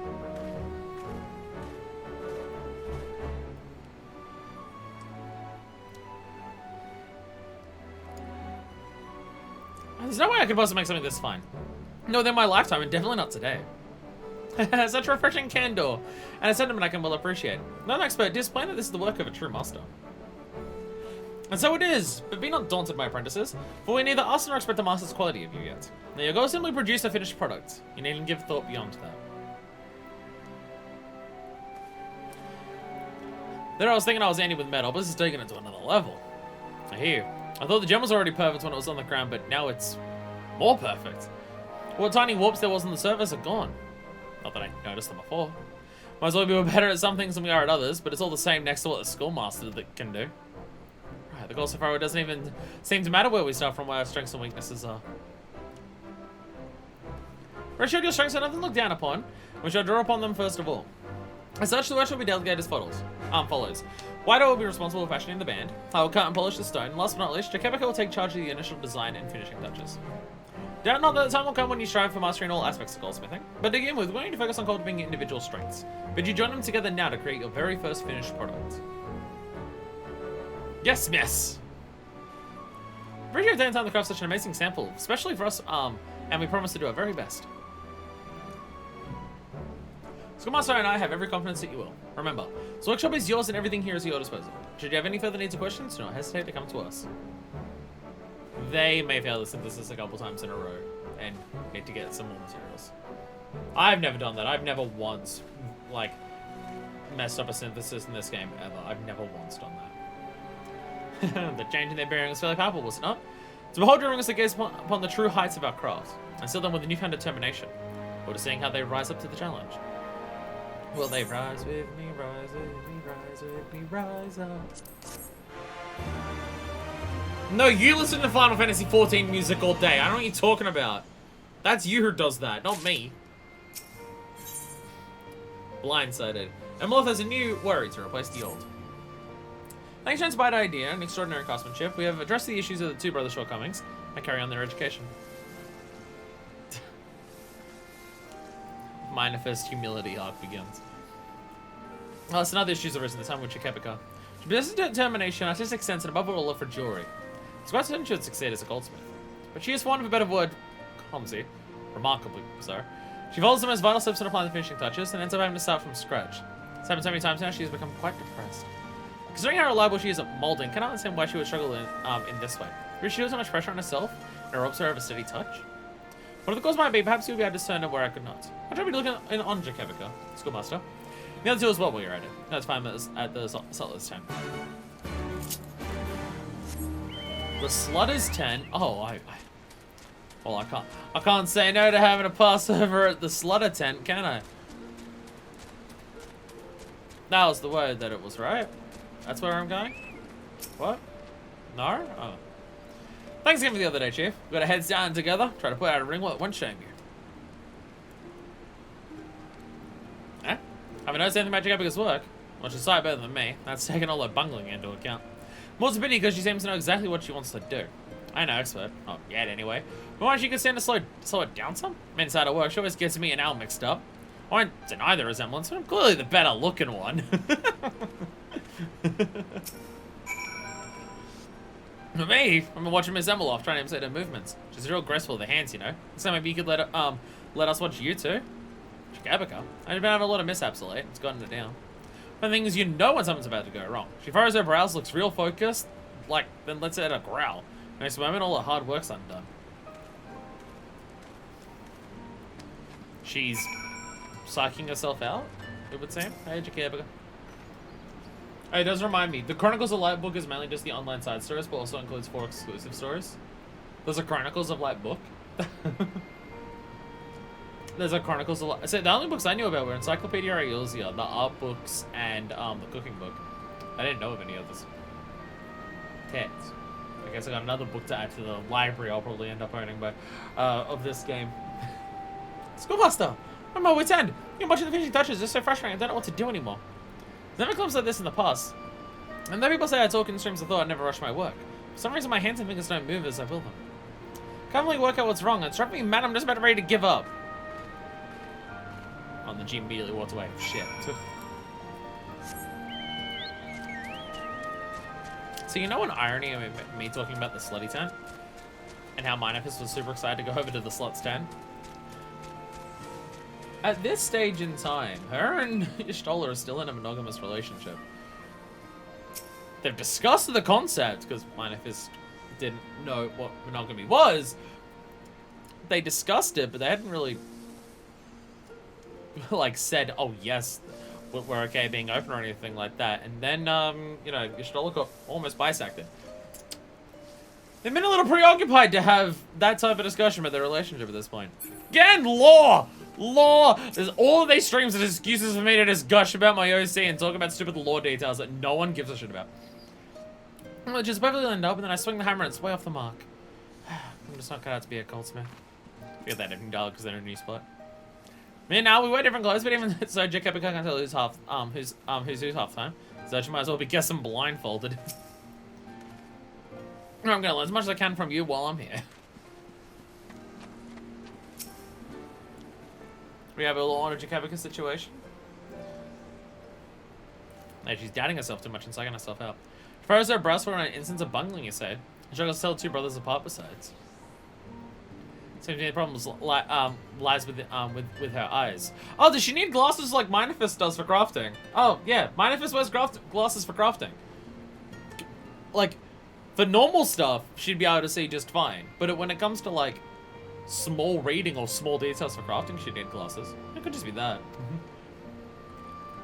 I also have a poor eyesight, but I assume that her spectacles corrected it. But Jacob goes right there, so let's test her vision and ascertain the possibility. Let's come on, so I'm trying to summon her well can channel and I set things up. Shit. The fact that Minefist actually needs to wear glasses for crafting might actually cheer her up on this in this regard. Because, like, that's lore-wise why, like, I mean, I think the glasses look good on her.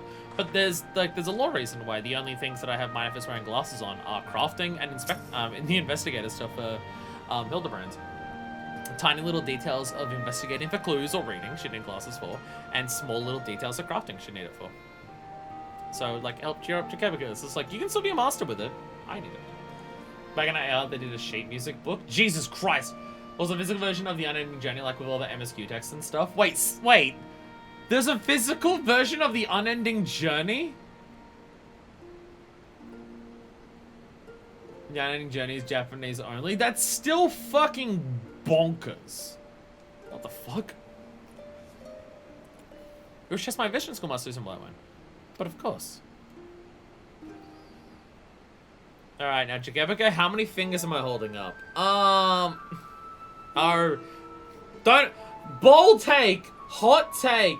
Don't care if people decide to stop watching me because of my hot takes here. But I must speak my truth. Don't assault your students. You can hate me for it if you want, but don't assault your students. That's my personal belief on things. Plus markers and stuff, if we count those. Wasn't there someone fucking telling me about there being a manga about what if the Scions were high school students? I think someone mentioned that during one of the other streams or in the Discord or something. So I stand here and I should take off my spectacles? Now, young goldsmith, pray leave them on. Let's begin then. Whose hand is raised? Miss Emeloth's or mine?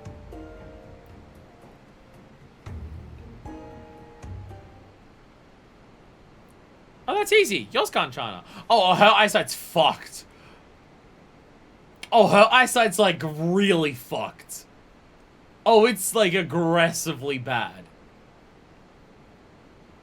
It wasn't even a how many fingers am I holding up. It was literally which person is holding them up.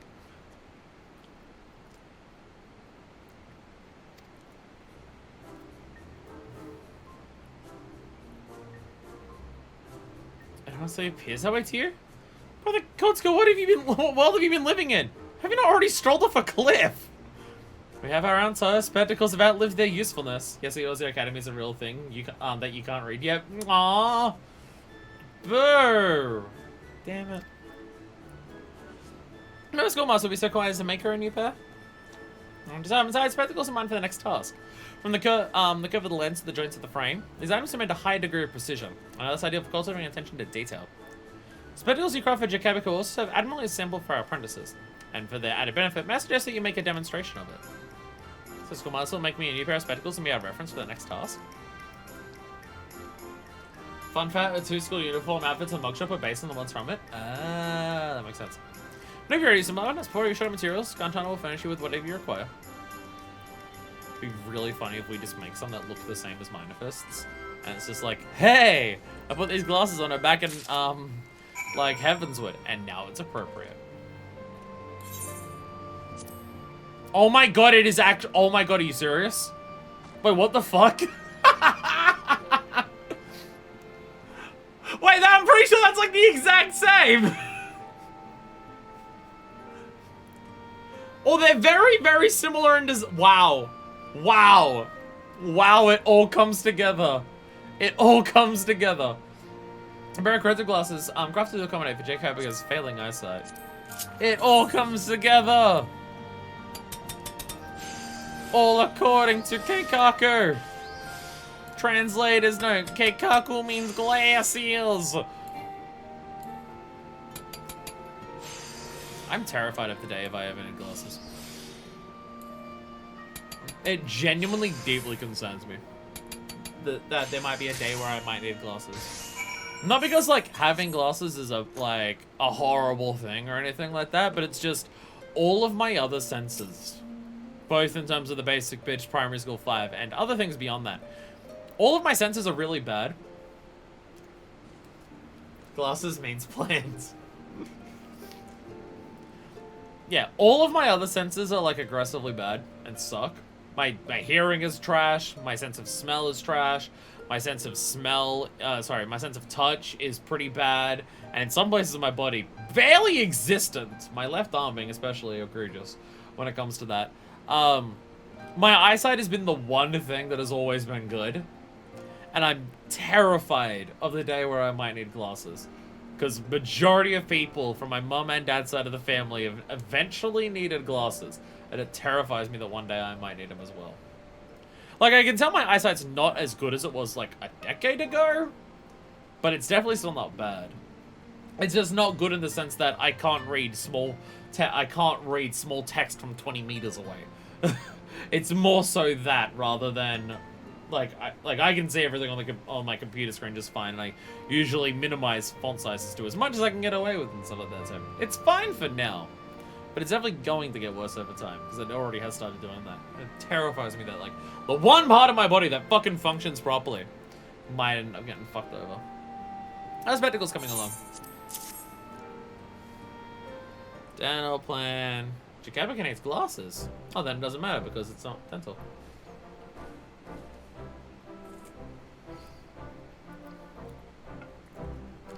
Are they the same? Or are they slightly different glasses to what Manifest is wearing? There's 2 types of glasses that look like this that are very similar in design in this game. And I can't tell, seeing them not on screen at the same time, whether they're the same or not. Oh, praise be, I can see again. Well, the beauty of nature and its fullest brilliance extending as high as the heavens and as far as the horizon. My water so wide now I feel as though anything and everything is possible. Thank you, Schoolmaster. Thank you from the bottom of my heart. So you're glad to one you didn't realize the fault lay in your spectacles. Alright, you may again work with confidence. She can hardly see worth a damn, but she still can do a sight better than us. Gonna have to lift our game something fierce. You hear me, Hal? Loud and clear, Wido. Loud and clear. As far as spectacles go, I could hope to own, I don't know how close we can get to such quality, but we're gonna give it our all.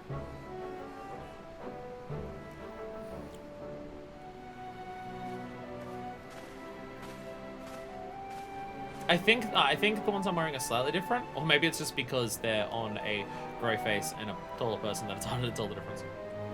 Probably the Jackabica showed a glimpse of promise, but with her new spectacles, I believe she is said to give us a veritable eyeful. Since Dev soaked fires within Wido and Hal, we may expect much and more from them also. They may be works in progress, but clearly they are taking shape, and they become goldsmiths in their own right. From our perspective, they still have a far to go. Now they have it in them to craft wares fit to grey shop displays. In anticipation of this, I've been consulting Master Marcel on finding purveyors willing to stock their handiwork. As an unknown name for now, but the day will come when people the realm over gather in droves seeking crown gemworks articles. Is such a day arrived that we labour. Guys, we have spectacles that serve as reference, but you can not need to remove them. How would she carry out the work in that case? Oh. Right, you are. Oh no. I should have said this is part of the challenge. I afford us a little more time to prepare for the next task. We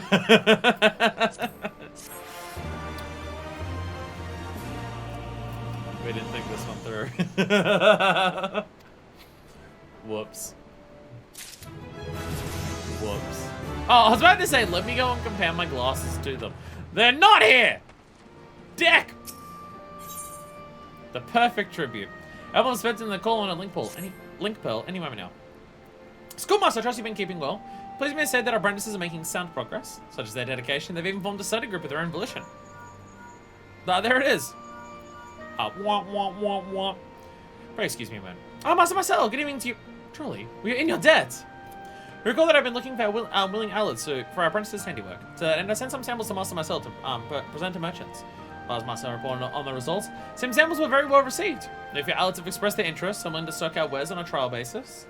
I assume not esteems. I assume it would be places that aren't esteems.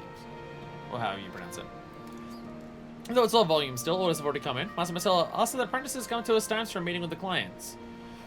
Fuck off! I mean, if they're making stuff that can be sold at esteems, then they're already doing pretty fucking well. To reach this stage in so short times are a tremendous achievement, and they may rightly feel proud. Oval rating or elegant rimless, it seems. Well, I think when I was deciding on the glasses for her to wear, I was trying to decide between the two. And I think Jakebika is wearing the other ones that I wasn't. Speaking of the apprentices, they should be glad for the tidings. The schoolmaster would care to be the bearer. And so tonight the news would be sweeter coming from you, as Martin. I'll trouble you to tell them. You find them gathered by Chakra Falls to the north. Engaging in some furtive enterprise, if I might add. What's up?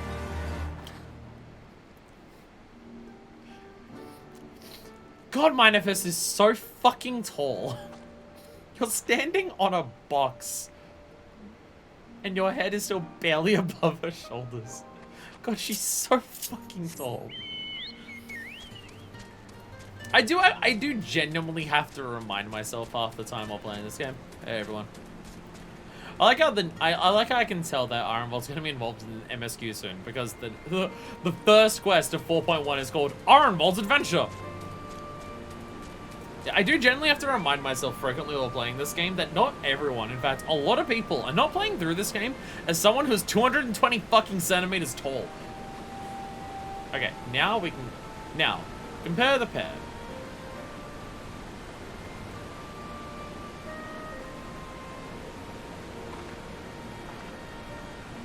I think they're actually... It's so hard to tell. It's so hard to tell.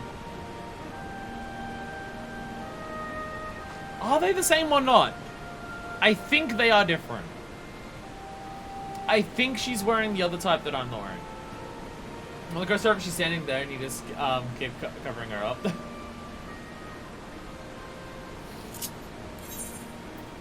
So which ones am I wearing? I forget which ones I'm wearing. So I've got on the elegant rimless glasses. So she may have on the oval rating ones. Again, I think I don't even know if I don't know if the glass's shape is any different, other than mine might be. I can't tell. I can't tell. Because I'm just thinking the thing, the peg that's sitting out on the side, whatever the name of that is. I think that looks different on the two of them. But I can also barely see it on her because of that. I can't tell if they're the same or not. If they're the same, then it's really fitting and appropriate that the game was just like, hey, make Jakebika glasses, and then Minifest makes her glasses that are the same type as hers. And that's really fitting and like touching and would be like, super meaningful as a student. I think they are the same. I think they are, because I'm probably just misremembering how different they are. And I bet if I saw the other ones, I'd realize they're a lot more different than I'm remembering, and then it would be obvious that they're the same. But that works out really funny. That like, oh, I've put these glasses on Minifist because I have it in canon that she needs it for crafting because of that. And then there comes a quest line of, oh shit, you have a student who can't see shit when they're crafting. Make them glasses, and then Minifist makes her the same style of glasses that she already wears. I imagine Jakebika would find that really touching, that Minifist gave her matching glasses. Can't you see what? Chief, how'd you know we was here?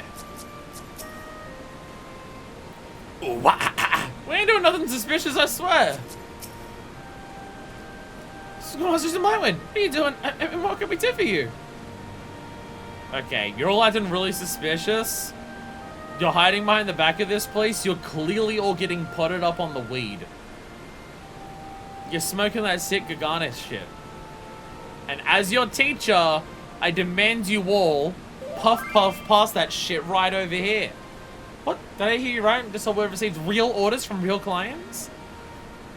Huh, there I thought it was years away from making sellable stuff. It's all thanks to you and Miss Emeloff. Put our best work and make you proud. You'll see. I like how you went to the effort to go get those glasses to put them onto here. Thank you, Deku. So you're probably wondering why they gathered like this and talking in secret talk. So you want to do something to show our gratitude to Sultana for granting us the opportunity to become goldsmiths and contribute to Alamigo's future.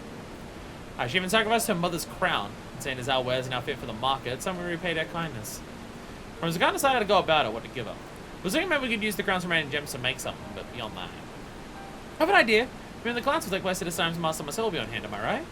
If anyone knows a suitable tribute, it'd be him. He was the person who decided on one of the best gifts that people have ever seen ever with the music boxes. So perhaps we can consult him on it while we're there, and it'll give us heart if you're present as well. Yeah, what she said. Feel a lot better having you with us. Anyway, we best be off. Come on, you two. Got some orders to receive. Let's go from the crafting log. Oh, okay, fair. Oh yeah, because, yeah, it's a glam item, so you'd make that shit. Trying to hide some gold stuff behind a waterfall. Well, there was no hidden cave behind this waterfall, and we figured that the gamers would be upset if there wasn't anything there. Alright, go and make some orders. Yeah, everyone get fucking hype. Get hype as shit. I bet when I put these on, the difference will be much more noticeable. Oh, yeah, okay, no, they're, okay. Okay, no. These ones are completely different. These ones are completely different. I thought there was another type of rimless glasses. That's what my brain's thinking. But there was another type. Wait, going back to Ulda. Actually, if I'm going back to Ulda, I can go to the market book. My brain is thinking there's two different types of rimless glasses. Hey there, fellow Rogan. I see you're starting your journey.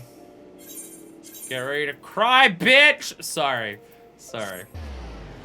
Do not go up to Sprouts, who are still in ARR, and send them a tell saying, get ready to cry, bitch. Don't do that, it is mean. Don't do that. Glasses.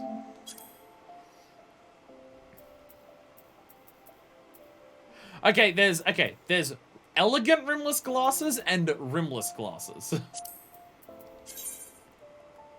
Okay.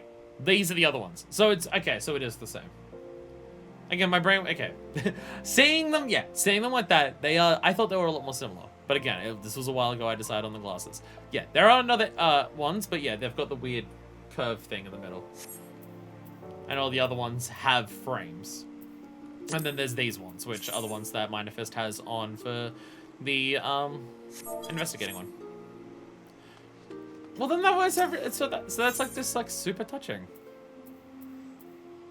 That's like super adorable that the game has just naturally worked out that Minifist has made one of her students a pair of reading glasses, so she's able to do crafting better, and so Minifist made her the same glasses that she wears for the same reason. That's really cute. That's really cute, and it worked out really well. And game. That's really adorable.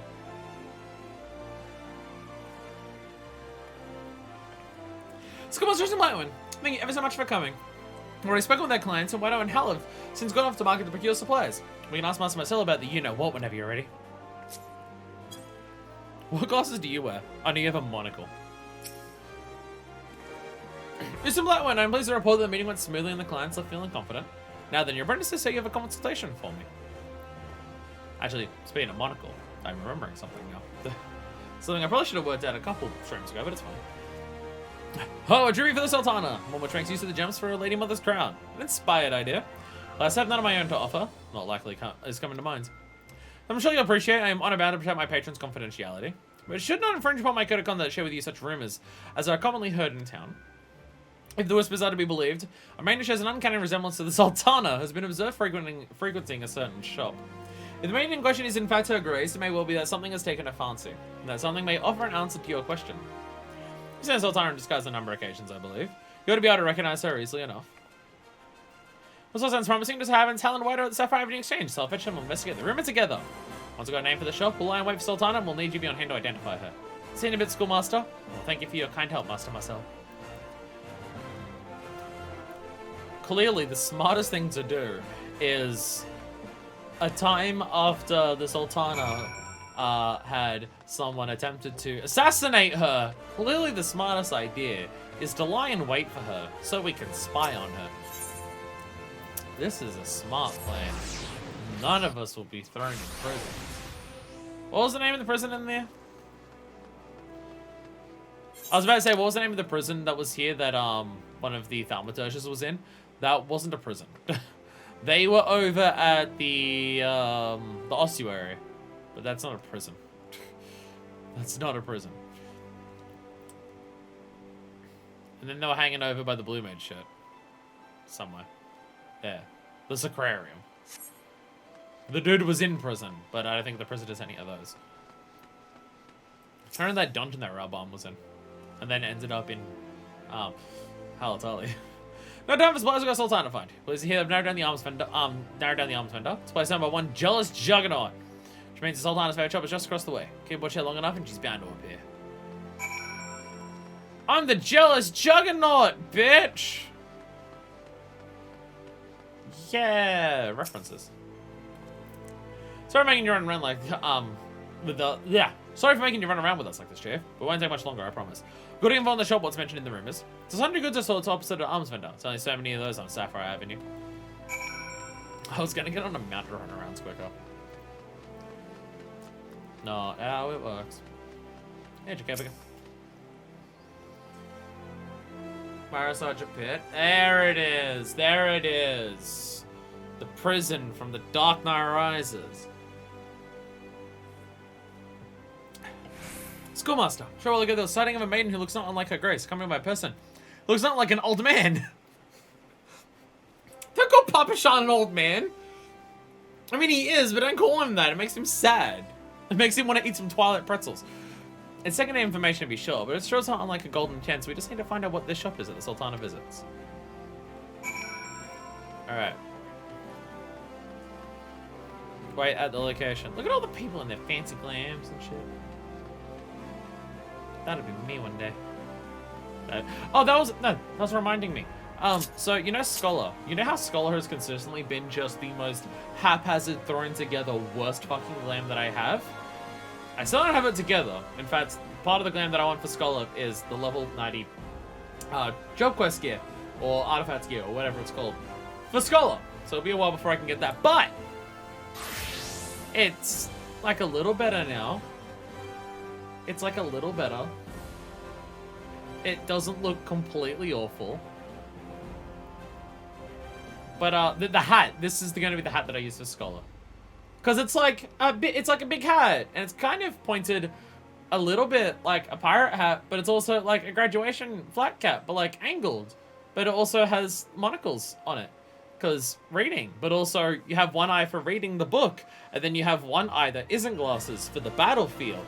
So like lore-wise, it's appropriate, but also it also works really well with the battle stance animation to have you adjust the monocle for it for a portrait. I put way too much thought into things that do not matter in this game. Don't worry about it, it's fine. It's great. This entire LP, this entire fucking LP is just a physical record of that time that Fire got completely and utterly fucking brain-rotted by a video game stronger than she ever has been in her entire life and possibly ever will again. It's just a series of the deepening trench that is, my brain is nothing but manifest. Based on Wado and Hal's information, this is where the Sultana-esque maiden appears. Look! Ah, Orchestrion.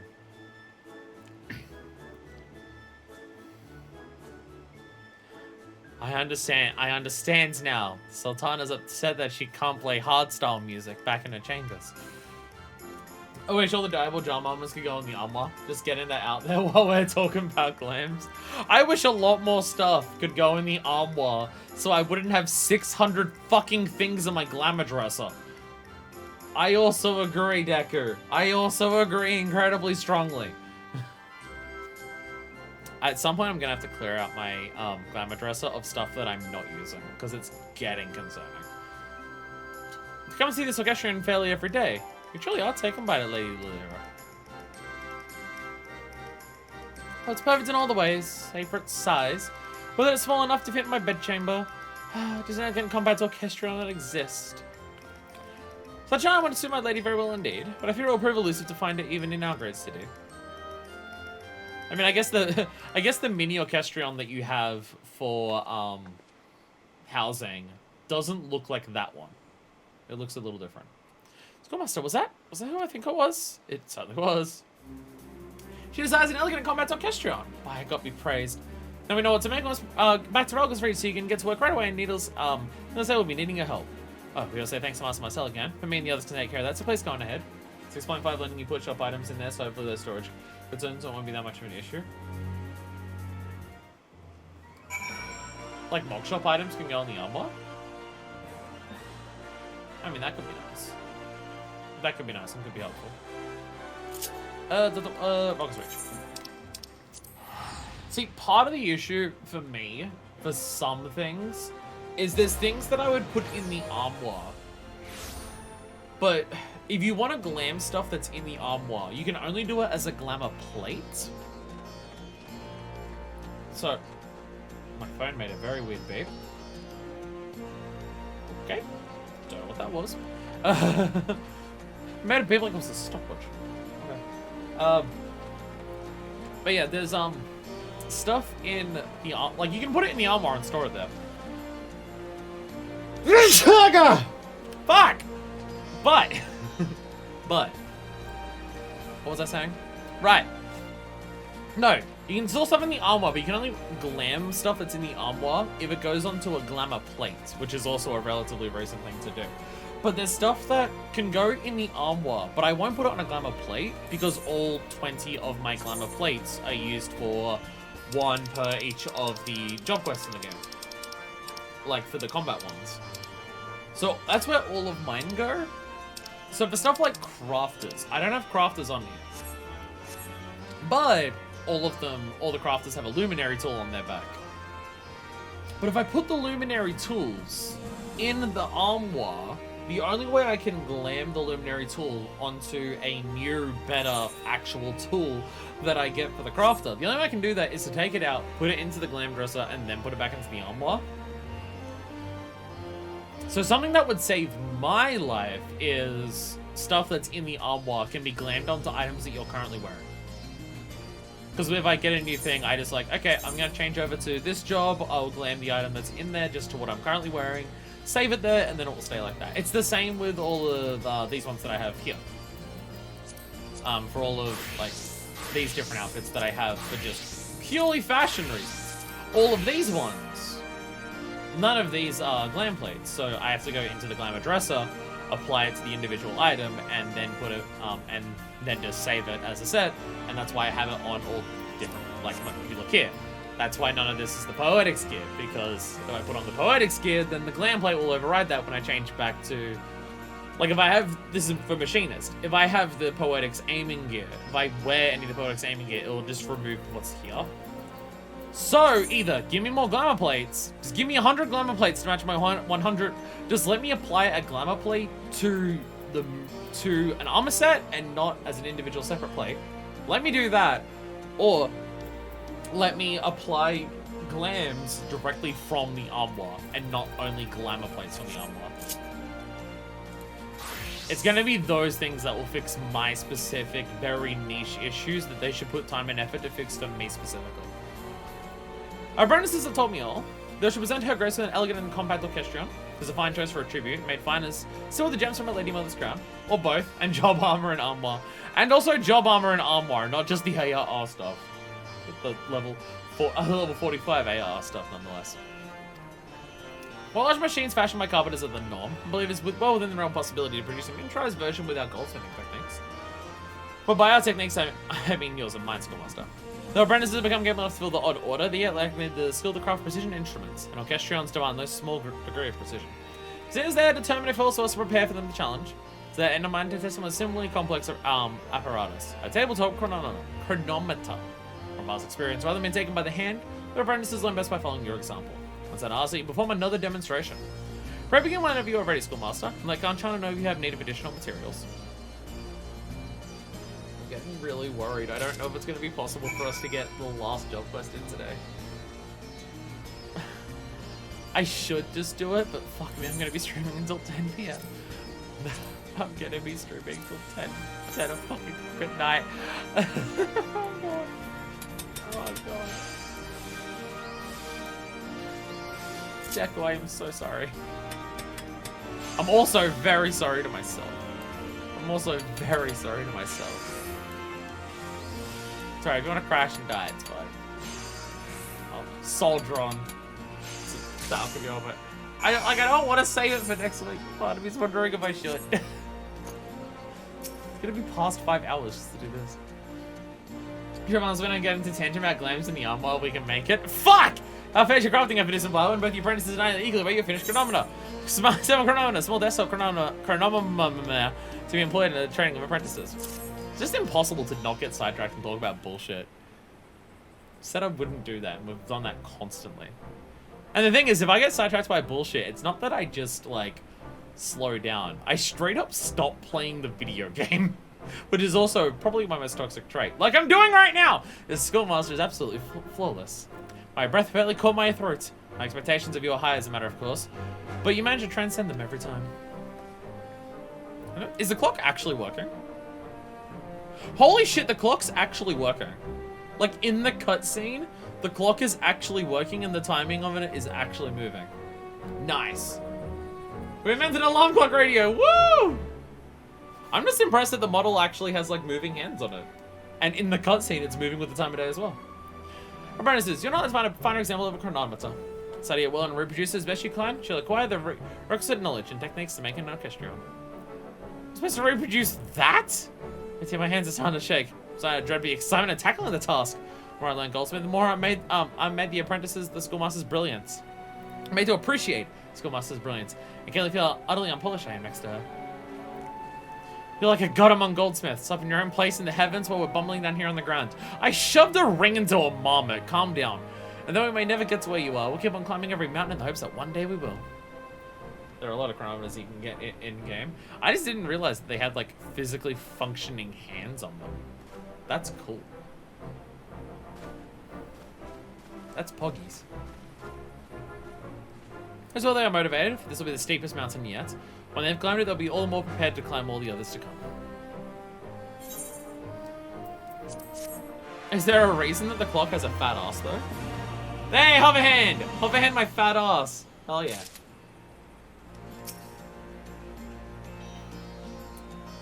Anyone know why the clock has a dumpy? Why does anyone watch my streams? Sultana dreaming. Emil has a message for you from your apprentices. Schoolmaster apprentices wish to consult you regarding the orchestra they intend to make for the Sultana. Find them over by Chakra Falls, their favorite place to convene when they have something to hide. Shh, we're getting fucking pulling it up again. Let's go. Let's get high. While you're there, could you play something they needed at the workshop? As it happens, they have other tasks requiring their attention.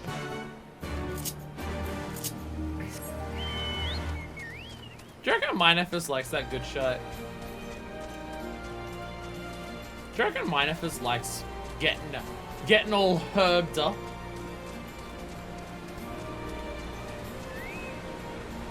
Because she likes alcohol, but her alcohol tolerance is way too high that she doesn't get drunk super frequently. And I don't know if she'd actually, like, indulge in getting high just because she's always doing something. There's never a point in time where she's not actively trying to do something, helping random people or fighting or anything like that. So I don't know if she'd actually, like, get high on anything because it'd be distracting from all the adventuring she does. Whereas alcohol just makes her not feel some of the hits more when she's being a warrior. So I've been working on the Kestrion in secret. The Dormants are my task, and I was hoping you could tell me how good or shite a job I did. First, I was thinking we'd make the whole thing together ourselves, and we got to think of some more. You and your Grace go back a long way, right? Send to us the tribute be all more special if you was to handle the finishing touches. Thatch the gemstone. Get high on life, or battle high. I'm now realizing when you're talking about getting high on the battle, you can just quote half of the words that Xenos was saying at the end of Stormblood. Fills you now, even now it doesn't. The hunger. Chief, mind taking a look at this for me? I think I should be a Kestrion. Been the one who made together a deal harder than I expected, but I kept that until it came all together. Or at least I think I did. Does MLS needs us back? Ah, bugs. Let's unload the supplies. You know, got some.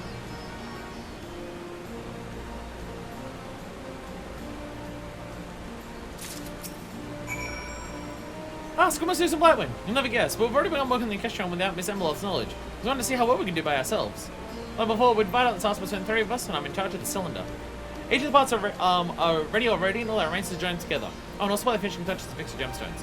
There's 2 things we'd like to trust seeing as the gemworks wouldn't be. Well, the gemworks without you. But before we get ahead of ourselves, appreciate if you and Miss Emeloth could examine our work and make certain everything's up to scratch.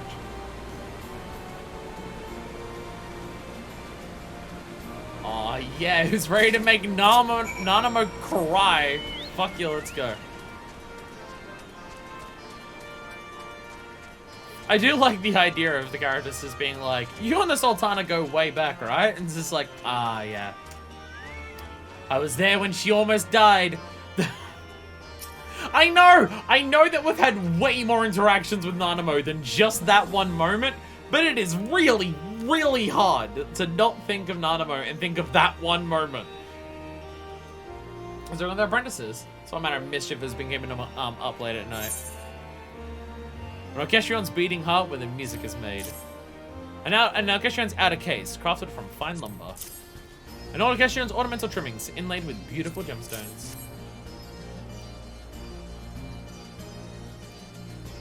They made all these completely unaided. In all my honest opinion, it's good enough to assemble and present to the Sultana. With this degree of polish, is there a reason why they couldn't handle the rest themselves? I can appreciate the sentimental value and trust in the finishing touches and the gemstones to you. As our apprentices say, the gemworks wouldn't be what it is without you, and as Sultana's personal friend, your involvement would impute the tribute with greater meaning. In addition to symbolizing her grace's faith in us, the gemstones represent the cherished memories of her mother. If any one of us here should have the honor of breathing new life into them, it is you. With that, I shall leave you to it. Remember, should you require additional supplies, you need to speak with Conchana. Look forward to holding the finish of Kestrion in all its glory. Oh, by the way, if you ruin any of the gemstones, Conchana will just like make some up and will just pretend it's from the crown, and it will be fine. I do appreciate this one not having a picture, because maybe they'll only show us in the cutscene what it actually looks like. So here it just looks like a present, and then in the cutscene we can see what it looks like. Unless we just never see it, because they haven't made the model for it. That is also possible. An elegant and combat orchestron, custom made by the Crown Gemworks as a tribute to the Sultana.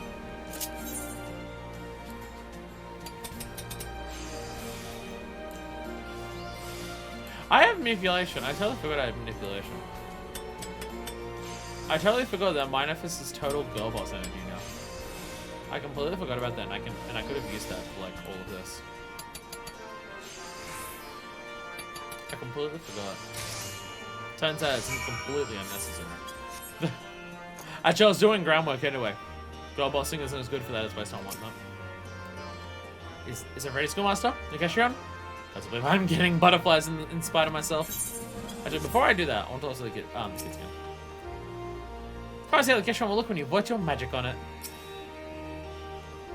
You fixed the gemstones for us? Yes, our Kestrion's gonna be perfect. We're proud of what we put together, and we're glad its users does the finishing touches.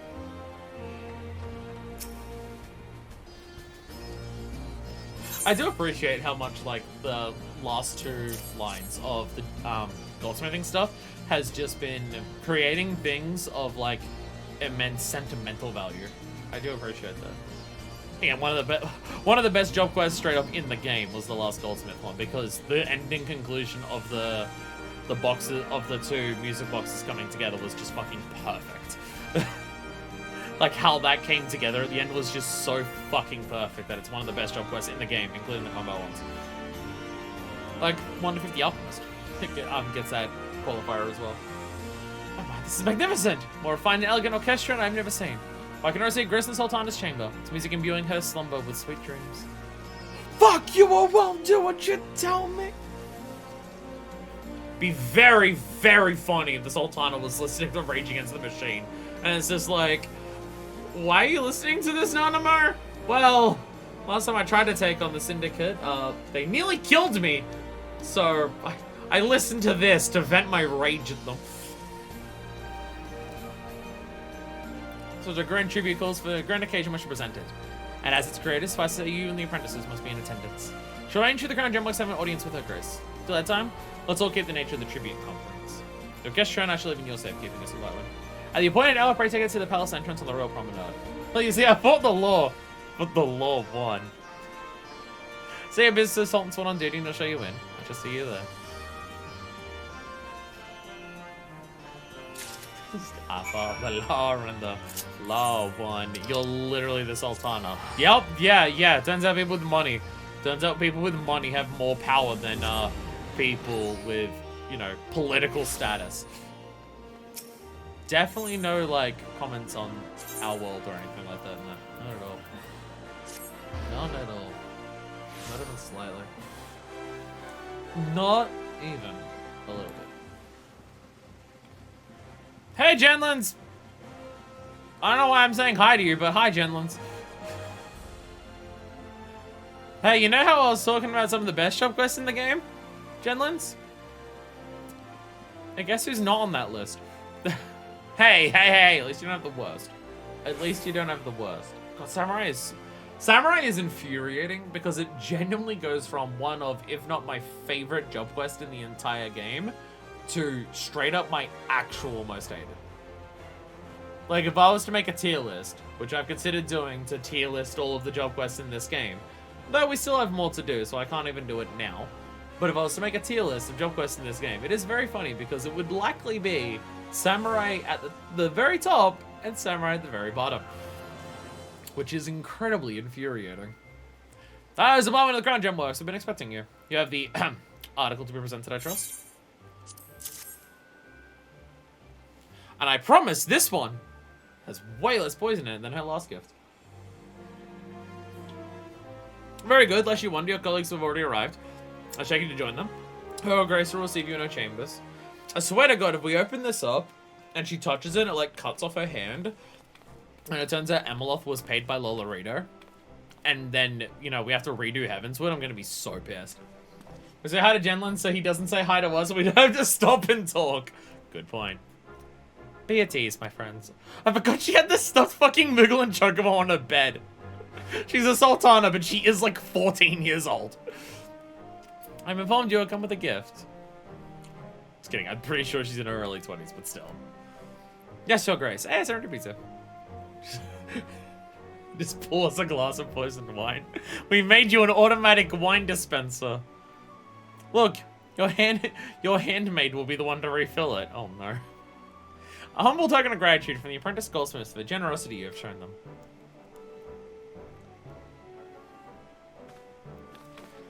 We made a big present. We made this present by spying on you. It's totally normal.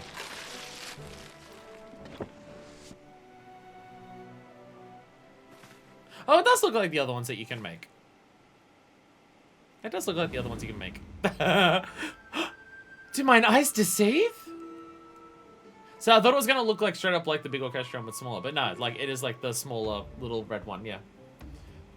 Does it not please you, your grace? That should not please me. It's the very thing I desired, yet was resigned never to find. And the jewels that adorn it. They are familiar to me and comfortingly so. Could they be... Indeed, Your Grace. We took the liberty of using jewels from your Lady Mother's crown. You got them back! We didn't sell them, it's all good.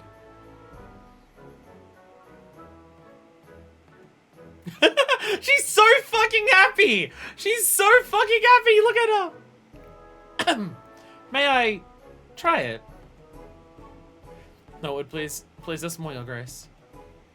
Oh, what music? What song do we get? What song is she gonna play with it? When you walk away, you don't hear me say, please, oh baby, don't go. Nah, it's a sweet, gentle lullaby song. It's a gentle lullaby song. It was a collaboration between the apprentices who crafted and assembled the primary components, and the schoolmaster Usam Blatzwin who handled the finishing touches. I gave the crown willingly, expecting naught in return. Yet here it is returned to me, and reborn in magnificent form. I'm grateful beyond words, not only for this gift, but also what it represents. You're coming into your own as goldsmiths, ready to contribute to the future of your homelands. From the first I had every faith in you, Usam Blatzwin. But even so, I did not hope that this day would come so soon. From the bottom of my heart, I thank you. Aww.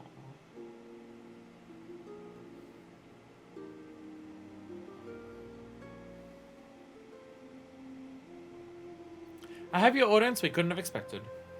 Now then, ere we return to Rolga's Reach, I suggest we gather at the Goldsmiths Guild.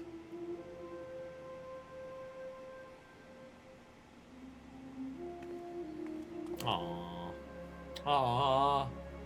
Once again, Goldsmith kicking it. Goldsmith kicking it with some of the best quests in the game.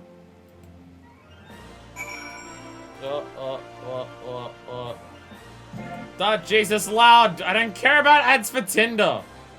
Don't show me your ads for Tinder. YouTube, what do you take me for? Jesus. What do you take me for? This Tinder ad is really long. There's this ad for Tinder that is really long. I'm so scared of what this is going to be. Ah, shit! My computer's not working. I'm terrified of what the fuck is going to be in store when I click in on this. Oh no, that's good. No, we're all good. No, we're all good. Okay. What's gonna happen? Ah, Jesus! Loud sounds is gonna happen. Loud sounds is gonna be what's going on. I assume I can skip ahead to when she turns on the music box. Wild guess it'll be when she turns on the music box. Wild guess. Noticing the person's name of this is Denmo McStronghuge. What a fucking name. May I try it? I assume this is what we're waiting for. May I try it? Alright, I've made hardstyle jokes, I've made Rage Against the Machine jokes. What has the internet provided for us? There's so many shitpost opportunities here. What are we going for? What are we getting?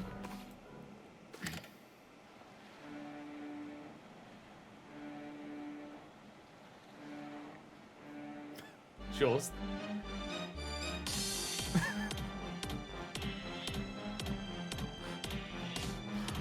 What? Oh!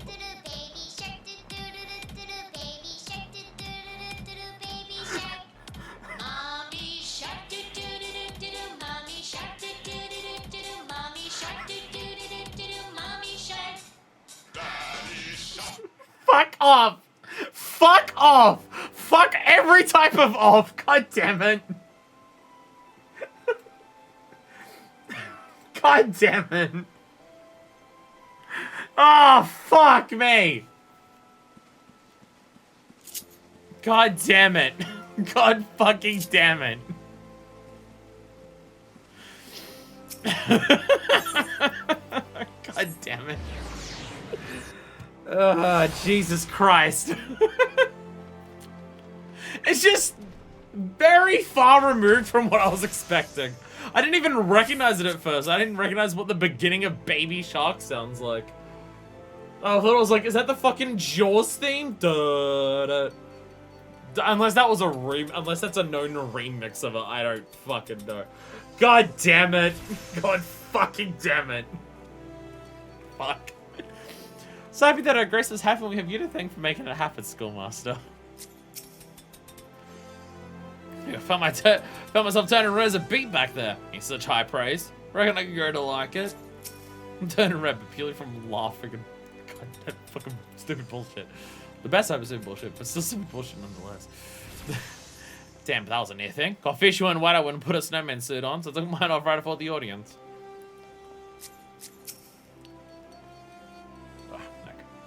So to repay this autonomy, you have seen the grandest fashion. I'm truly happy for you. Once myself behind the orchestra, beheld the orchestra for the first time, was deeply impressed. He makes his way here as inevitably speak, doubtless with words of praise. However, I may add, when he called, he sounded uncharacteristically flustered. I mean, I'd say in terms of meaningfulness, I still think the 50 to 60 one is like more impactful and meaningful because it's like the two things combined together, unique song and stuff like that. But that is the work of a master artisan for people who have paid for it, whereas this one is a gift in return, completely unprompted, as gratitude for that. So the meaning behind that has a lot of impact because it's not just a gift that people bought for an anniversary kind of thing. We have a situation on our hands. Hey, serendipity. Oh dear, what could this be about? I assume that our lieutenant has started himself flow with orders for the self-same orchestra that you presented the Sultana. Seems the word has gotten out of the Crown Gemworks tribute for her grace. Although it is not rife with rumors, that it happened within such speed beggars belief. We spilled the beans. It's passing on. No one else was intended to save ourselves, and afterwards came directly to the guilds. Papa Sean! Papa Sean! Papa Sean, what'd you do? Papa Sean? Oh, I'm so sorry, it was me.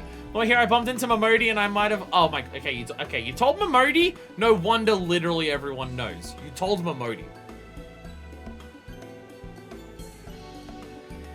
I see. If Miss Momodi knows, then it's fair to say that so does everyone.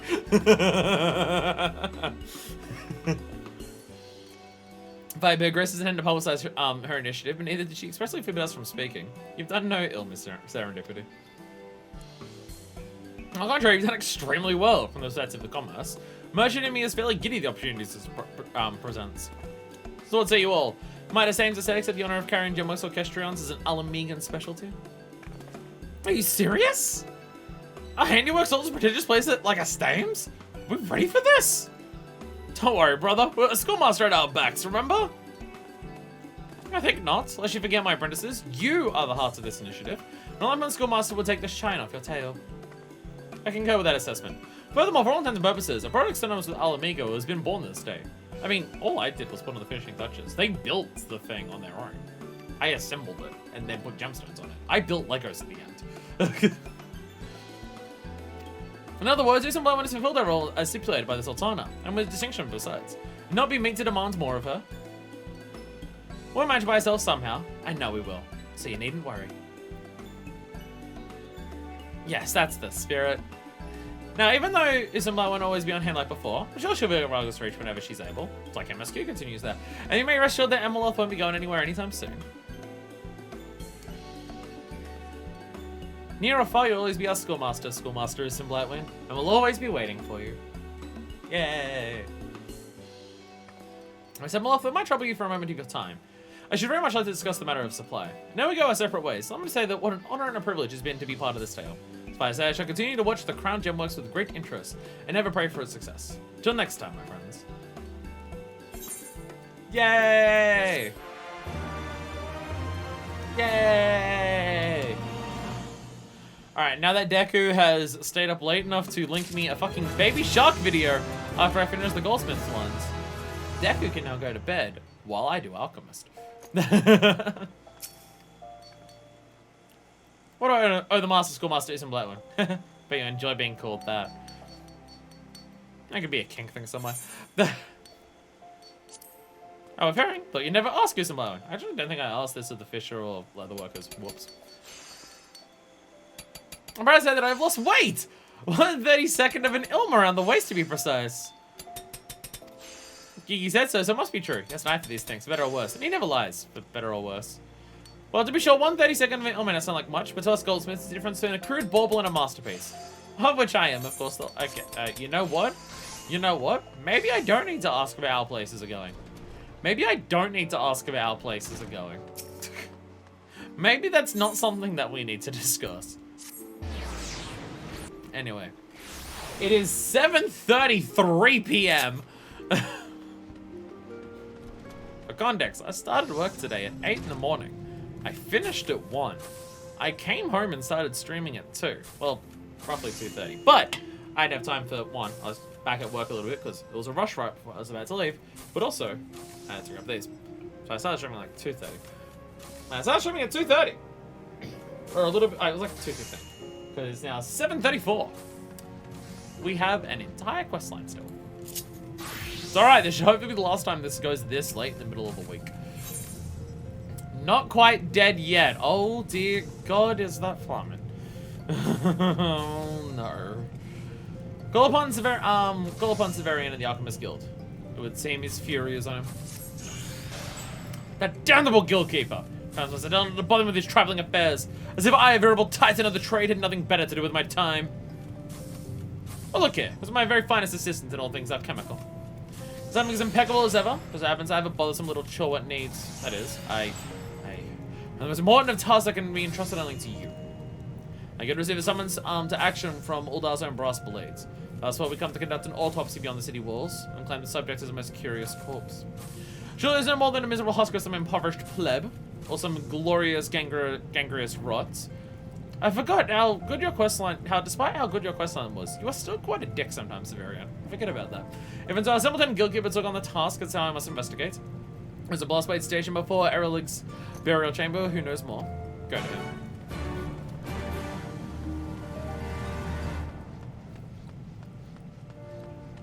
Yeah, for a dude who had one of the best jump quests in the game, because 1 to 50 Alchemist is fucking amazing. Despite that, Severian, you're still a dick sometimes. Where am I going? I was about to say I'm going outside. No, yeah, you're in the burial chamber now. Which I don't know if I've ever been in here.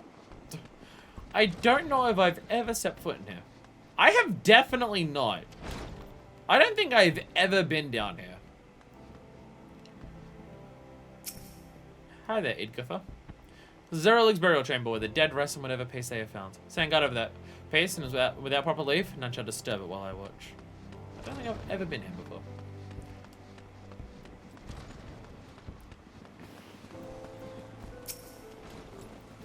Be the one sent by the Alchemist Guild? 'Tis I! Listen, that good. There's some yellows, but not much reason to go down there. Yeah. One day we'll do all the yellows. The corpse you're to examine lies within Erelig's burial chamber. Follow me. Ah, and a blue! Dubbity-dubba-die, I was also down here. Is it what we called the Alchemist for? There's a coffin for you, and a body with the name. I need to know for good and, or whether it's dead or not. I mean, I think I agree we need help for such a thing, but mark my word. Look at that coffin and you'll think it no more. Are zombies back? Are the zombies from Hildebrand back? I'm just concerned that zombies are back.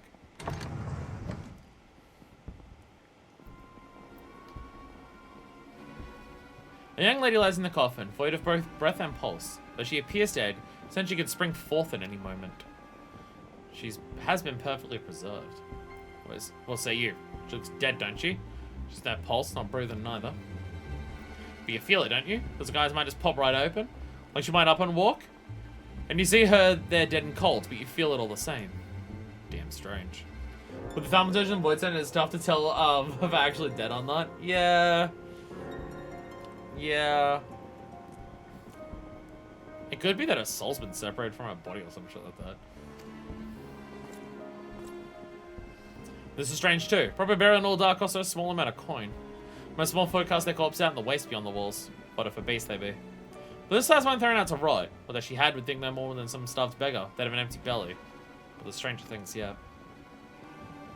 She's dressed common enough, but look at the skin. Pale as a beach and just as pretty. Them nails are cut and coloured too. She's no plain folk. No, she lives a life of some luxury, this one. And look there. The wound to the head. Where? Makes you think murder, don't it? I can't tell what wound you're talking about, but... The strangest thing of all. She's been dead long enough to be buried. It's hot as hell's out here in Thanalan. Then why hasn't a little lass started to rot?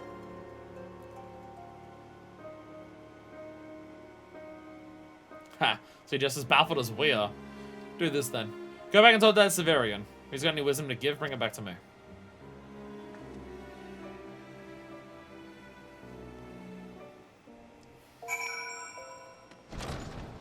Hey, Severian, I'm gonna come back and pester you about it.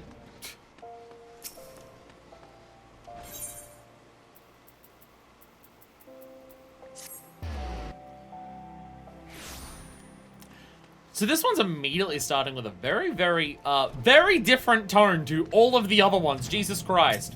Wow, okay, normally it's, hey, people, we're helping out new people establish a thing, or, hey, we want to learn some new things, so we're going over to Fantasy Japan to do it. This one's just like, hey, there's a murder here, but they may not be dead. What the fuck? Very different tone immediately. My initial suspicion of saving this one for last was correct. How'd you fare? Is there anything of interest, or important the deed asked of us? Yeah, no, it's actually confusing. Your decomposition and tangible sense of lingering life. As I assumed a request from the brass blades to prove equal parts tiresome and trivial, but I confess this interest is quite piqued. So be it. I shall go and examine these remains myself. In the interim, you may do with yourself whatever you see fit to pass the time. I suggest you spend some hours at your alchemical studies. There's a long and winding road to the greatness of Severian.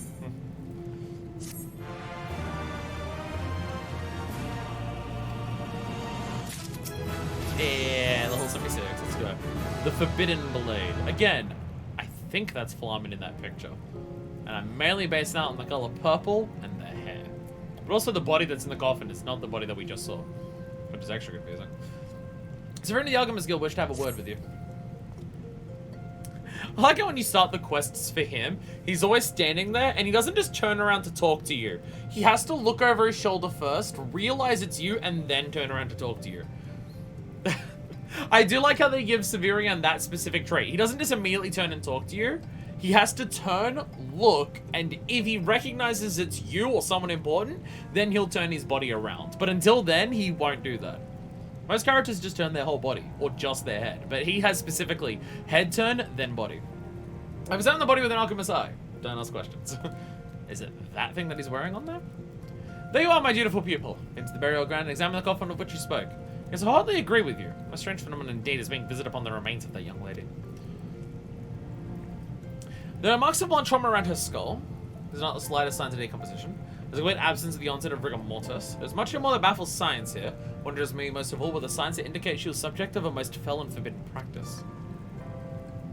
We're both premature and fallacious to proclaim this woman still among the living, but I conceive with some degree of confidence that she was the target of an attempted resurrection. Now what I thought I was so inclined as myself to toy with the taboo. Ah yes, now I recall, once I tell of a great thaumaturge of the Order of Nalthal, who was rumored to have dabbled in magic sinister and sable, and had sought to undo the natural law. I wonder, could those rumors allude to this same attempted resurrection we are seeing? Hear me now, my ever-capable assistant. I must travel to the Thaumaturge's Guild now and speak with a priest by the name of Yayoroku. Have it from his mouth and his alone whatever truth there may be to these rumors. And the mistaking of suspicions that may be inextricably linked to our curious corpse.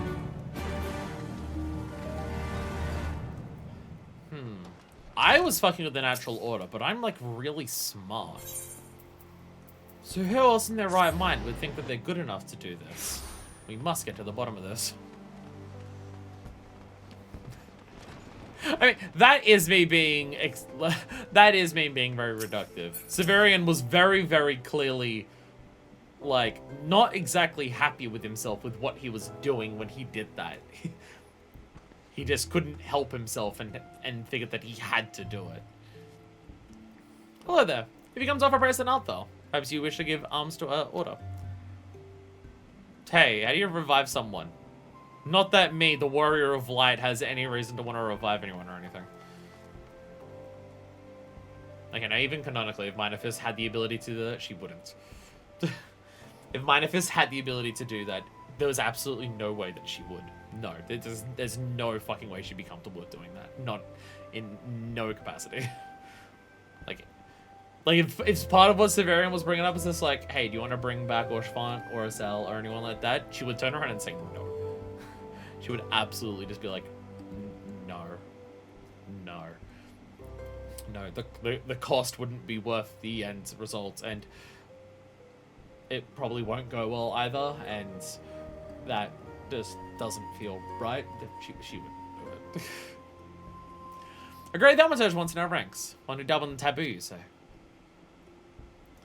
By taboo, I gather you're referring to the art of resurrection, are you not? I'm afraid it's just as you say. Those arts are taboo. They're forbidden to be practiced by the hands of mere man. But yes, now that you mention this, I do recall one such thaumaturge. He was with us some time ago, and was obsessed with discovering the very origins of life. His zeal was unmatched, and drove him to explore these darkest arts, when the answers he sought could not be found elsewhere. But for the life of me, I cannot remember his name. Must forgive me, my memory's not what it once was. Perhaps some alchemical potion or potable would serve to clear the cobwebs in my aging mind. Ah, memory-enhancing drugs. Those are fine. Almost one you have. I have no palate for bitter things. But fear not, I wager Severian in the Alchemist Guild would know best how to mix it intellectually agreeable with a sweet-toothed Lalafell such as myself. I want you to give me drugs that make me remember really good, but make it taste like a Flintstones vitamin, please. Alright. Alright, you are not doing the Lalafells act like children rumors any favors, but sure. But sure. I'll make sure it's chewable for you, too. Come then, speak what insights did Yayoroka have to share. He has medicine in exchange for his knowledge. Very well, then you'll have exactly what he desires. We've got our little friend, an intellectually so sweet he can count himself lucky that he's ever able to taste bitterness again. Surely a sweet and intellectually will prove no difficult task for one of your alchemical abilities. You'll add a healthy dose of electuary, such as birch syrup, to the normal components. They say sweetness will be enough to rot the teeth from his very mouth. Give him something so sweet that he regrets ever having anything sweet in his fucking life, the little dick. Ask this before you. Mix the intellectuary, take it to Yayoroka, and from whatever information he has to give. He said you do not become forgetful before you report your findings to me.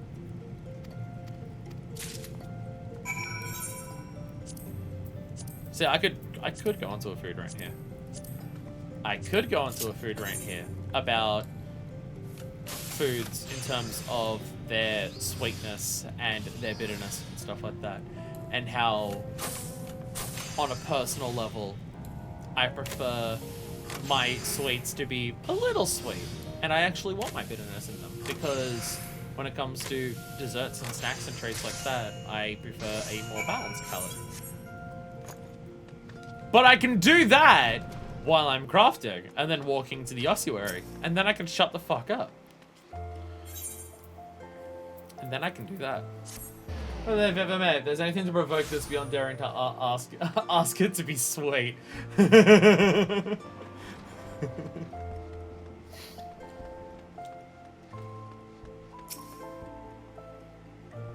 Truly, I'm sorry to trouble you with such a childish request. Pray a sweet and intellectuary is within your means to procure. Yeah. There we go. I was forgetting the fucking buttons and how they worked.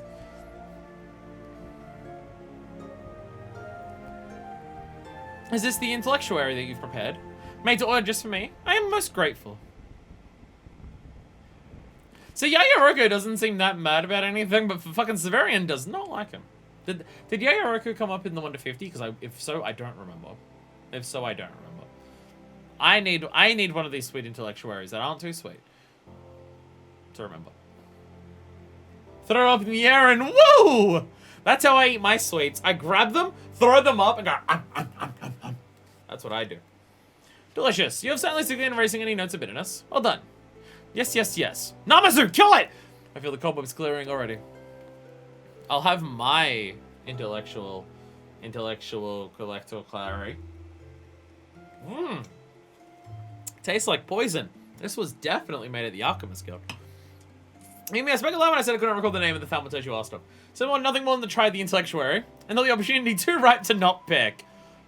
Yeah, I figured You were not subtle about it, but okay. And now out of guilt, I'll tell you all that I know. The man of whom you speak is none other than our former guildmaster, Mumawepo.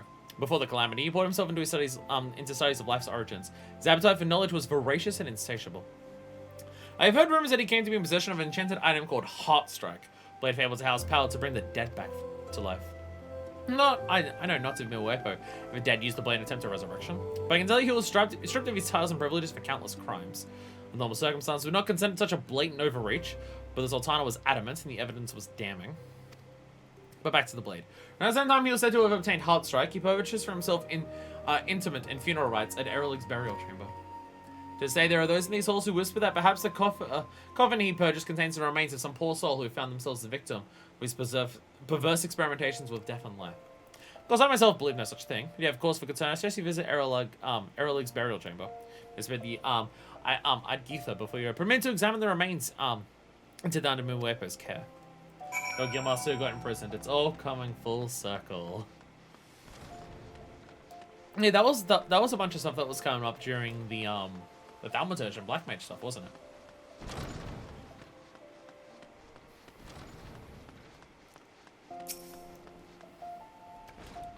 You wish to examine the coffin in charge of Mumawepo? And do you have his consent to do so? No. I'm afraid I cannot permit it. The holder of the burial rites and relatives of the deceased are given leave to disturb these coffins. You have not the blessings of either of them be gone from this place. Ah, but what if I hit you in the head with this, like, little golden stick that I have?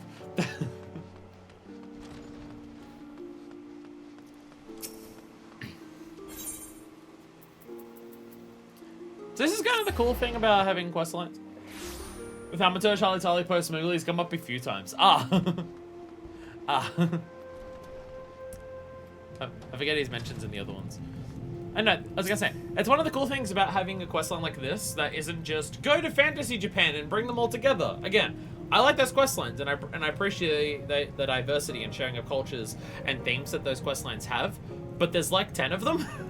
There's like 10 questlines that are about that in Stormblood, where you get one like this where it's just everything to do with this is focusing around the Alchemist Guild and around Uldar, so it can bring up the story and the stuff that we've heard before about various other things and bring branches together and stuff like that.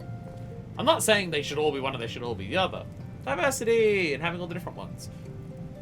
So I appreciate we can do that. It's one of the confusing things about kind of how they do job quests in this game. It might be why they change role quests in the future, but because they have to kind of let you do the job quests at the, like, they pretty much always allow you to do the job quest by the time you've reached the MSQ of whatever level job quest that is. But because of that system, you do very much have a lot of job quests of, they have to consider that the story of that expansion's not done, and a lot of them can only progress into new areas in the same order as the MSQ, which ends up having a lot of overlap. So then there are some job quests that they've done where they've focused on something from the previous expansion that they can then fully explore. Like Dragoon being like, oh, Dragonsong Wars ended. Let's go hang out with dragons. Or the 15 different ones that are just like, hey, you've now finished Heavenswood. So the Stormblood job quest can focus on Idleshire. Because you can't have a job quest in Heavenswood focus on Idleshire. Because you don't reach Idleshire till nearly finishing Heavenswood.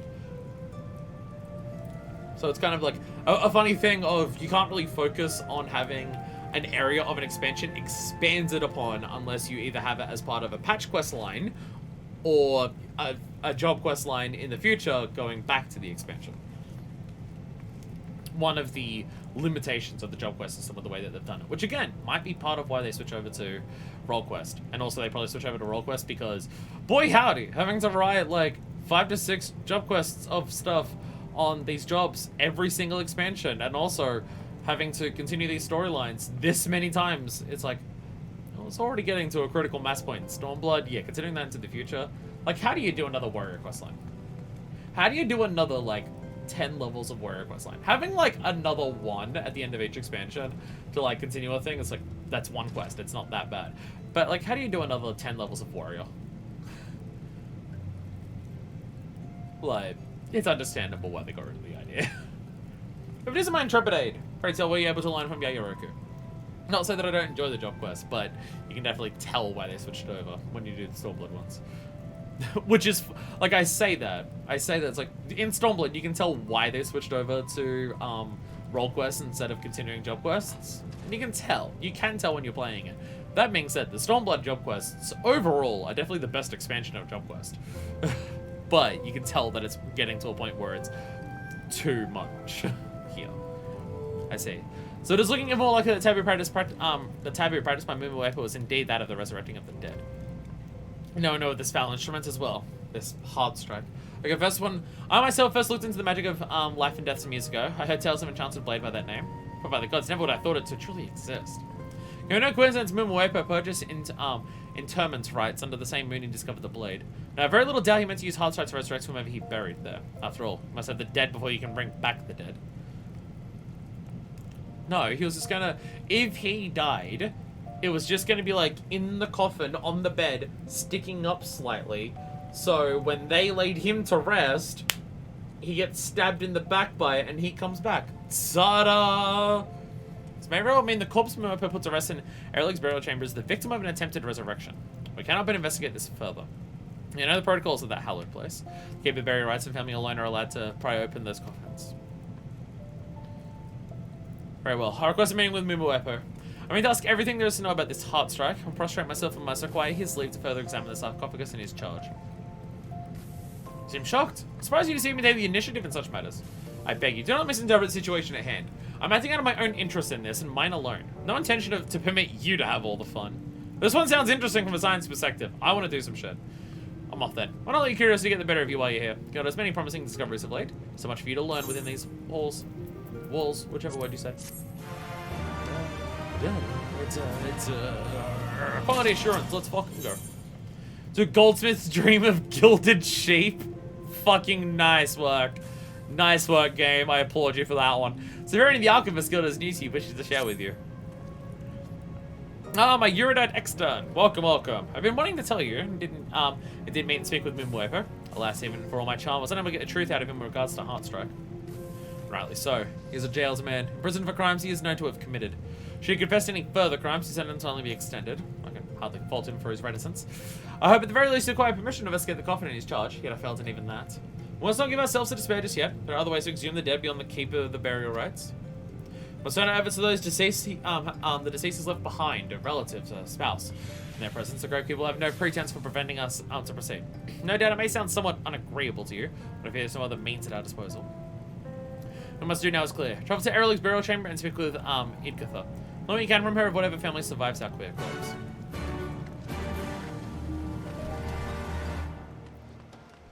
There's a very different job quest line to all of the other Stormblood ones. It's so different. It's so cool to have this one just be so different to all of the others. I'm very glad I saved this one for last. Just a whole world apart. I fucking love it. I mean, to be fair, like, even 1 to 50 Alchemist is relatively similar to other 1 to 50 quest lines in that. It's until you get to, like, 40 that it's just like, oh, this is different. And then the lower 50 job quest is just like, oh, this is one of the best job quests in the game. You again. I told you once before to leave, and I won't again. On behalf of the Alchemist Severian, I wish to know of the deceased relatives. Very well. We've had such requests from him before with regards to preservation of the dead. Such a noble deed, I'll not deny you the information you seek. The man at rest of the sarcophagus you speak of is survived by the great songstress of Uldar in days past. Flamin. It was Flamin, yeah. I'm told she'll be found at Revenant's Toll. Be able to convince her to come with you. Protocol for me to give you leave to examine the dead in her care. I wonder if Flamin will help me with this. I wonder if Flamin will help me in this. I mean, it was a fucking surprise to see her come up in the Dancer quest at the end of it. Very awesome surprise. I mean, I had slightly more expectations of her showing up in this one, given that, you know, we saw her in the picture. But it's still nice. It's still nice when the Flamin comes up. I still appreciate when she does come up. I am now, like, deeply concerned that it's gonna be Minfilia's dad. Oh, please don't be Minfilia's dad. I don't want to cry at 8 PM at night. Don't do that to me. Oh, no. Oh, no. Oh, the game's gonna make me fucking cry if it is. Oh, shit. Oh, hello there, some blowing. Whatever brings you to these parts? Oh, we've got some problems. Erlic's burial chamber. Which on the body interred there in my charge? And what could you possibly mean to do with such knowledge? Fun fact, Goldberg can come up here to Mordona rarely. I know it's because he showed up and completely ruined the mood. Well, he's got to come back here to rack up some more debts every now and then, eh? Which possibly mean to do with such knowledge? The body at rest there is someone very special to me. If this is simply a matter of satisfying your curiosity, I'm afraid I must refuse. No, we're trying to find out if a resurrection spell has been had on there. So you've discovered a corpse that seems to be yet alive. I do not understand what it has to do with with the deceased in my care. Surely you do not think there is some connection between the two? Might be. Heartstrike, you say? Blade imbue with the power to resurrect the dead. You expect the thaumaturge are conducting such experiments? If that were true, then... Very well. I'll tell you the one laid to rest in my keep.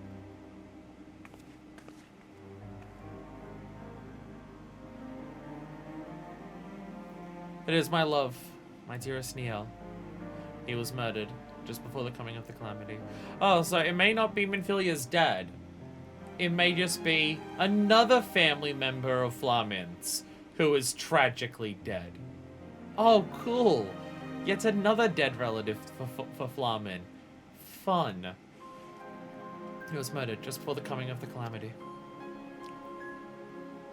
But there is more. Once dead, as if it was as if time itself stopped. As if the natural laws were suspended just for him. His body does not deteriorate. Even now he appears as the day he died. The grateful losing my Niel was more than I could bear. I swear myself to believe that some strange affliction had taken him, but that someday he would waken from it and return to me. Without that to carry me, I myself could not have survived. But I spent my days raising Asilia. I slowly came to live with the realization that he was dead, and that never he would return to me. And now the belief I cling to is that his soul is at peace at Thal's side. Even so, I searched tirelessly for some way to make sense of what is happening to my Niel, but I found nothing to lead me to an answer. You say you have found a young lady whose remains exhibit the same strangeness as my love's. And that this blade, this heartstrike, may well be responsible for it. That is what you are thinking, is it not? Then I'll help you where I can. Let us find this heartstrike. Together. But I'm reminded now of what transpired the last time you and I were together in such a way. Perhaps... Yes. I know just who to call upon for this.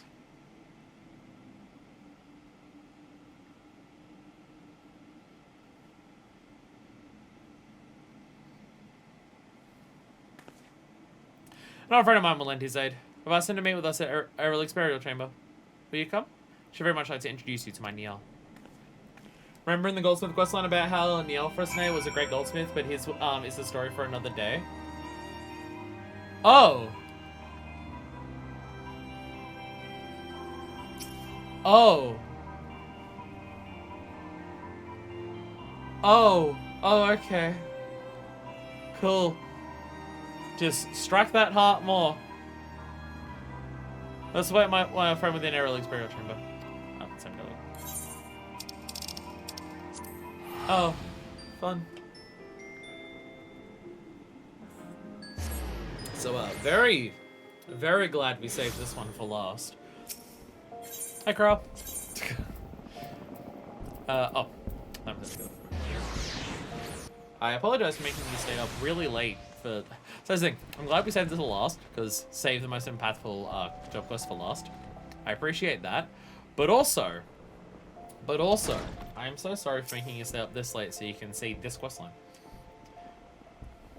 The widow of the dead man you seek to examine walks with you, and you have a blessing. Its coffin is yours open. But I warn you, do nothing to dishonor the dead here, or you'll answer to me. Looks like my old friend is yet to arrive. Come, let us meet Niel while we wait. It's time to open his coffin. There's so many people the old friend can be. I'm trying to like work out who it is. Inside the old coffin lies a perfectly preserved Ellison male. His beautiful, peaceful visage, just a state of slumber rather than death. The absence of pulse and breath suggests the absence of life, but it feels that the corpse could awaken at any moment. The same phenomenon displayed by the remains of the young lady. So the concern is, like, are their souls still trapped in there? So the whole idea of Niel's at peace may not be accurate, because their souls are just, like, caught betwixt realms. Well, I know it's better to be called here of all places. It's been a long time, Lamin.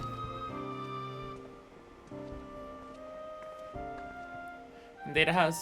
I wonder, should I still call you the Bronze Bull? They're just combining every quest now, aren't they? Just every quest line is now being combined. They're all coming together. Is this the dude from Armorer? Or Blacksmith? / Courier, I think, as well. That's Bronze Bull, right? I can't remember if it was Armorer or Blacksmith. They both take place in the same guild. It's hard for me to remember the difference between the two. I think I'm also just thinking, oh yeah, because the lady who asked us to make the weapon was like a short-haired Makode woman who is now over in Rolga's Reach. And I'm just like, oh yeah, so that must have been, yeah, short-haired Makode woman. That must have been Armorer. I'm like, wait, that's the guild master. Not the now resistance member. Don't start with that. That's Grindfar, just like it always was. Grandfar's an old friend, to both Niel and myself. Oh, I know this adventurer, the one that forged me a sword. Hey, it was Blacksmith, short-haired Makode woman. So it wasn't Hananza because that's the guildmaster. You my thanks for that. Still, I cherish it to this very day. Tell me then, what are we here? Again, I can't remember if he can, Blacksmith and Paladin now this. Where was he in Paladin? Oh, Paladin, by Paladin, do you mean level 60 to 70 Gladiator? He came up in that, right? He came up in 60 to 70, was it 60 to 70 Gladiator? When we were back down there? I think we fought him down there. Yeah. Yeah. There's one with Zilla's Grandfather, and she is here to help. To save Niel.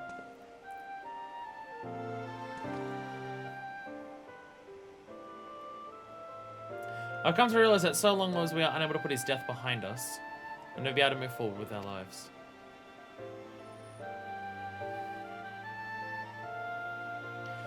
There were choices I made when Niel Fresnay was killed. I chose not to dwell on his death. I chose to leave my friends and make myself scarce.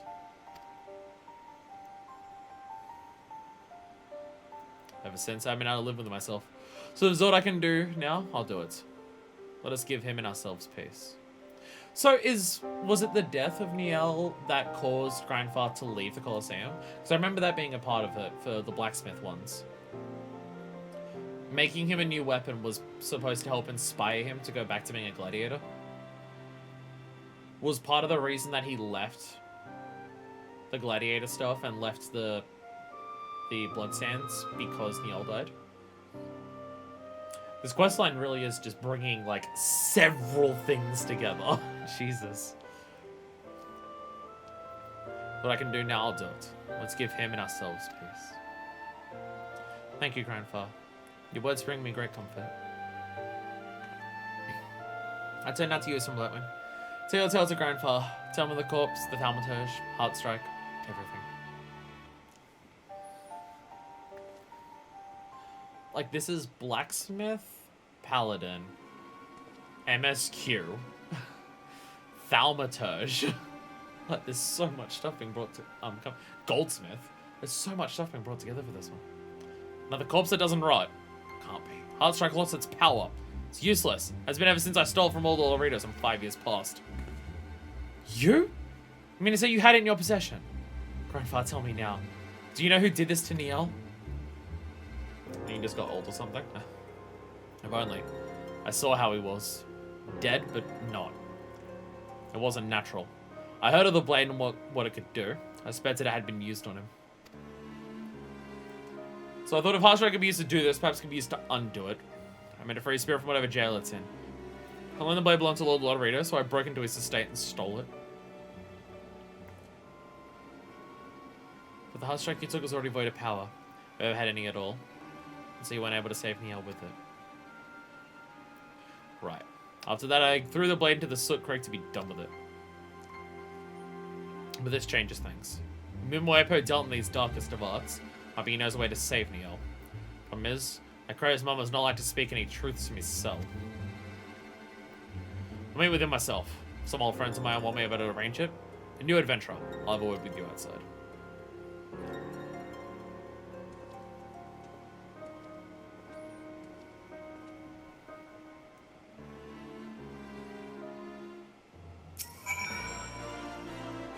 So happy grandfather agreed to help us. After Niall died, he grew so withdrawn. It's been a shadow of his former self. So if anyone asks you, is it worth doing all of the job quests in this game? I mean, even outside of something like this, I would say yes. But it is very satisfying when you get, like, rewarded like this of just so many pieces coming together. It's kind of like, honestly, Courier was a big part of that too. So much of Courier was things coming together. Because it was just, hey, remember all this stuff from ARR? Here you are. The real thing linking all these, 1.0. This is all from an unresolved plotline in 1.0. Yeah, there is also that. Because this is all, they said all of this happened before the Calamity. Yeah, all of this happened before the Calamity. So a lot of this probably was like directly as a part of 1.0 that we're now solving.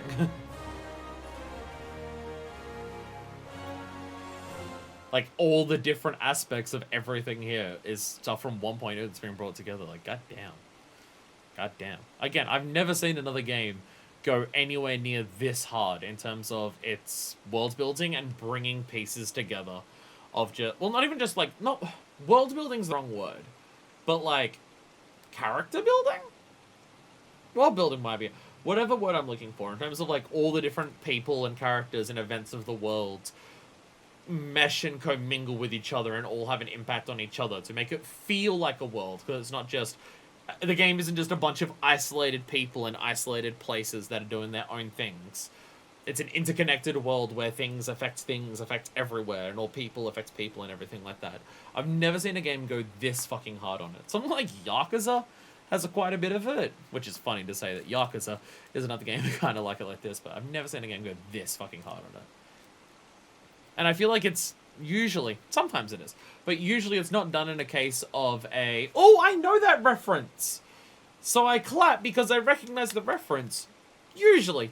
Sometimes it is done like that in this game, but usually it's not done like that. It's usually just, what would make sense here? So that, like, what would make sense because of other things we've established in the world? Okay, that's what should happen here.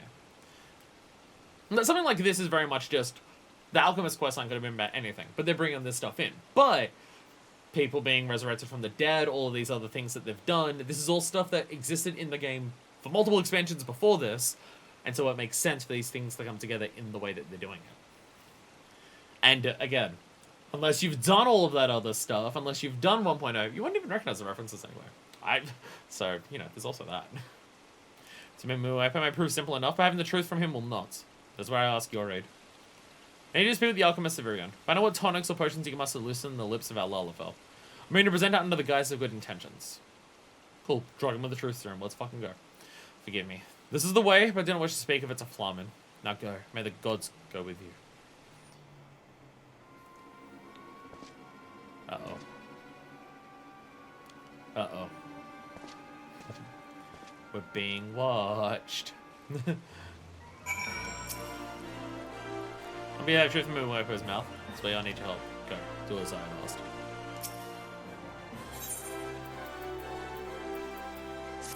I hope you don't have anything important to do tomorrow, Deku. And I am also sorry. That's alright. This should be the last time this goes this late.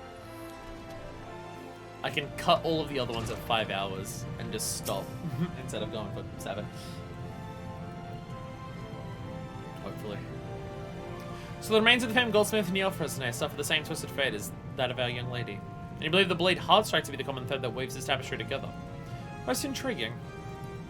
And now grandfather for a gift from Mimoepe, does he? Concoction and Lalafell's tongue to talking.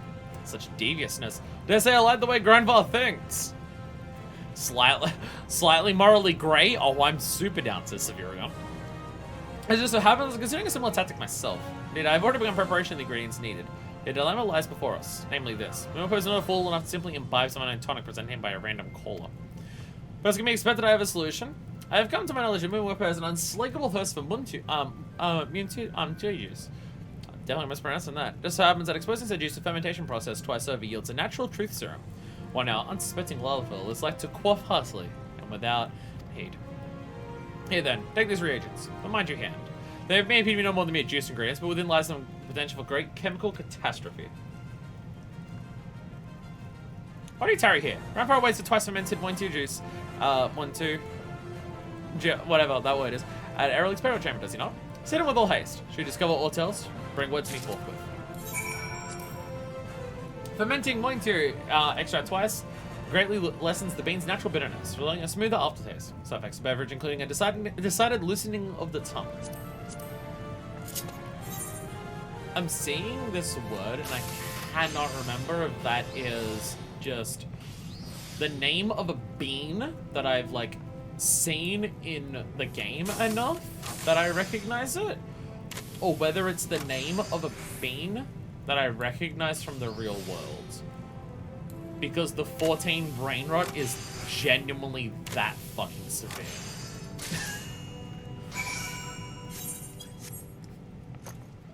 The brain rot is genuinely that fucked that I'm now getting confused on what things are real and what things I've just seen enough in the game to forget that they're not real.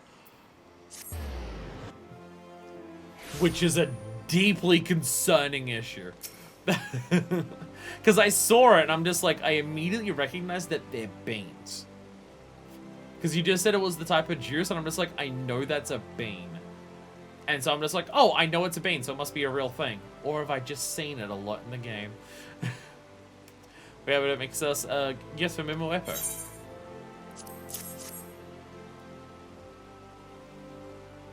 Sometimes, like, ingredients and stuff in the game are called, like, variations, like potatoes are just popotos in this. But sometimes it's just, like, straight up the same words that we use, so it gets confusing. Oh, a job well done, my friend. And I was in the right to ask this of you. Montoya is a 14 thing. As I said, the brain rot is severe. Anytime to see the deed done, you're gonna fly on the left to wait. Again, the thing that made me go, I think it might be a real thing, is because I saw the word and recognized it was beans when they just said it was juice. And I'm just like, oh, so it must be a real thing because I recognize that it's beans. But no, it's just been in the game a lot. Brain rot bad. No sin unpunished. Grindfire waits with the use of Errol's burial chamber. Sorry for the wait, friends. Thanks to your little gift. I heard what I needed from Mimoepo. Told us soon as some old friends of mine arrived. Okay, the last time you were waiting for old friends to arrive, we were bringing in more different quest lines to come together for this. These two are Popakuli and Tessaruka, the sons of Armagina and Sons Mineral Concern, and old friends of mine. Oh, okay. Are these the two from Khan?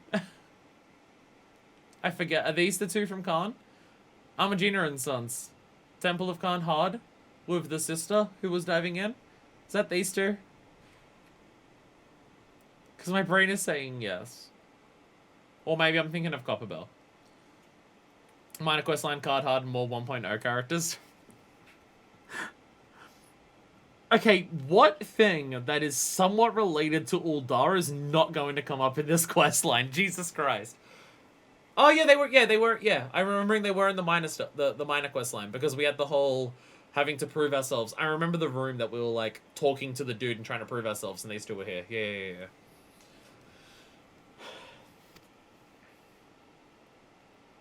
What's up?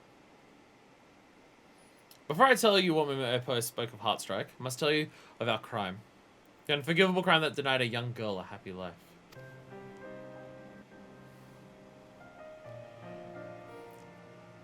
It was 15 years past. The leaders of Uldar were weak in the face of the Garlean threat. Senor Fresnay and we had a rebellion in our hearts. One day, with the small folk behind us, we meant to take to the Syndicate and propose of an early and open war with the Empire. To lend our movement weight, we orchestrated our riots within the city centre.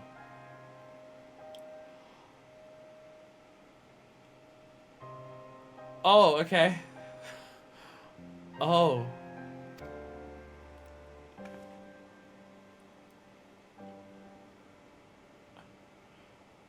Oh. Oh, this is like a really big 1.0 thing. Oh, this is like a huge 1.0 thing. Oh, okay, it's getting even bigger than I thought. Oh, Jesus. Okay. Oh, fuck. There was a festival, a parade, and a beast bound and shackled. The plan was to set it loose so that we could bring it back under control. Grindfire and Neilfresnay would become heroes of the people, and use that influence to lead the uprising. It was folly. Our plan failed. Once unleashed, the monster could not be brought to heel. It ran rampant, and in doing so killed Asilia's father, Warburton. By our misguided hands, the only family that child had left was taken from her. I had... Oh, okay. Oh, fuck. Oh, fuck. I didn't... Shit. Like, I've heard this story before about what happens and, like, how Menthilia's father died. Like, I've heard this before. It's come up in the game, like, a couple of times before. No fucking idea that the thing that, like, let the Gobu go out was, like, a plan that Flamin and others had. Fucking... Okay, so I thought Flamin was just, like, a random passerby who saw what happened to Menthilia's dad and rescued her. But no, fucking, oh my god. Oh my fucking god. Oh, Jesus Christ.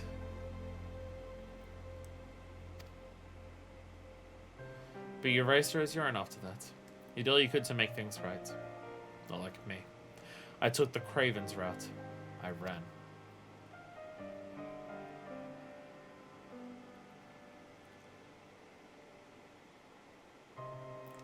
No matter what good may come of the rest of my days, I'll never undo that day. I must live with it, and I will. I'll carry that burden for me, and for Neilfresnay. The wrong was ours and ours alone. We'll not ask or expect you to understand. But it's enough that you seek out Heartstrike for your own reasons. Where our interests are the same, we'd like to help.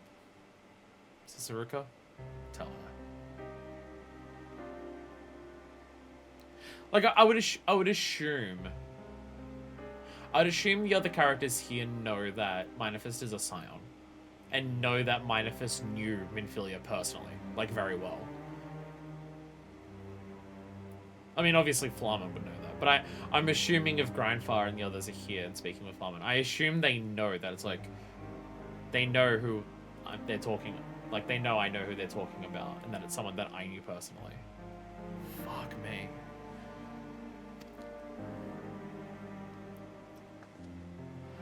As a Gallian spy loyal to Alamegan resistance, Warburton learned of a threat to Ul'dah far more menacing than the Empire. Looking back, we can only assume it was Darlawood, and what it contained.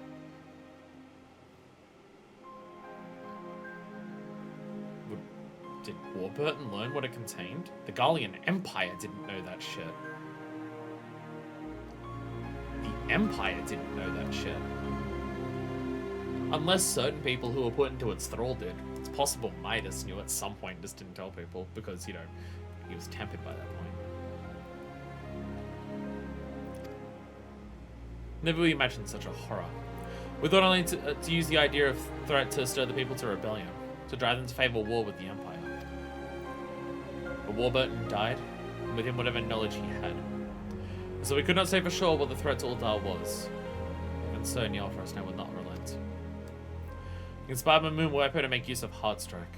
No doubt he meant to revive Warburton. Okay, so that is coming to fruition. And hear from him what he knew. But before he could, the Syndicate took action. They sought to stop the uprising that wanted war with the Empire, and did so by having Assassins of Death's Embrace murder Neilfresnay. Moonwiper came across his remains for the perfect chance to test Heartstrike for his own ends. That's how Neilfresnay became his first subject. And he'll say Neilfresnay did not rise from the dead. Heartstrike's powers are no longer great enough to work such miracles. There was likely a similar story behind the corpse of the young lady you found. After Moonwiper incurred the wrath of the Sultana and was dismissed from the Order of Nalthal and imprisoned, Heartstrike was returned to its original keeper. Lord Lolorito. It was then that I stole into Lord Lolorito's safe made up with Heartstrike. But as we said, its powers had already waned. So by the gods, I threw the bloody thing in a sword crate to be done with it. Someone did use it on this girl. I must have fished it up from there. You know, any magical powers? Heartstrike is worth a pretty gill simply as an ornamental blade. True treasure. Perhaps someone found it at the creek bottom, sold the market. From there, it found its way to some criminal hand. If any clues to be had, they'll be at the market. We'll do what we ask. The city shop keeps what they know. But I can't ask them all on my own. You aid me in this, friend? And I'm in your debt. Come. Let us talk of who is to visit what shops once we are outside the burial chamber.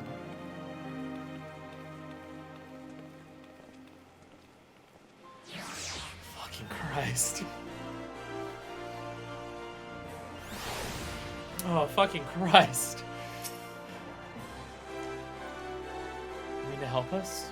Even after learning of the horrible thing we've done?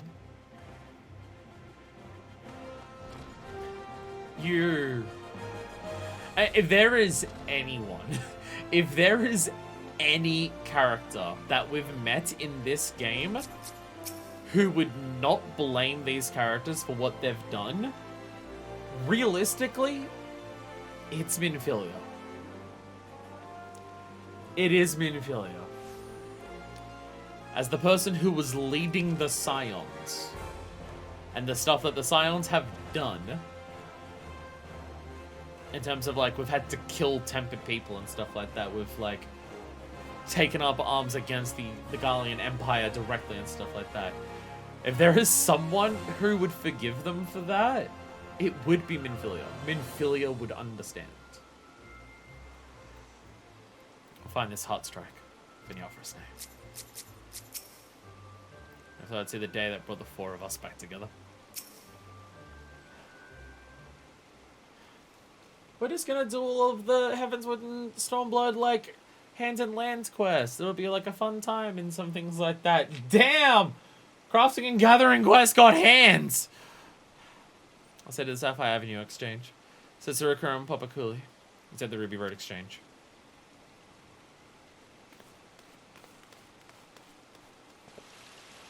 As for you, friends, pay visits to Esteim's Aesthetics. Hey, haven't come back to Goldsmith's Guild. Signed by Lord Lolorito, after all. Some say that he may know the path it's taken since it left its hands.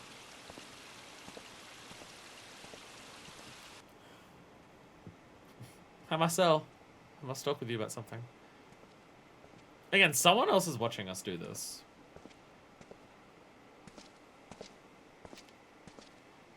Hopefully they're not going to kill Grandfather. Hopefully that's not what their plan is, given they were following him directly. I got this. Ah, fuck. Like, I thought I'd just save Alchemist for last because, like, the first one was, like, really good and touching with, like, Severian as a character, and then the next one was, like, involving, like, Allegan cloning shit, which has come back from fucking Crystal Tower ARR. So I was just like, yeah, we'll probably save Alchemist for last because they usually save the big ones for that. I did not fucking expect this shit. But the stars, if it isn't, go do some Blightwind. Whatever brings you to us today. I'm also a Master Alchemist, but also, yeah, we've got some questions. Heartstrike. Now, that's a name I've not heard of many a moon. I can assure that never in the past was Heartstrike the prize of a thief. Though I do recall, yes, it was once sought after by some burgling ne'er-do-well or another. Unbeknownst to him or her, however, the blade made off with the, was a fake commission from a talented adventurer. Nothing was me. The true Heartstrike has since lost whatever magical powers it may have had. Once word of that spread, its price in the market plummeted to no more than the counterfeit itself. So for that reason, the decision was made to sell it to the merchant Ansibert. And even so, I venture our dear Neofrostnay is still held tight in the grips of its curse. I think one of our very own, and one of Esteim's very finest. Oh, my poor Neofrostnay. Because, yeah, he would know him because Neofrostnay was a fucking goldsmith. So, Blightwind, are you there? Please, you must come to the Frondale's frontier right away. Something dire has happened to Grindfar. You look as though you have somewhere else to be. Please take your leave of me. So, what else you have a need? Please don't hesitate to ask again.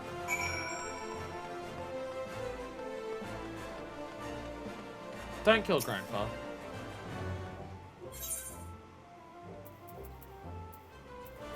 Oh, that's all. Don't kill Grandpa. Don't do that. Oh, there's a moment. With farming, wish to hear what we know. No, don't kill him! It's terrible, Simone. Grandpa was attacked and stabbed. Told that his wounds are grievous. His wounded, he's silent in turn. No idea who he was, but we have a blood trail leaving the scene of the crime. We would simply follow the blood trail straight to attack her, but it's been wiped clean in places. Quite deliberately. You're an alchemist, are you not? You must ask your guild's great Severian what you would do. What alchemy can we follow a blood trail that is no more? Wait for you at the side of Grandpa's assault. Lies on the road to Pearl Lane in the Gold's Court. Bring us what we need.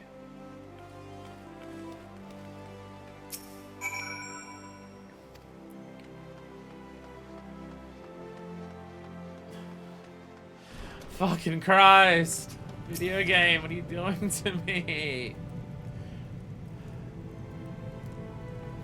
We need, what's, okay. Sorry, I gotta test my knowledge. I gotta test what my memory is. They may not even call it the same thing in the game, but thing to expose blood that, my brain is saying luminol. My brain is saying luminol is what we need. A friend who goes to attack, you say? Do tell. I see. So the blood left behind is the only partial evidence you have in your hope to identify Ace at any time. The blood left behind is the only partial evidence you have in your hope to identify this assailant. It's been most conveniently entirely tended to, leaving unable to give pursuit. That's why you've come to me, yes? Well, you are right to do so. Now, chemical accolades I have accrued are not without merit, mind you. They're given precisely for my expertise in solving such scenarios with the greatest of ease. Did that rhyme? I believe it did. It would appear I'm as great a poet as I am a scientist. Calm down, you've got a while to catch up to Wavalago on that one. Shall the class begin then? Lesson number 1. Unspilled blood cannot be completely removed from any surface. It may appear gone to the naked eye, but there are chemical components of blood that remain stalwart. These components can be made to dance for the mortal eye once more through the use of a concoction known as luminol! Yeah, my memory worked.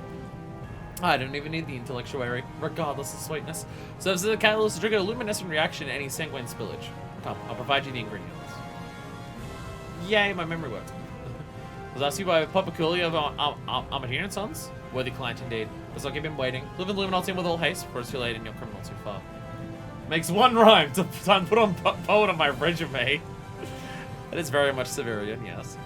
There's an escape leading you closer and closer to the fires of truth. But take care lest the flames burn on you on your approach. I'll abide nothing to happen to you when you've so much work yet to do here. Luminol. When applied to objects recently been in contact with blood, its alchemical admixture will change color.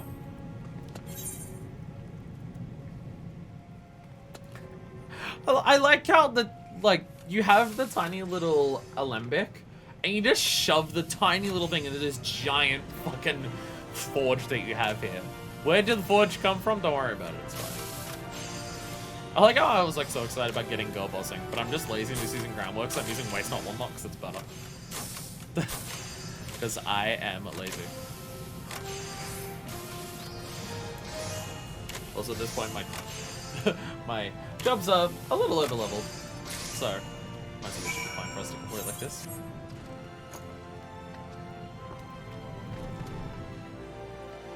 This job quest is throwing the most amount of hands. Oh, I thought they'd still be here. Where'd they go?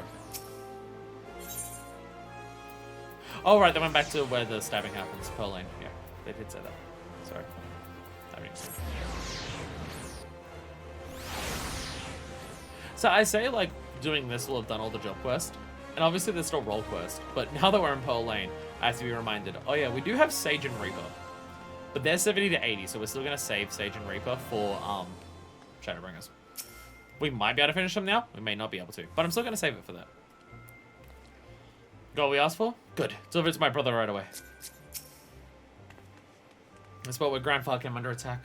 Well, I can't wait to catch whoever did this. I'm gonna do things to this person. Unspeakable things.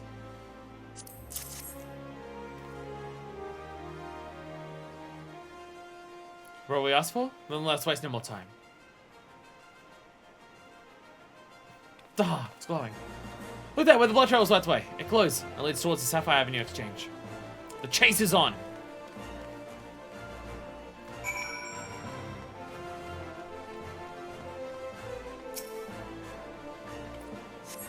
Blood trail glows an astral blue and leads to the north. Okay, I mean, to be fair, we're spraying luminol in Pearl Lane. How do we know it's the same blood trail? It's luminol in Pearl Lane, of all places. It leads to the northeast. We cannot guarantee this. Leads towards the Sapphire Avenue exchange. I like how I can investigate all of these, even though they're just standing right there. Blood trail goes natural blue and meanders throughout the area. Appears the attacker was searching for something here. Potion mix up is surely something. But I believe the simple liquid allows us to see the very footsteps of a fleeing criminal. Well, if he's bleeding. We've got leaders in Blightwind. Merchant claims to have seen an unsavory fellow with an open wound. I did. He had blood flowing from a gash on his hand. Told him to make for the Fontistry for treatment. He simply purchased himself for his wound and made off towards the gate of Thal. Let us follow. Come on, some Blightwind. If you aid in liquid magic, we'll sniff this cur out wherever he goes.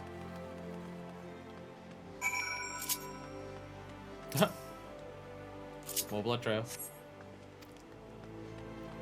Places to the south.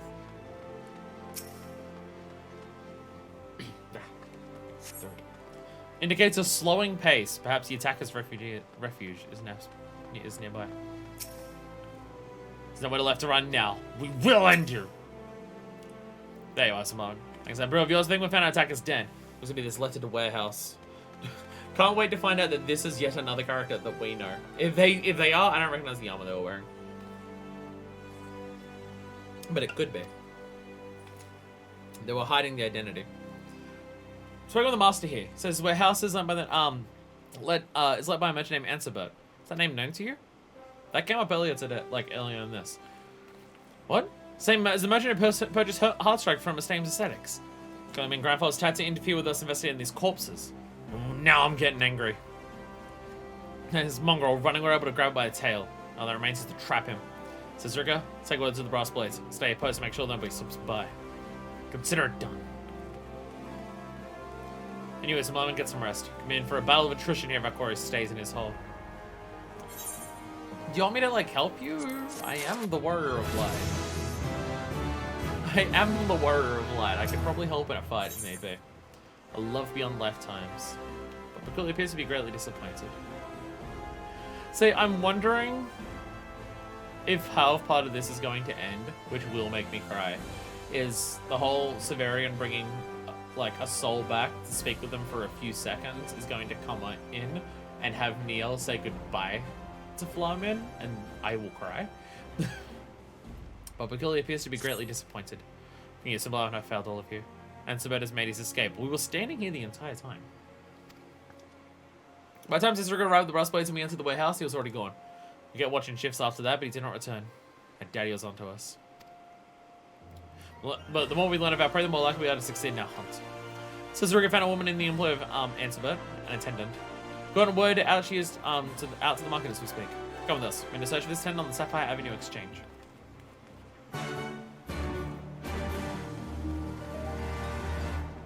Oh my god! Oh my god, I recognize this train. I recognize this train. The hypest boss fight.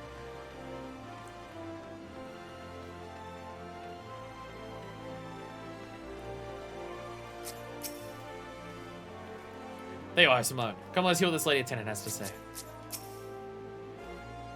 God damn you, Ansebert. As much as you like, we'll find all the same. We'll find you and end you. They are really mad. Yes, that's correct. I'm the employee of the merchant Ansebert. We're inquiring as to what business this is about. We're reason to believe your master is involved in a murder. Tell us, have you noticed anything strange about him or his estate of late? Master Ansebert? Well, now you mentioned it. There was another young lady who began work as his attendant around the same time as myself. One day, not a word of any sort, she simply up and vanished. Never saw her come to work again after that. This did start with another lady appearing the same way that Neil Fresnay did. And she is wearing the same outfit that the other lady was.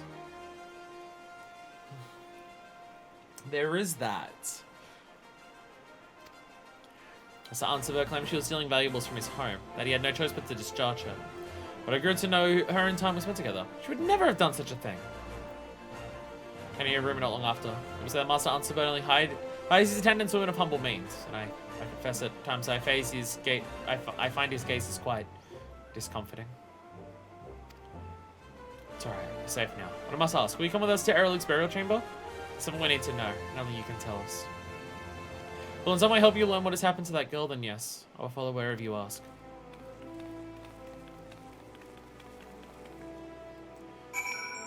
So would he have meant to bring this other woman back to life? Or did he just happen to stab her with the blade that can bring people back to life, and he didn't realize that's what it did at the time?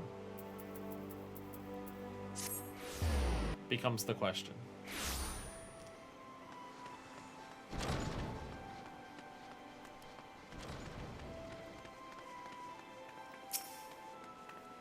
So it's the thing that this lady identified the remains of her friends. That had to be done. Pieces are coming together, and we now know where to find answers. I looked more into Hunterbird's doings. Seems his name is well known in mercantile circles. For those who say his rise came only after many ill-done deeds. Yes, it is her. We got the rest in the coffin, saying the word beside me at Hunterbird's estate. I know now, as I suspected then, that his accusations of her thievery were lies. He did this to her. Let's capture Hunterbird before he harms anyone else. Sorry, I know this is not an easy time, but I must ask. Where is he now? Not only that, some dealings with a new client had taken him to Revenant's Toll. Oh, hopefully Flarman hasn't gone back there. Let's make for Revenant's Toll. The hunt is on again. She was sent to her grave still bearing the false accusations thrown upon her. I fear her soul is unable to rest in peace. Please, deliver her to the other side.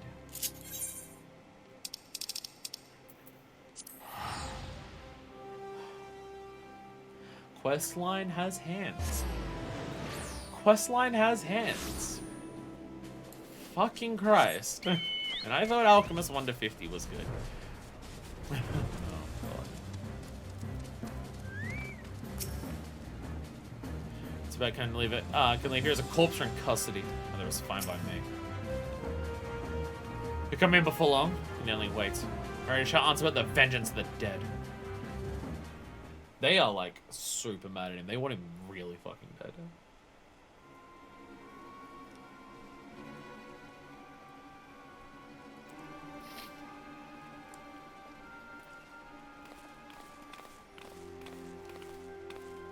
What the hell's are you lot? We'd ask about the corpse of a young lady known to have been in your employ. One of your lady attendants. I know nothing of such things, and I resent the implication. That business with you and you've none with me. We know you attacked our friend as well. The evidence all points to you. Confess now. You will pay will only grow if you don't. I told you I know nothing of such things. I urge you to relent in this. I exercise myself as means of dealing with such harassment. Damn, if only I was in Revenant's Toll of all places. Do you now? What means are those? I'm eager to hear. Grandpa!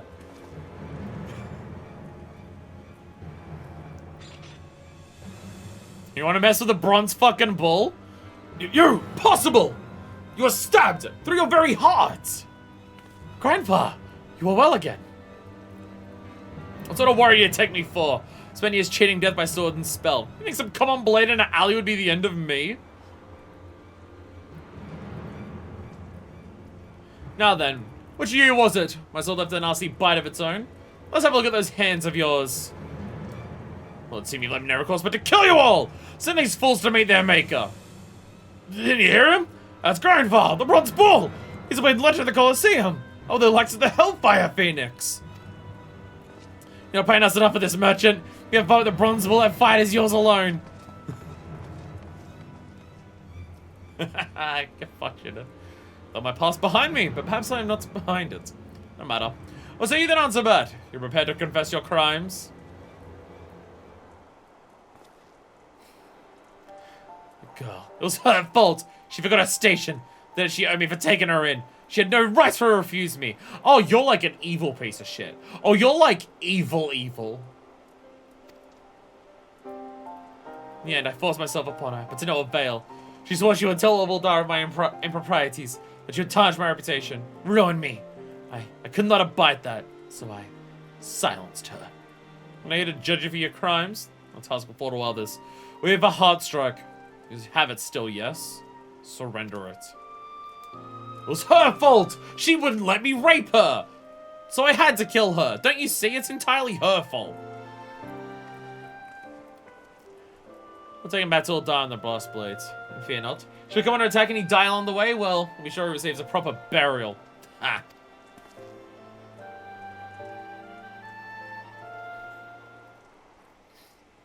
Did he get back? Oh, damn! He was stabbed with Heart Strike. And now his body is, like, not resting and his soul can't move on. Oh, no! So this is the true Heart Strike. The blade I stole was nothing more than a fake. We must find a way to release Neil Frosto from the curse that binds him. We should start to Severian. The rumors he's dabbled in raising the dead before. Perhaps he knows something we do not. Yeah, rumors. Yeah, rumors.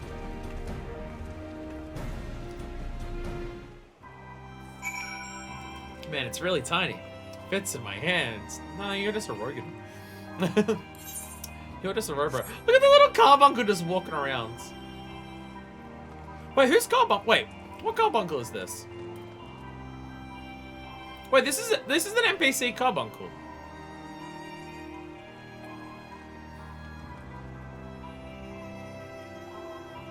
Huh?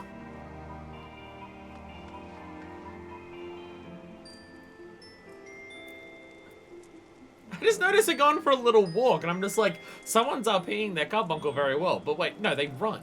And that was just walking, and then I had dialogue. What the fuck? Okay, what? I'm confused. Oh, hi there, horse. Hi there, Ixion. How are you going today? I'm now very confused. What happened? What was going on there? Wait, is that a chocobo?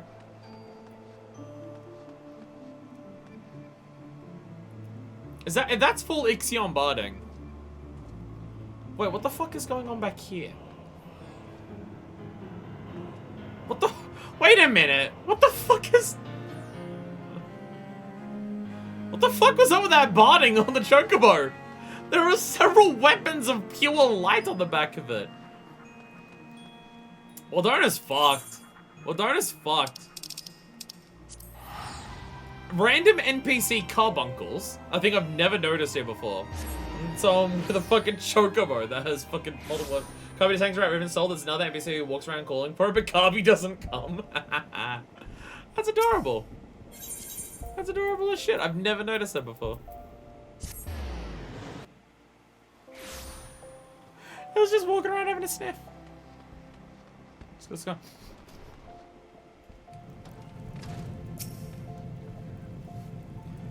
Deku, I'm so sorry. I'm sorry to myself too. It's almost fucking 9 PM. But I'm so sorry, Deku. It's gonna be 7 hours hurry. My cat hates me. Now that it's on discount, I'm so tempted to buy one of the Carby mounts off the mug shop. Because I love carbuncles so much in this game. They're so fucking adorable.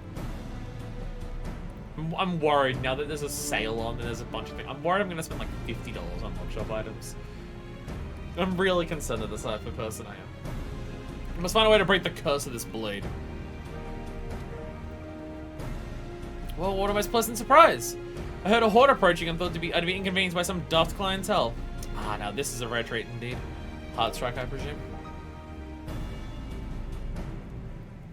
Yeah, it turns out it never lost its powers, and the one that he stole all those years ago was a fake. And it never actually did lose its powers. How foolish little Uramasa felt when he realized his blade was false. Mumuepo's was genuine. Now I too see it for what it truly is. Hard strike is not, it never was, a blade with the glorious power to turn death to life. It is, and never was, a blade with the hellish power to turn death to undeath.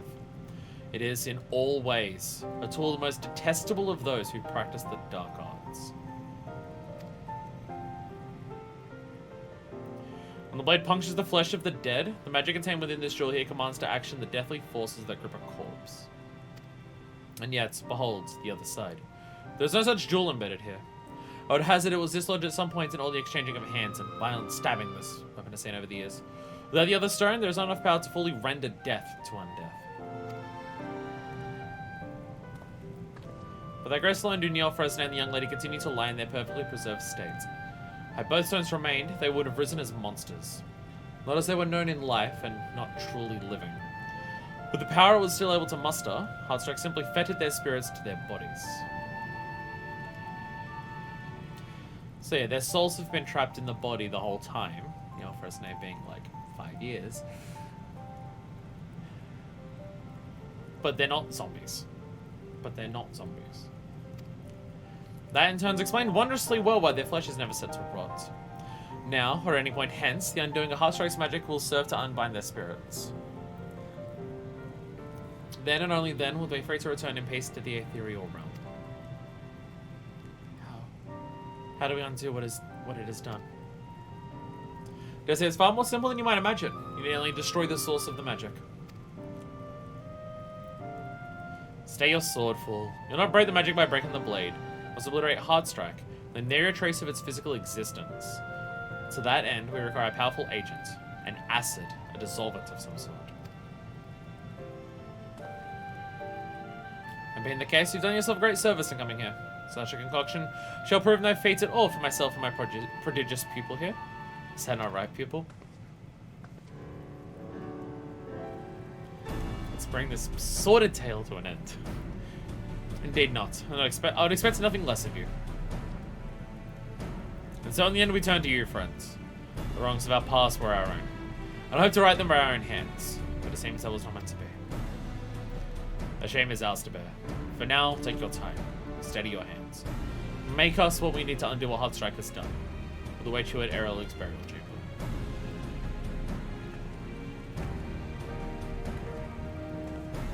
And I thought it was a pleasant surprise when Flarman showed up with the dancer questline. Look at how far you've come. Without even realizing it, you've grown to be quite the dependable assistant. But enough praise. It does not become me. Come, let us do the task at hand. We're in need of a solution that will dissolve this accursed blade.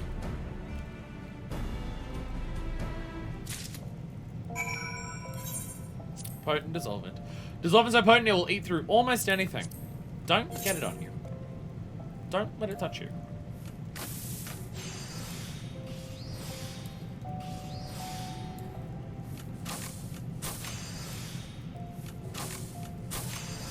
There we go. Easy enough.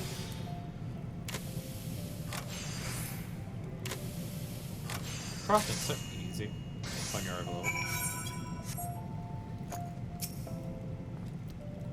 That looks to be a fine vial of potent dissolvent. Just I'm not quite sure if I could have done better myself.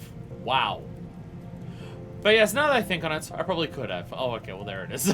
Well, there it is. Never mind that. Grandfather awaits. Deliver your vial to him with all haste. I was about to teleport out. No. It's in the same city.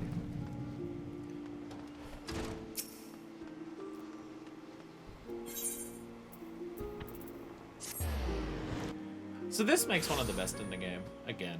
Once again, Alchemist has had one of the best quest lines in the game for jobs.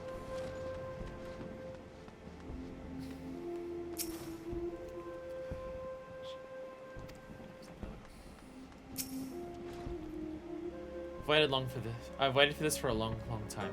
Today's the day that we say our final farewell. Now that self-esteem is up, I could totally do better. Thanks, Virian. Never thought we'd have this day. This chance. It's all thanks to you. Like, and imagine this for 1.0 players. Like, for 1.0 players, this is several years of payoff. How'd you fare, friends? Is the mixture made?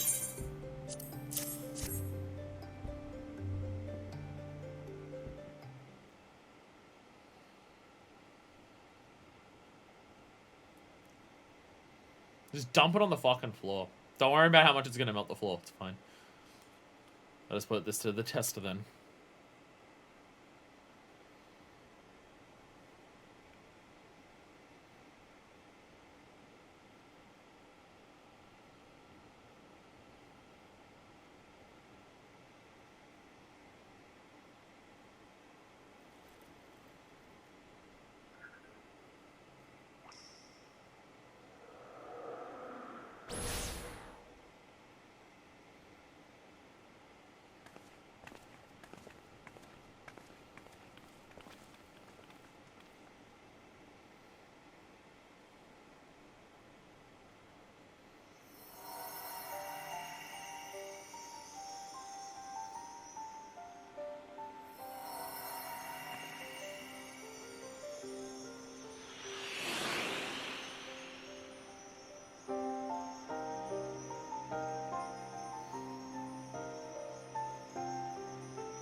Run from your death ever since I took you. I was the bronze bull. And from that day to this day, I've run from myself. From the blade that is my very life. But now at last I can move forward. I can see you sound to the other side, and live as I should. As I was meant to. Be at peace now, friend. Lay down the heavy sins of that day. I will carry them. Yours and mine both. Oh, first day.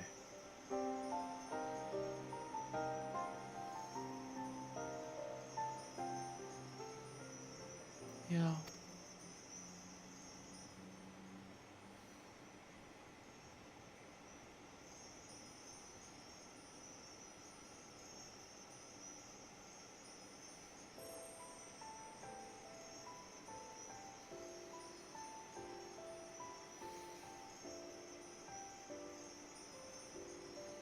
This is it then. The end. The very end. Never will I forget you or our time together. The days I spent in your arms. In your love. Never.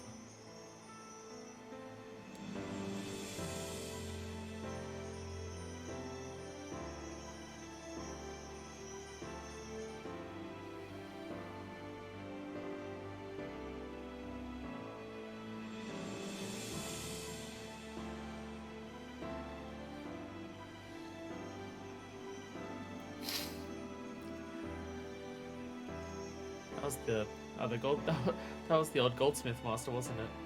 From like 50 to 60 goldsmith, wasn't it?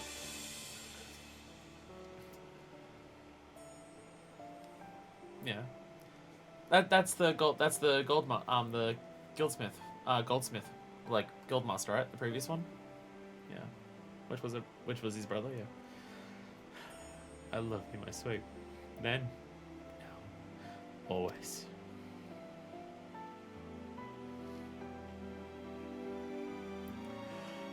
Fucking cries in this fucking game. Farewell, my darling Meow.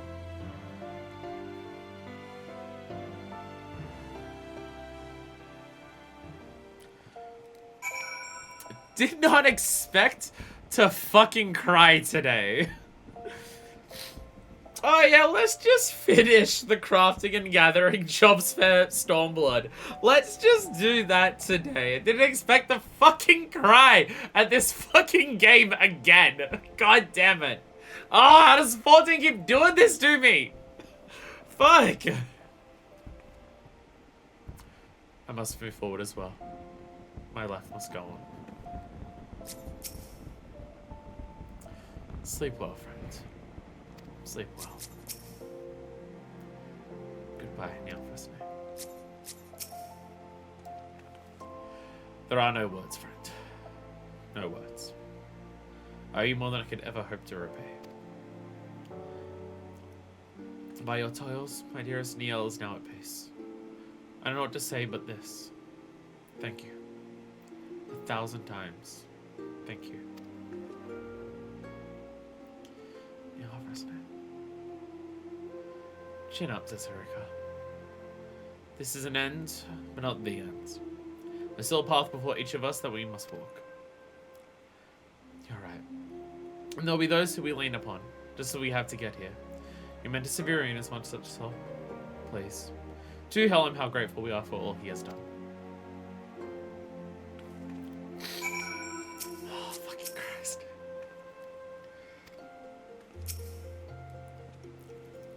It's been longer than I can remember since I knew such quiet and calm. Such peace. This, too, I owe you, friend.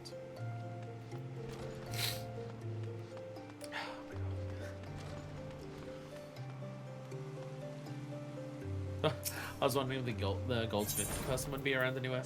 I'm gonna check the guilds to see if he's here. Just to see if we can talk to him. But I doubt it. Nah, he's not here. No, he just had to show up to say goodbye. He's not gonna hang around.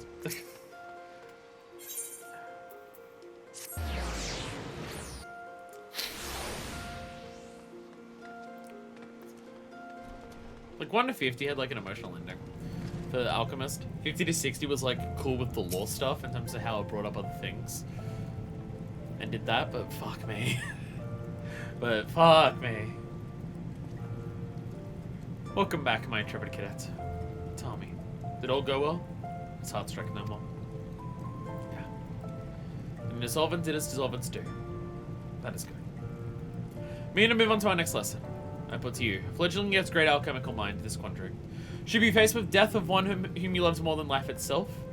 If you had at your means the method to resurrect him or her, would you? Hey! I literally said this at the start of this quest line. Minifus would not do this. It is not something that Minifus would do. No, I would not tamper with the natural order. Then you and I are very different people indeed. You are far braver and far more noble. I venture that you, as most, know the pain of losing someone very dear to you. There are those who would do anything to bring back those they held torturingly and unyieldingly dear. Were the path to do so presented to them, many would find the temptation to tread it too great to resist. I dare say I must count myself among their number. I did what I could to undo the death of my beloved, and in the end, her breast never swelled with the breath of life again. We were able to say our farewells, however, and for that I consider myself blessed. In the face of such loss, we can do naught but confront our own weakness and carry on with our lives. That itself is the central pillar of this miracle we call life. Oh, enough of this Heartstrike business. It is done and behind us. And while we busied ourselves with it, many chores have amassed at the frontispiece. There is much to be done. You did well, Assembly. And you're the finest alchemists I've ever had the honor to train. Come and see me again whenever you find yourself in need of help.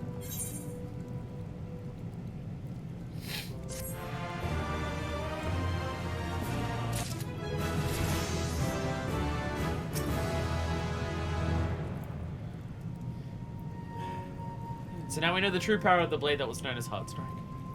In its weakened state, it only kept death at bay, not grants life anew. And that was nothing more than the dark fixation of those with morbid minds. So it was, and so be it. We have all lost those who are dear to us, those we love, those we cherish, those without whom the very thought of passing our days seems unbearable. As a weakness in us we must face and conquer.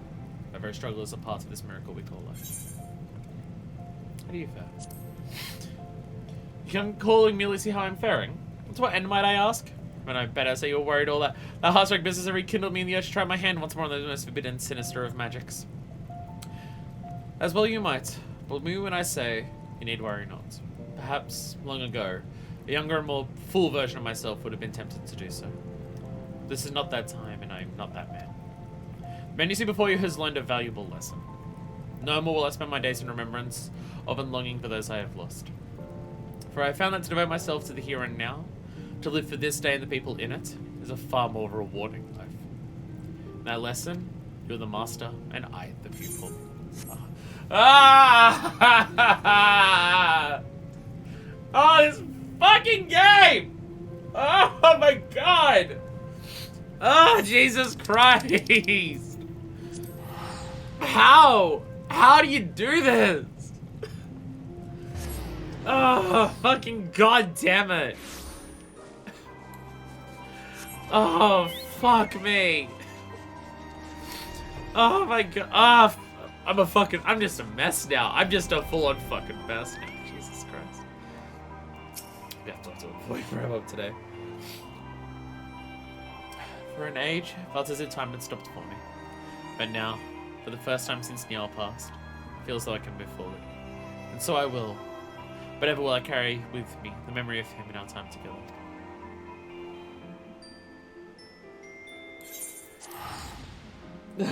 This fucking game. I swear to God. I swear to fucking God. I'm a mess. I'm a blubbering mess. Fucking Christ. I'm not gonna have any long-winded thoughts on the quest. How good they are. Very clear. Fucking Christ. Does that one beat Samurai 50 to 60? I think that might beat Samurai 50 to 60. My favorite job quest series in the game may genuinely be Alchemist 60 to 70. Like, out of all of the job quests across all of the types, my favorite one may be the one that we saved for the very last. Kinda. Blue Mage and other ones notwithstanding. Oh, fuck.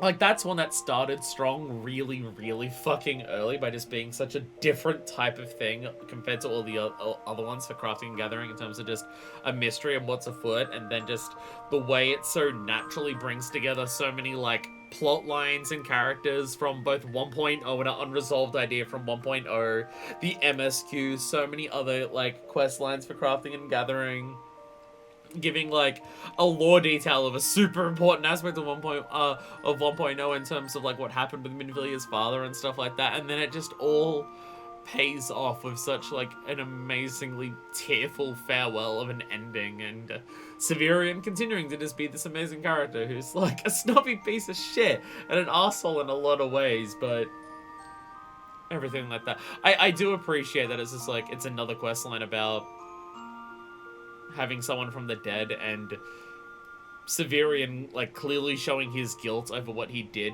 in the first Alchemist 1 to 50 questline. Like he clearly is reminiscing on that, just being like, I'm blessed and I'm grateful that I got that opportunity, but I did it out of weakness and it wasn't the right thing to do. And yeah. Oh my fucking god! Jesus Christ, video game. I'm gonna end it there at 9 PM at night. I'm so sorry, Deku, if you're still here. Which you probably shouldn't be, but you may want to stay around for that, I don't know. Jeez, God, it's almost been 7 hours. I'm out of here. The next stream, we start patches. We begin 4.1 on the weekend, so stay tuned for that. We also do the Rising. Then, which also will be full of tears. It's the 10-year anniversary of the Calamity, so yay. A lot of tears for that one as well. But also excitements, and no idea how it's gonna go, but I'm excited for it either ways. Anyway, thank you all so much for watching. So yes, another Tearfield 14 stream, and until then, it's version 2 signing